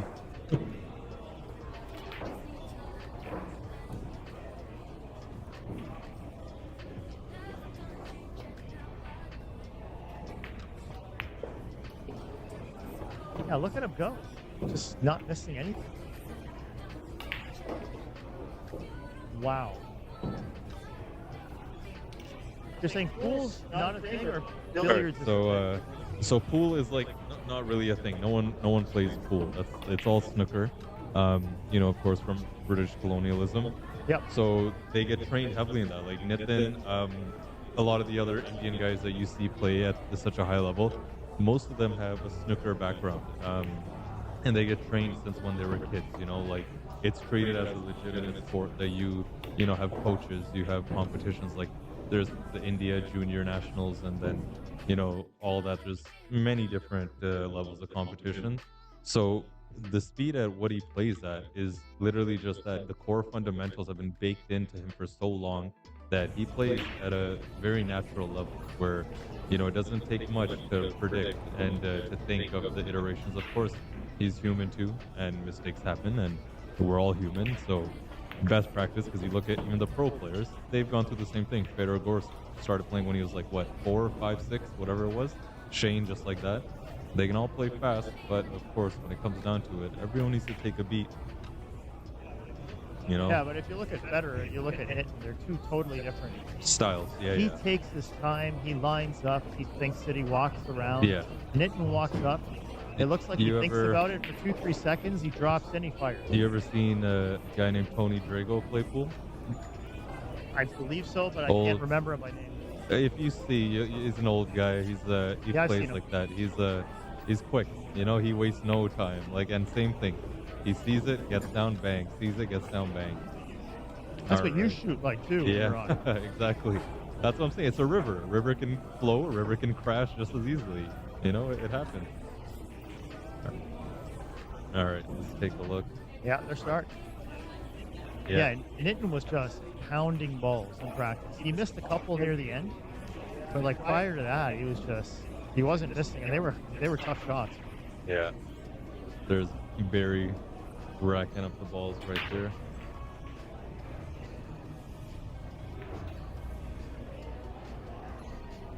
This is 4-3 over here, 4-3 for Stu, I believe. If I'm not wrong. and 4-1 for Dean. Yeah, 4-1 for Dean against Staff. Nice break. The one's down, but he's not going to get a look at the 2. Over there. All right, I'm going to put my jacket on.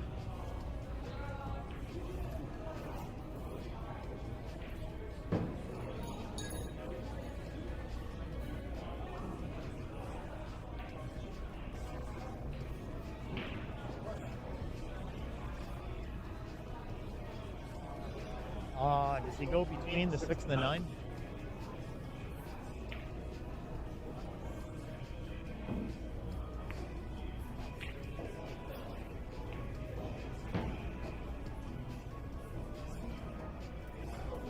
Gives him ball in hand. That bounces.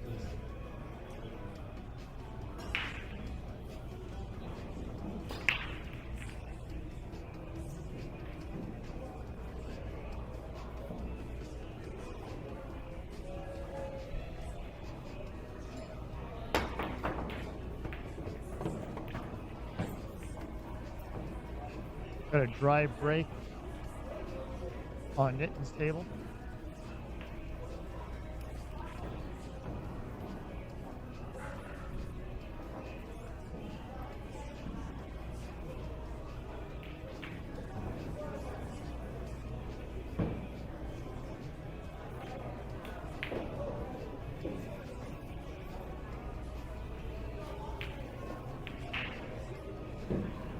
Very headed by break. Nitton got the lunge on Stu.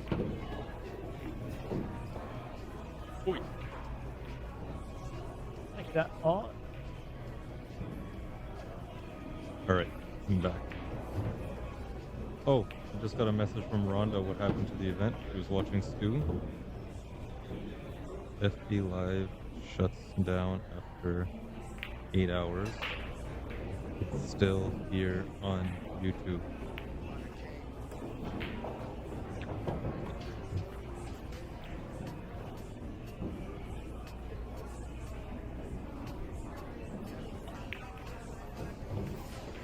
Look at that.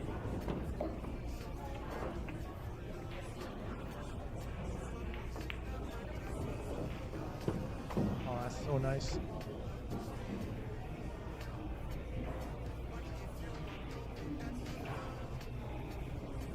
I feel like we're having talent overload right now. It's Stafford's on a run out, Nitton's Yeah, on a run out. Which table? do you Stu's on a choose run is the out. Problem.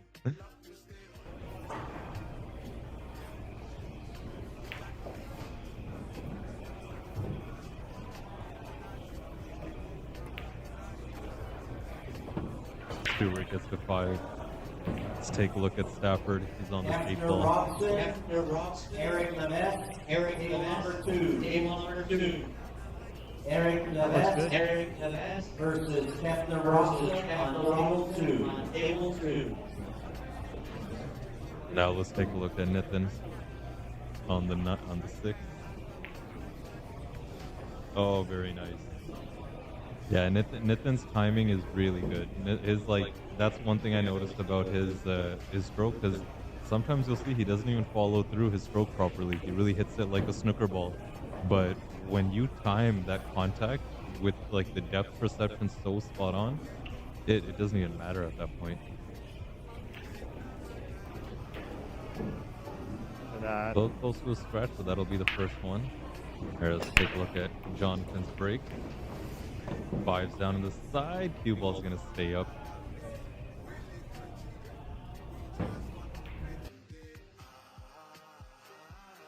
And the score is now 4-2 for Dean versus Stafford. Stafford has 2. Of course, for this match, you see the score right there. And 1-0 for Nitton versus Barry.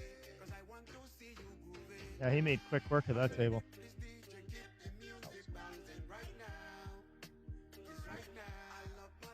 It's like that's my kind of give and take with watching Nitton play. It's so nice because how fluid and good it is, but then it's over so quick sometimes. It's like, damn, like, you want to see.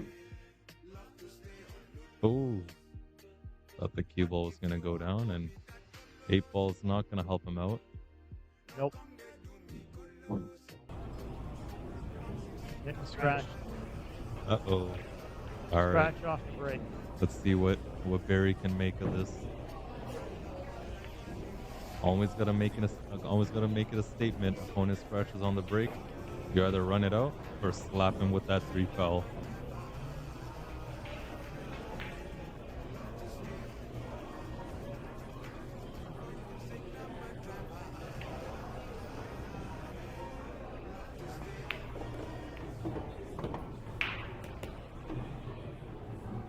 I wanted to avoid that 2 entirely. Would have been nice if you got the twofer, but not this time. We'll try and get the 2 ball underneath that cluster down here. Oh, not the gap. Found the gap, That's gonna hurt. but in the worst way. I mean, it's still not straightforward. It really all comes down to how Jonathan gets a touch on this 3.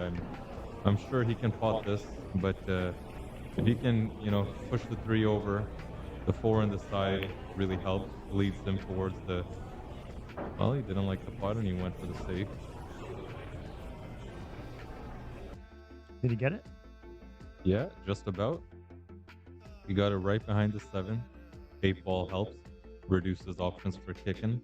6-ball's kind of in the way, so he'll have to check this off the rail. 2 rail. Good touch. Barry went for the 6-9 combo bank. Almost scratched, but he stayed up.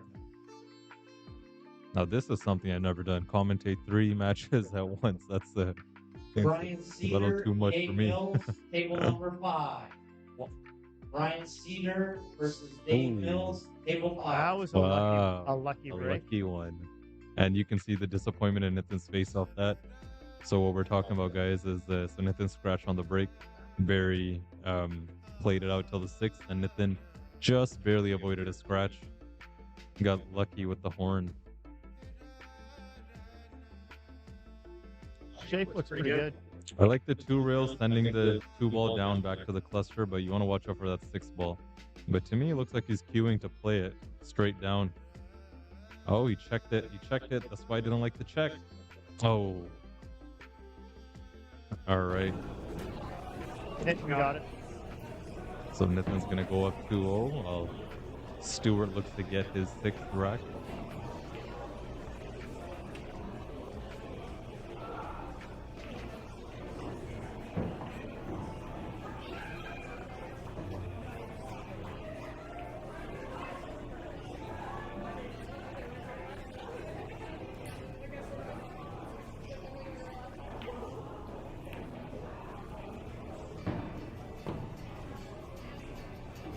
Alright, I like the angle he's kept here because he can do a few things now, either bump the 7 or bump the 9. I think bumping the 7 is a lot 7. simpler. Yeah. I agree.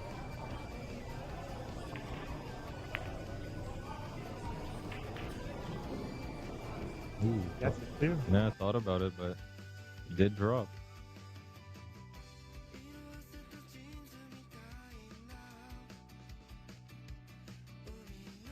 Try break Barry.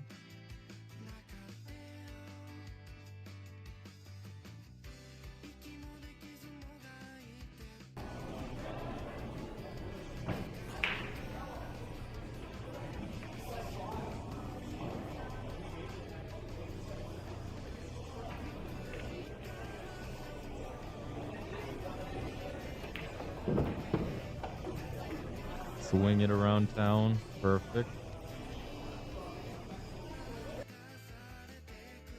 That was a nice shot. Up and down and out.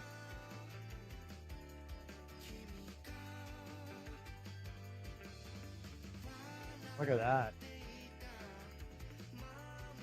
What's he gonna do with the 4 though?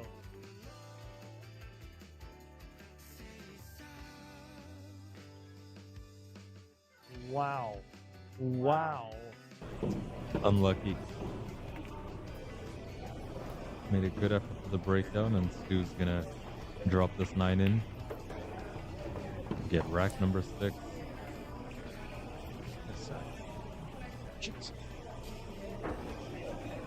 The old Karen.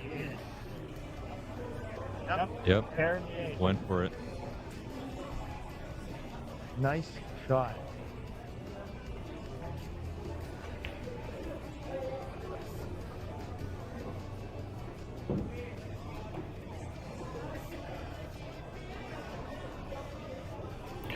Yeah, just the way this is set up, because he can bump the 9 and help him hold it for the 7 in the side. That's what he's. No, No, he drew back out. when you have Watch draws out, like watch that, out. you don't need to bump anyway. Yeah, but you see, this is what I mean. This is when the river gets a little rocky. Yeah. So hard to control draw like that. Corner. Yeah. Shot. Oh, Wow. avoided the spread. Look at the shape on the 9. Wow. All right, let's see if he can close it out for a 3-0 lead on Barry to start off the jump. He Yep. can indeed. All right, back to our main table. Sorry about that, guys. Just wanted to see the end of the run out. Is this Stewart's, call him Stewart, but Stu's first dry break, I believe, of the match. Oh, that was nice.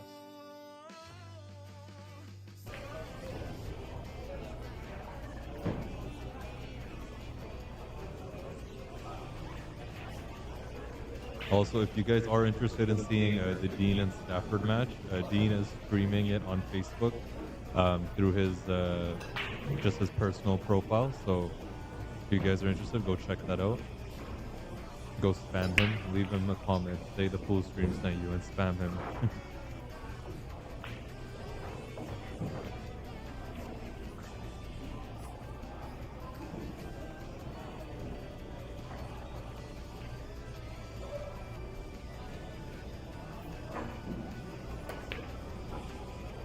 I don't know why he hit it with so much.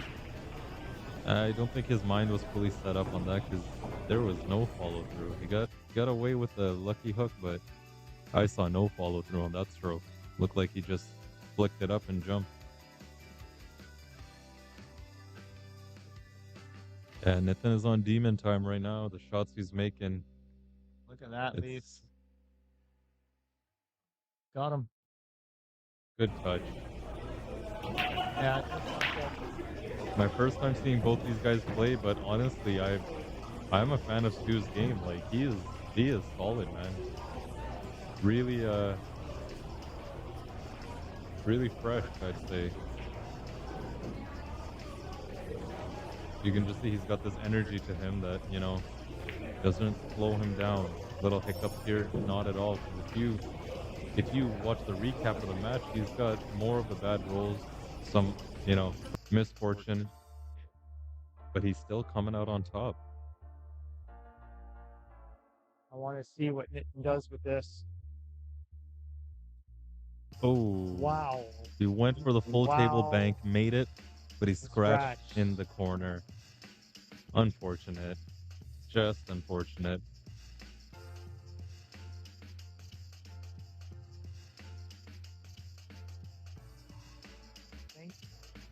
Ooh. What does Barry do here? You know, Potter? Safety. Oh, he's got to go for the 3 foul. That's the only way to slow down an offensive player the way Nathan's on There the you go. offense touch right now. There's the first one. You got to go for the 3 foul. Was Nitin's on 2 now with the scratch? No, he's on 1. That was the first, right? If he misses this, he'll be on 2, and then 1 more. Okay. But that's why Barry was careful to not disrupt the 7-9. It's just the next one will be tough. And he might just have to go for the run out because I don't see where the next one would be.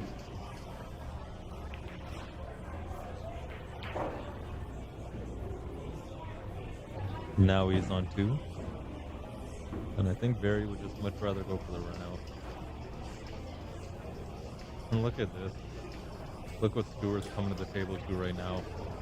Cue ball behind the core. That's And it's horrible. like very much behind it. Yeah, he's got to go 3 rails. Good hit. And did he get the safety? Yes, he did. Hooked him behind the He 8. did counter hook. That's a nice shot. Lucky outcome. Nice shot. Very. Yeah, Barry made a good shot on the 7. I think he'll be out from here. Jonathan's getting the jump cue out.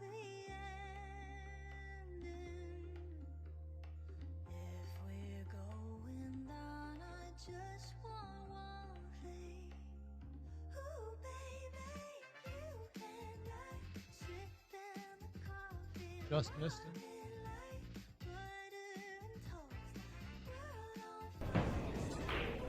All right, so Barry is on the board, 3-1 for Nitin, if anyone's interested.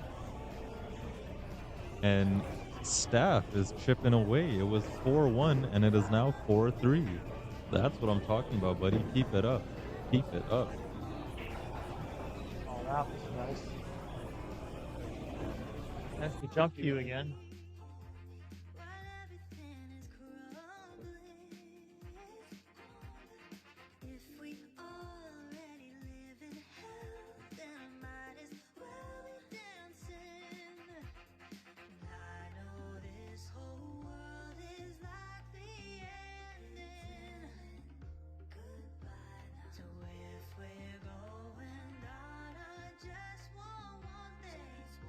Nice try.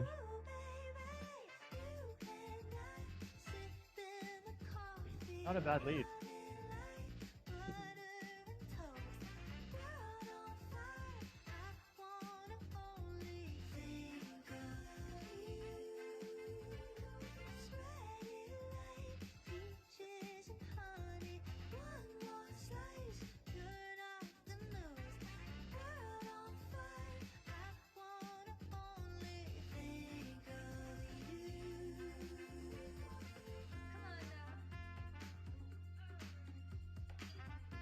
Oh, that was nice.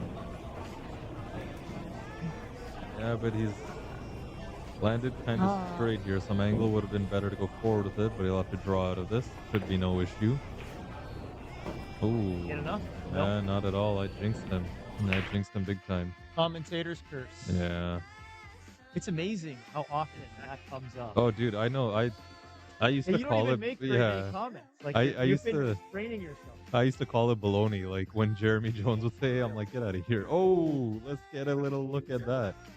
Nice little bank shot from Stu to keep the run out alive to get onto the hill. Very nice. We'll take a look at that in a bit. Ooh, dicey. Little sloppy. You should have seen his face. He bit his lip. He was a little nervous. The 7-ball wiped its feet and hands on the way in. That's it.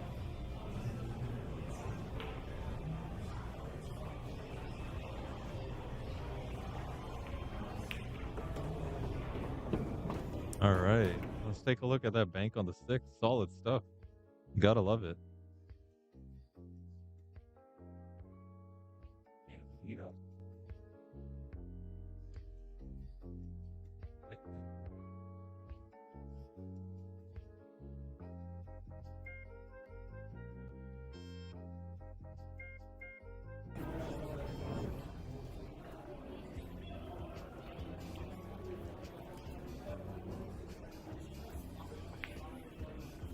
Barry's on the 9. And he's got it. 3-2. 3-2. Nice combat effort from Barry. He's keeping it alive. Oh, indeed. They're matched 3-3. 4-3. 4-3? Yeah, Staff is chipping away at the lead.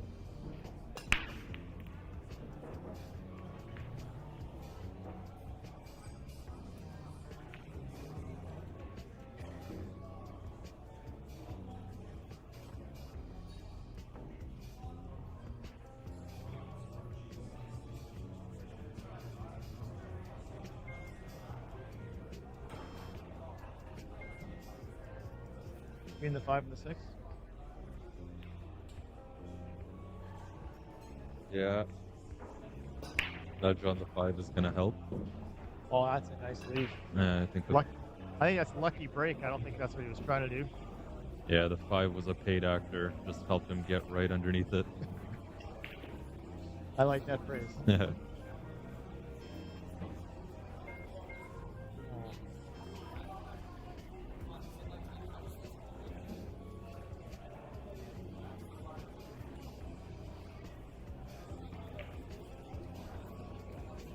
Look at Nick's table. That is, Sorry, excuse me. what is he going to do? I think I like the one rail. One rail. Off the bottom? Yeah, off the bottom. Like if you really want to make it, that's what you gotta do. Even if you want to touch it, even, right? Oh, it's off the brake, so he can push. That's what he's gonna do. Didn't know that. You put the 9 in front of the 2. Maybe to remove any possibility of the early 9, right? Because I Yeah. think the 3-9 was stitched together.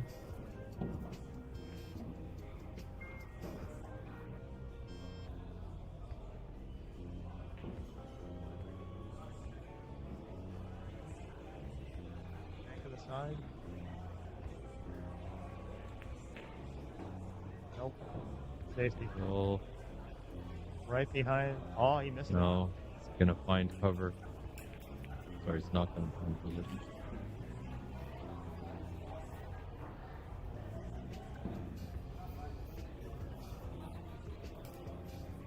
I was talking to Terry earlier. You gotta be careful with the clock. It's fast. Oh yeah. Did Terry play this tournament? No, right? I don't believe so. Yeah, I don't. He just came to He watch. just came, yeah. Yeah, brand new cloth. It's the Predator. What is Predator's cloth called? I'm not Arcadia? sure. Arcade, yeah. Or is that their table? What's the table called? I don't think that's it. I Apex? Apex table, Apex for the table, Arcadia Arcadia for cloth, the cloth. and Arcos for the ball. Yeah, and they got a new table. Oh yeah.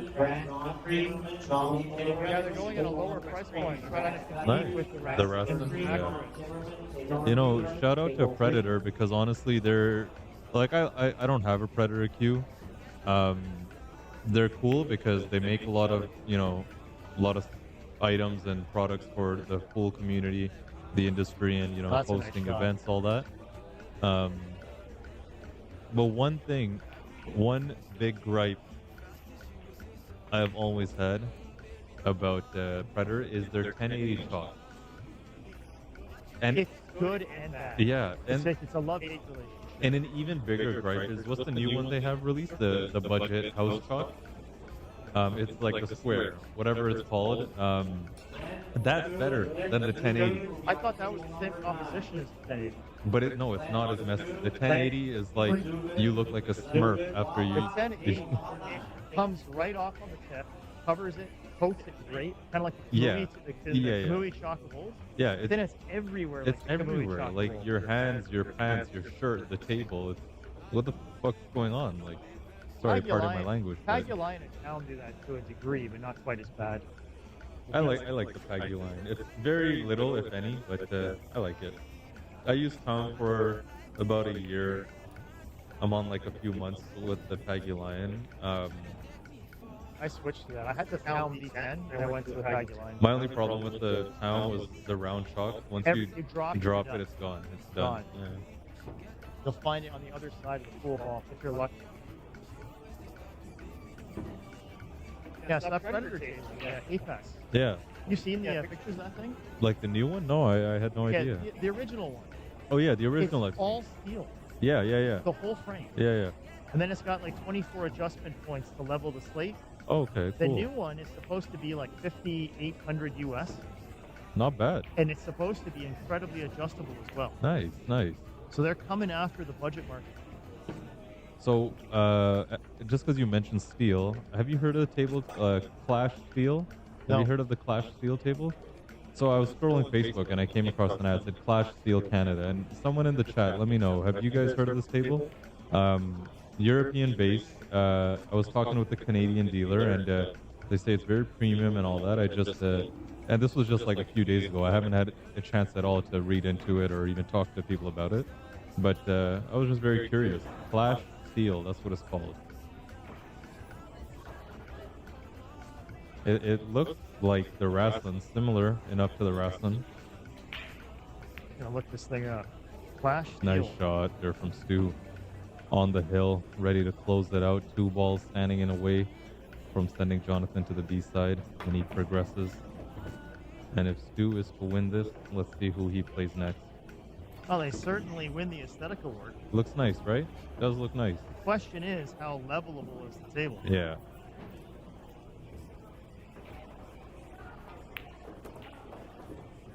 Beauty. So, the winner of this match, which seemingly seems to be Stu. He can drop this 9-ball in. Is going to play the winner of Nitin and Barry's match.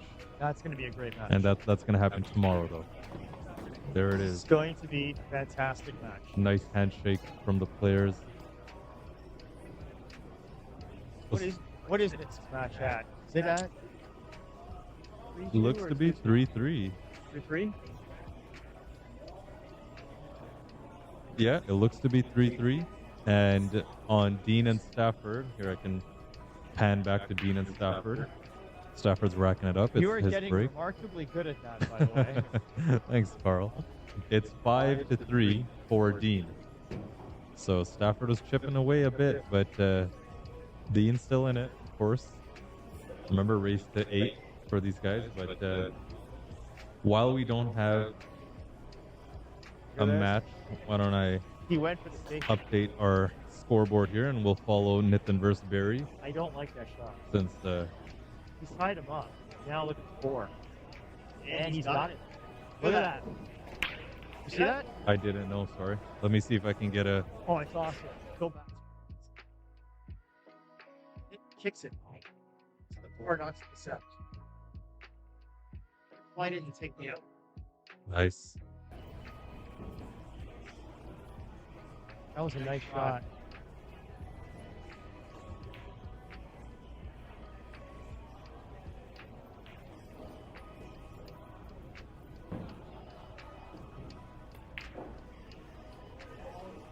Oh, that almost didn't go.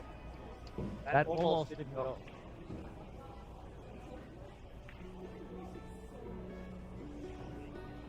Banking it? Yeah. Bank. No. Oh, ooh. Up and down. Maybe should have listened to you. Yeah, the up and down. I thought he was going to go for the bank and then stick it for the 8, and he cut it.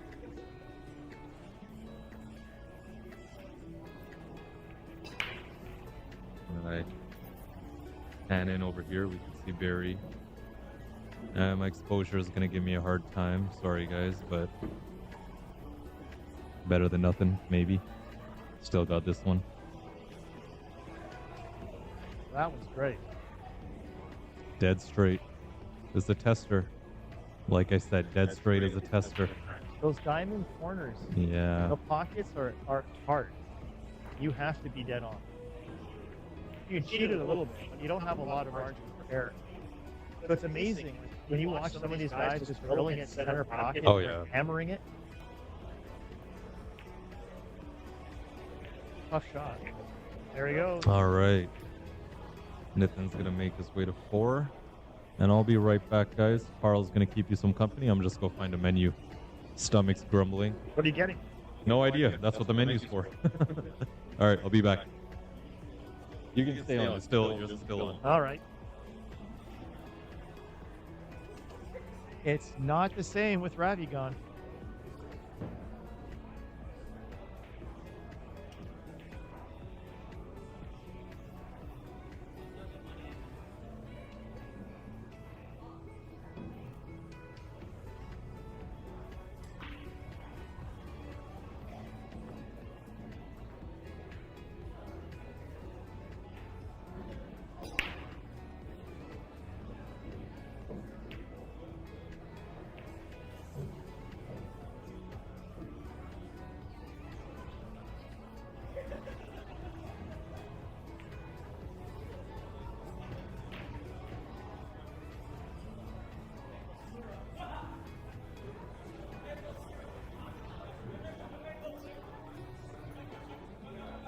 Going for the draw.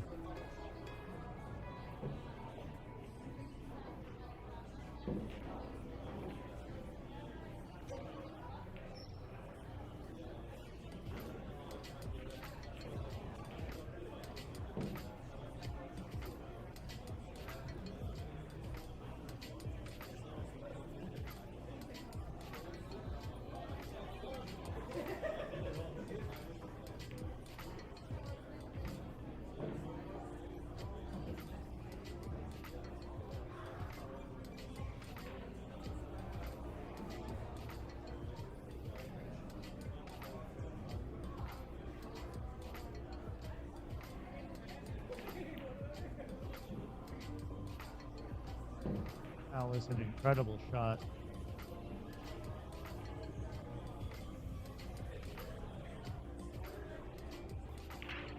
Gonna draw for the 7.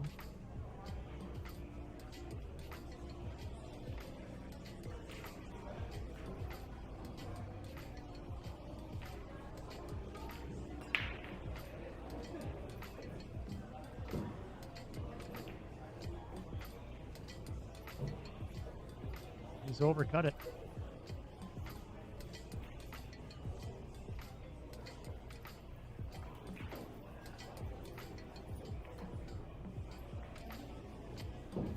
Oh, that was nice.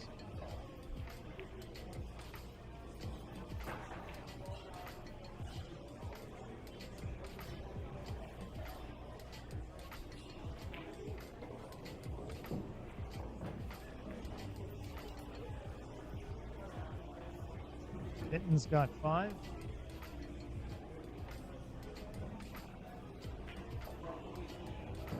Yeah.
Two rails.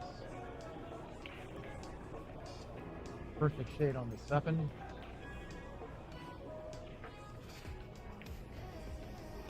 Stun through for the 8. Come around for the 9, far corner.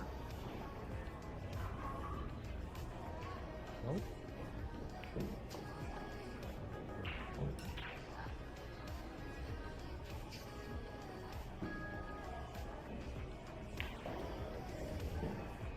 Another game for Nick.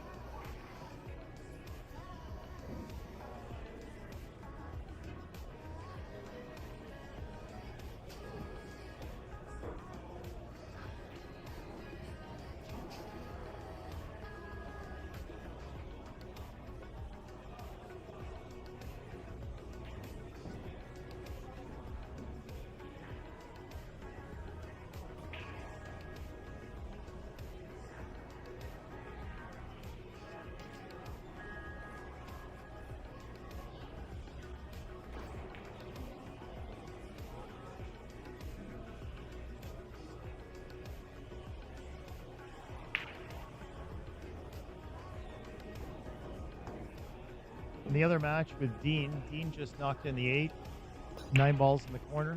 He's about to pot that. And Nitin pots 1. and is on the 2 ball.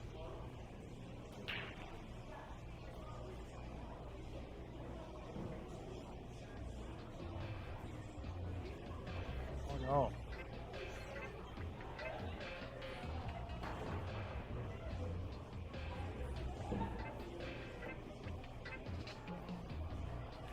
Dean avoids the scratch, picks up game 6.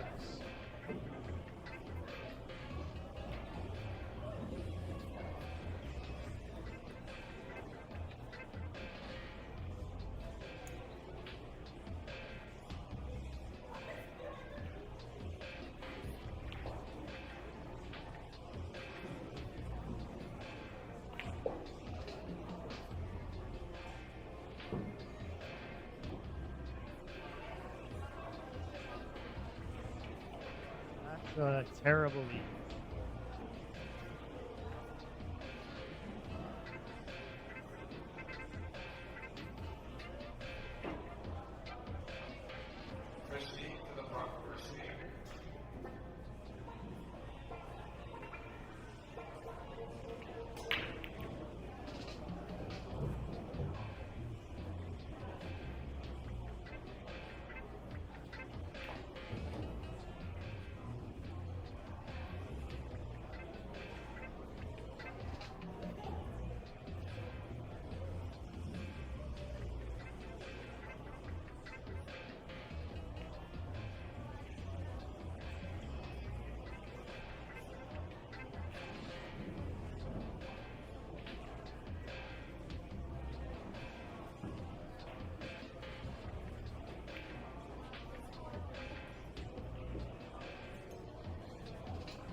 I have not been very vocal while you've been gone. Why is that? This is hard when you're not here. It is a lot more difficult to do when it's just yourself and you don't have somebody else to talk with. Yeah. How do you do this? I talk to myself. I talk to these guys. I talk to the viewers, even though sometimes they don't talk back, but you still got to talk to them. It's no, I know. I did figure out how to do this though. The score, awesome, right on. He's at 7. He's on the hill. Because Nitin came over and then made sure that I knew that it was 5. Dude, what? You were gone and poof. Yeah, it was 4. It was 4-3 when I left, and this guy. Wow. All right. And looks like Dean is at 6-3. So. Yeah, I commented on the last one. He was on the 8, almost scratched the 9. The 9 was buried in the pocket. He almost came all the way back down the opposite pocket, the opposite one, Yeah. right there. Okay, I see. Yeah. So he got out. He didn't scratch. He got 6. All right. Let's see. Oh, wrong one. Sorry, guys. Barry's got a tough. See Barry's break. 5's gonna go down in the side, and the magic rack's gonna make things a little weird. He doesn't like that. He needs a break and run to stay in the match. Oh yeah, he does. Gonna try just go in here and. You're saying like, it's not too. You're never too low. Playing one of these, the nice thing about being a lower ranked player is you don't expect to win, but you can play fearless. Yeah, exactly, and that's the same thing I told Chris this morning. Don't expect to win, expect to learn, right? When you have an open mindset to learning, it actually helps. You know, your brain retains information, and when it's seeking it, right? The pool table is just like a book, literally just like a book. The more you look at it, the more you read it, the more knowledgeable you get about the book. These guys expect to. There's a lot more pressure on them. Yeah. They know what's expected of them, right? Like they've got to play at their standard. You can't bring Shane to the coveted 700 Fargo level. Not at all.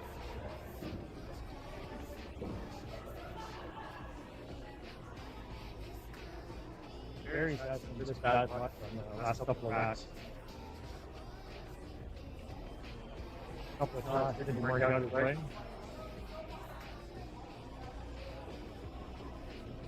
And he's crashed on the side. So I was talking about the bad luck. Yeah. You're not used to seeing higher ranked players make shots like this. There was like, I was watching on the Billiards TV a couple days ago. Yeah. They were showing two players. I think it was Shua and somebody else. They were just warming up. Yeah. And they were making discos like the way 4s and 5s do.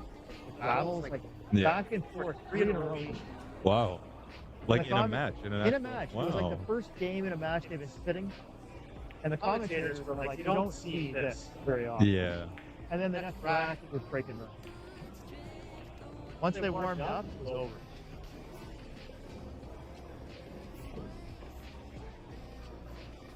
All right. Well, Nitin's on track to sending Barry to the B side, and Up and down. Yep. Look at that. And I guess he's just going to draw back to the 9. I like going forward. He's got angle to do it. I don't know about that. I think he was kind of not committed which side. He kind of let up on that, but now he has both. Let's see. That's it. Perfect. Wait. Where's the cue ball going? No, it's good. No. It's good. And it's over. 8-3. So the streak continues. The That grudge match has to wait for another day. yeah, the grudge match. You're right. Exactly. All right. Why don't we move over to Stafford and Dean? Let's see what's going on over here. This Dean one's is a at the lot table. slower in terms of pace. Oh, you don't know what Dean's nickname is? No. Slow cooker. That's his nickname. Dean likes to take his sweet time, but the rewards show for it.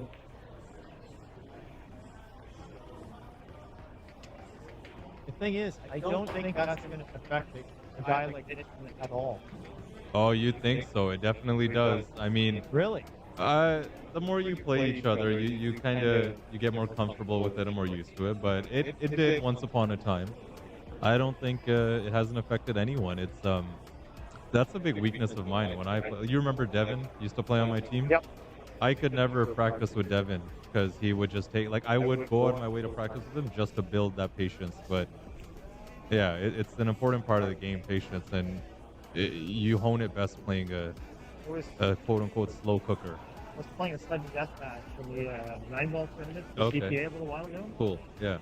Playing the guy took 20 practice jokes Oh yeah. every stop. One of those. I just closed my eyes, tuned out, and waited for someone to tap me on the arm and it's my turn to go. Yeah. And then it didn't bother me at all. Otherwise, it would have been enough. Wow. So I don't think we have any more matches. Gonna be all right. Good shooting, bro. Take care, man. Gonna be played. Nitin's off. Gonna go home, get a good night's rest. What time does it start tomorrow? 10 o'clock again? I guess so. I mean, I'll be here around then. But I think, guys, we're gonna just see the ending of Dean versus Stafford, and I'll go ahead and just update the scoreboard so we're not all super confused. And then I'm probably gonna call it a night. Yeah, I could desperately use. Thank you. Desperately use a nice night's sleep over here. Go to the side. Corner, 2 rail side.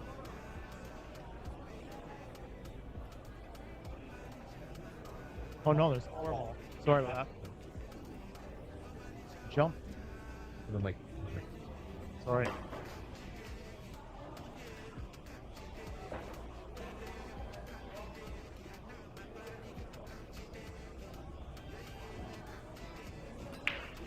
okay, there we go.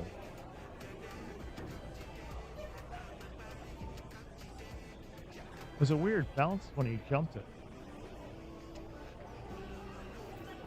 Let me just switch to. Oops.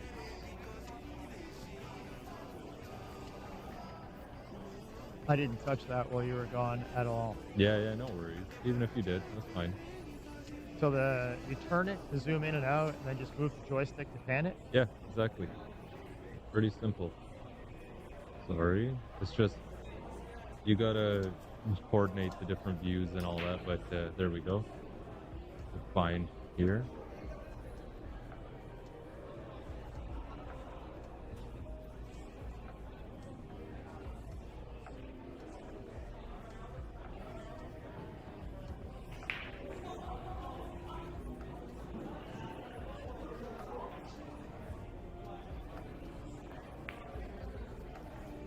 Assuming the 6 goes in the side, I can't see it from here. No, he broke it out. Broke it up perfect. He's out. That was a solid breakout.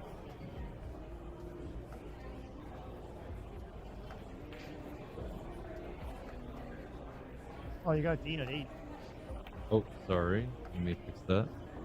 Dean is at 6. And Yeah. Staff at 3. Yeah.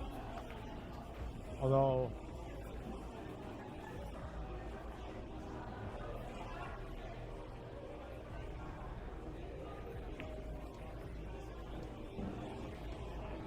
I can't see him messing this up. And I spoke too soon.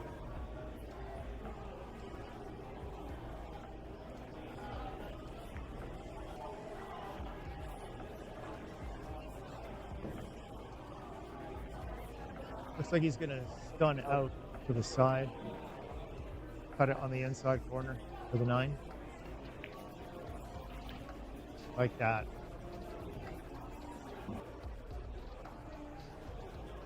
Is it just me or a light turned on right now? I think that's what I saw. Yeah. Should be 7-3 in a second. On the hill, 7-3 it is.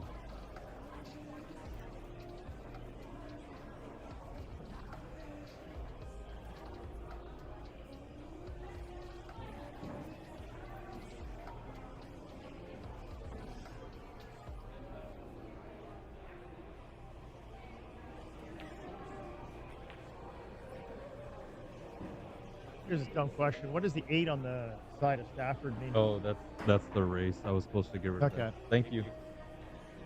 That's what they're racing to. There you go. I just copied it from Digital Pool. All right. Stafford needs 5 break-and runs or about 20 lock-up safeties. Got to play it super tight. I haven't been keeping up with this match as much, so I can't really comment as to what's been going on. But It's been a lot of weird breaks in this one. you guys know the player. He's definitely Dean is a force to be reckoned with. I mean, highest Fargo in the tournament, 726.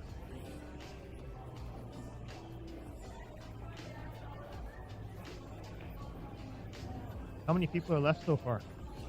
A bunch. Like on the A side, there will Yeah. be after this match 8 on the A side, and then these are also going on, and then 2, 4, 6, 8, 10, 12, 14, 16 on the B side. Yeah. Still a lot of pool. Oh yeah, a lot, and they still got a second chance buyback. You could do a second chance buyback. I wouldn't suggest you do, but it's it's 550 under, I think, or I can't remember, but it's $500. Yeah, it's a for a second. I think one lesson was enough. Oh, one lesson was not enough. I'll be back, but not more. Not for $500. I know. No. Even just coming here and watching this is worthwhile. Yeah, right. Like some of the safeties you see them play legally.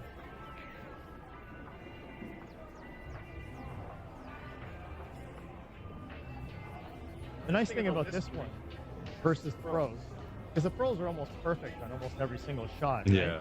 So you see that they miss by a little bit, then you get to see what they do with it. Yeah. With the pros, it's pretty much cut and dry. You know what they're going to do for the most part, unless they get creative or really aggressive. Yeah, the recovery game comes up a lot more in here, so you see more, just more expertise in a way. The pros are so good that they, sometimes you're right, that like, I'll never forget the Kopin Chung. Why is this guy walking at the table? I'm not sure what's going on. Kopin Chung, when he did the 11. That was incredible, the like, 9 in a row. Ridiculous. Just, I love watching him play ridiculous. But if you look at the shots that he made, it almost looked effortless. Like It was, there yeah, wasn't it a was. lot of work. because his shape was so good. Yeah. But you watch this match right here, and the shape isn't anywhere near as sharp as the pro matches, so they got to work at it. Yeah. Not as hard as we do in like the lower rank, because we can't get that kind of shape. But Oh yeah, for sure. there's a lot of learning just watching this level as an intermediate to the two extremes. Yeah. Big time. I gotta come for other matches. Yeah.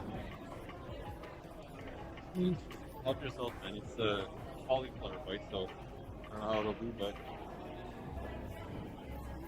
Probably going to be really good if the rest of the food is any indicator.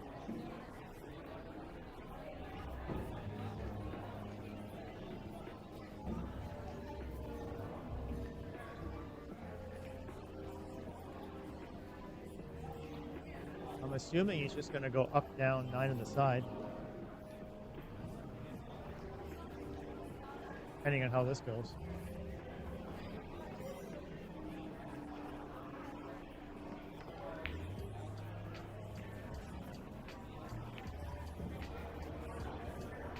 Yep. Really nice. Nice little draw. 8, 9 on the side, and this is over.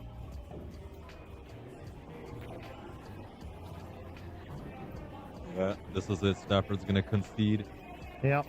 and you have your other final 8 finalists. Dean is gonna win that 8-3. Good shooting all around. Well, all right, guys. What a day it's been. Why don't I let's see? Why don't we go to take a look at the bracket before I let you guys go? Yeah, let's do that. If it'll pop up. There we go. Hopefully that's big enough on your guys' screen. I can actually we don't need to see all this other stuff. Are Dean and Nitin in separate brackets? Let's check. Let's find out. Like, they're not playing tomorrow. Like, they're not going to be the first match, no? So, Dean is set to play Nick Coppola, 601 Fargo. Also Fargo from the United States. You can see right there. So he beat Garland.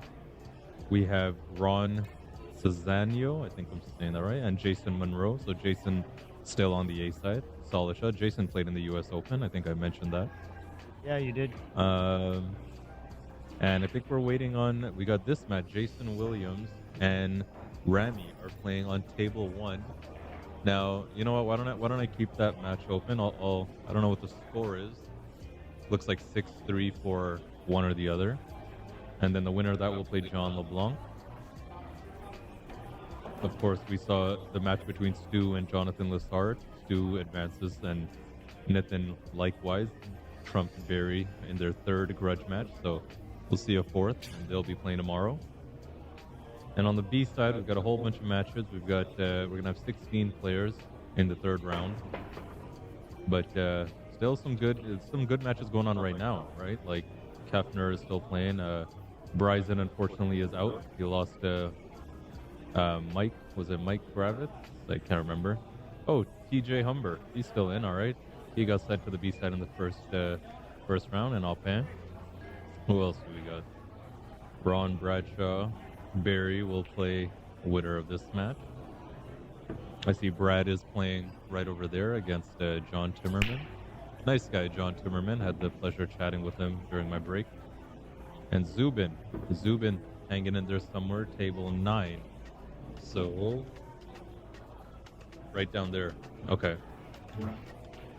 And yeah, Mike Granite. That's what it was. But yeah. So, now that we've taken a look at that, why don't we just pan over to Jason Williams and Rami. It's gonna maybe be a little hard to watch because you'll see It's surprisingly good. yeah, well, all the players in between, but yeah, the zoom is impeccable. If the exposure wants to be my friend, then we'll have a stream. It'll be tough. Why don't I try with this? What's the resolution on those cameras? Right now I'm running them at 1080p. They can go up to 4K.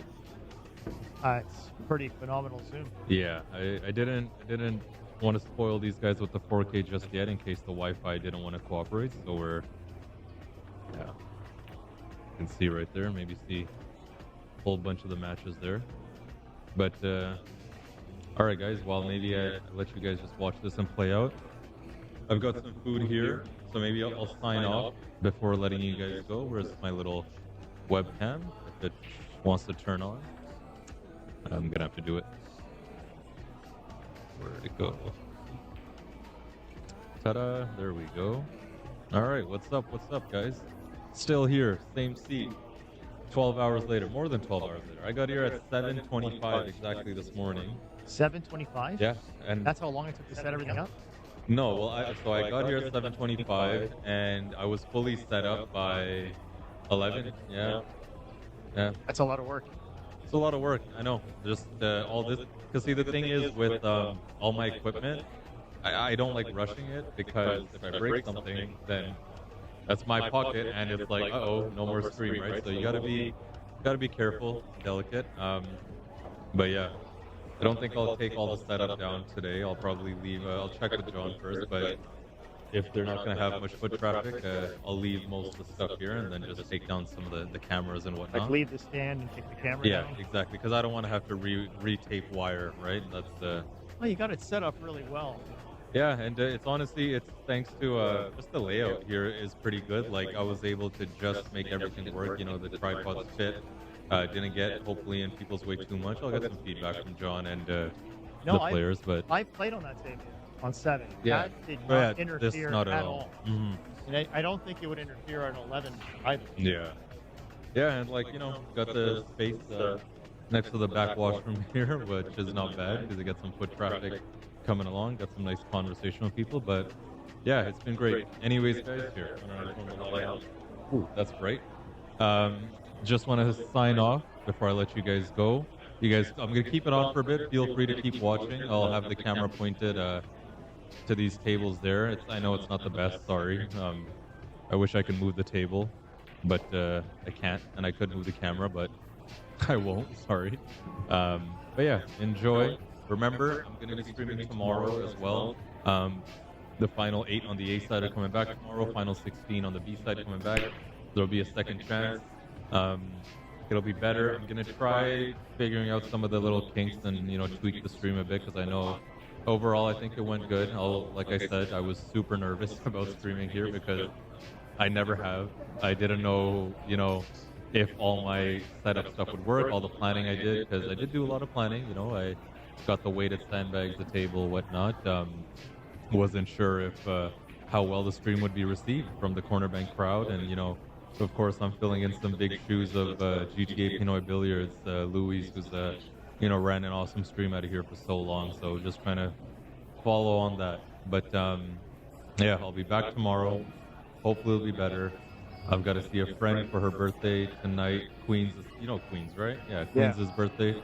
She always gets a nice extravagant cake, so I want to go see her cut that.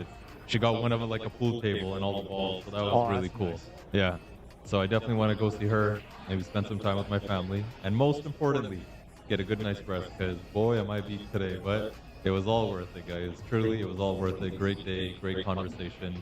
Great talent in matches, most of all. Like, it was good company too. Shout out to Carl. I can't get him on the camera because my webcam didn't work today, so I'm using the thing. And I'm okay with that. Thank you so much. Carl's a little shy. This was awesome. But yeah. By the way, one thing. So you look at the numbers. Okay. But I have a funny feeling that the number of replays that you're going to get off of YouTube are going to be way, way higher. For sure. It's especially anybody that was playing here on any of the tables that you were. Yeah. I know people are going to go back and rewatch. Nitin's probably he's waiting for me to end the live so he can do it for sure. But yeah, no, the numbers, like, you know, holding 20, 30 of you guys to the stream is awesome. But yeah, when you go back and look, I don't expect anyone to sit through 8-9 hours of a full stream, unless you're Stavita and you're my day one diehard fan. Love you so much. Thank you.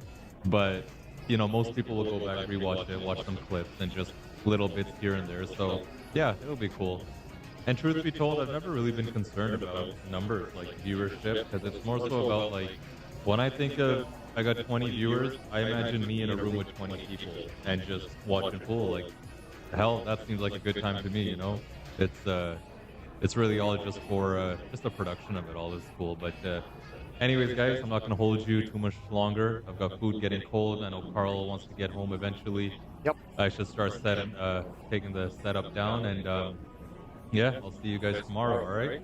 Peace out. Take care. And have a great night. Thanks for tuning in.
Andrew O'Van, Garland Tui, table 7. Andrew O'Van versus Garland, table number 7.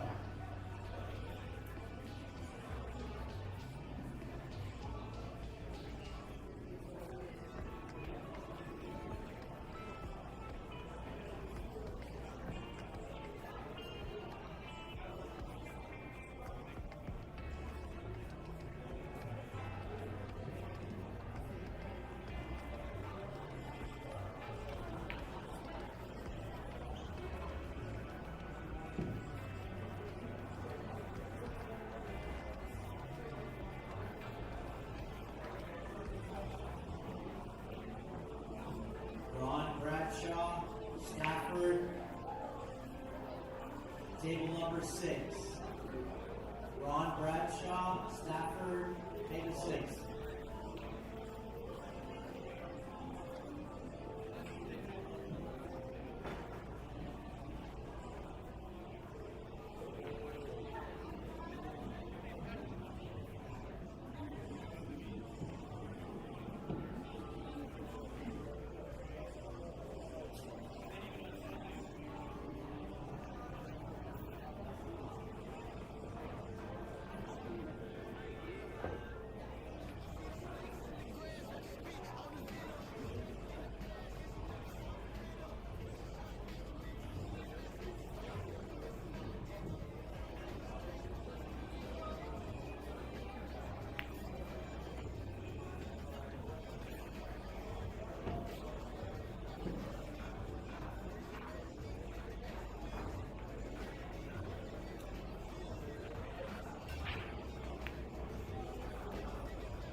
Romeo Zuleta, Robbie Harris, table number 8. Romeo versus Robbie Harris, table number 8.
Barry Henrington will be on table 11. Dave Bills, Barry Henrington will be on table 11.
Mike Granite, Jason Williams, table 5.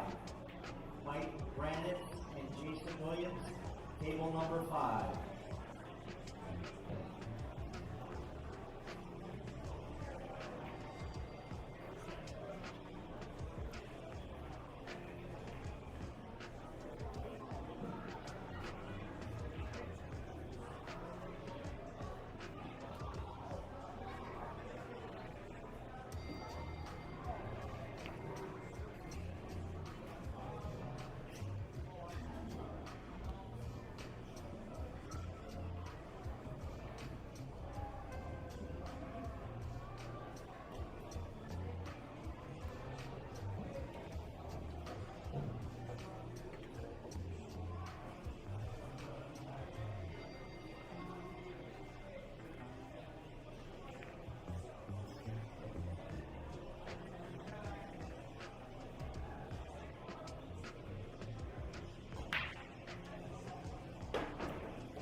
Brad Guthrie, Jonathan Lassard, table 10.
Dylan Eggett, table 4. Eric and Dylan Eggett, table number 4.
Glenn Fagoon and Elias, table number 6. Glenn, Elias, table number 6.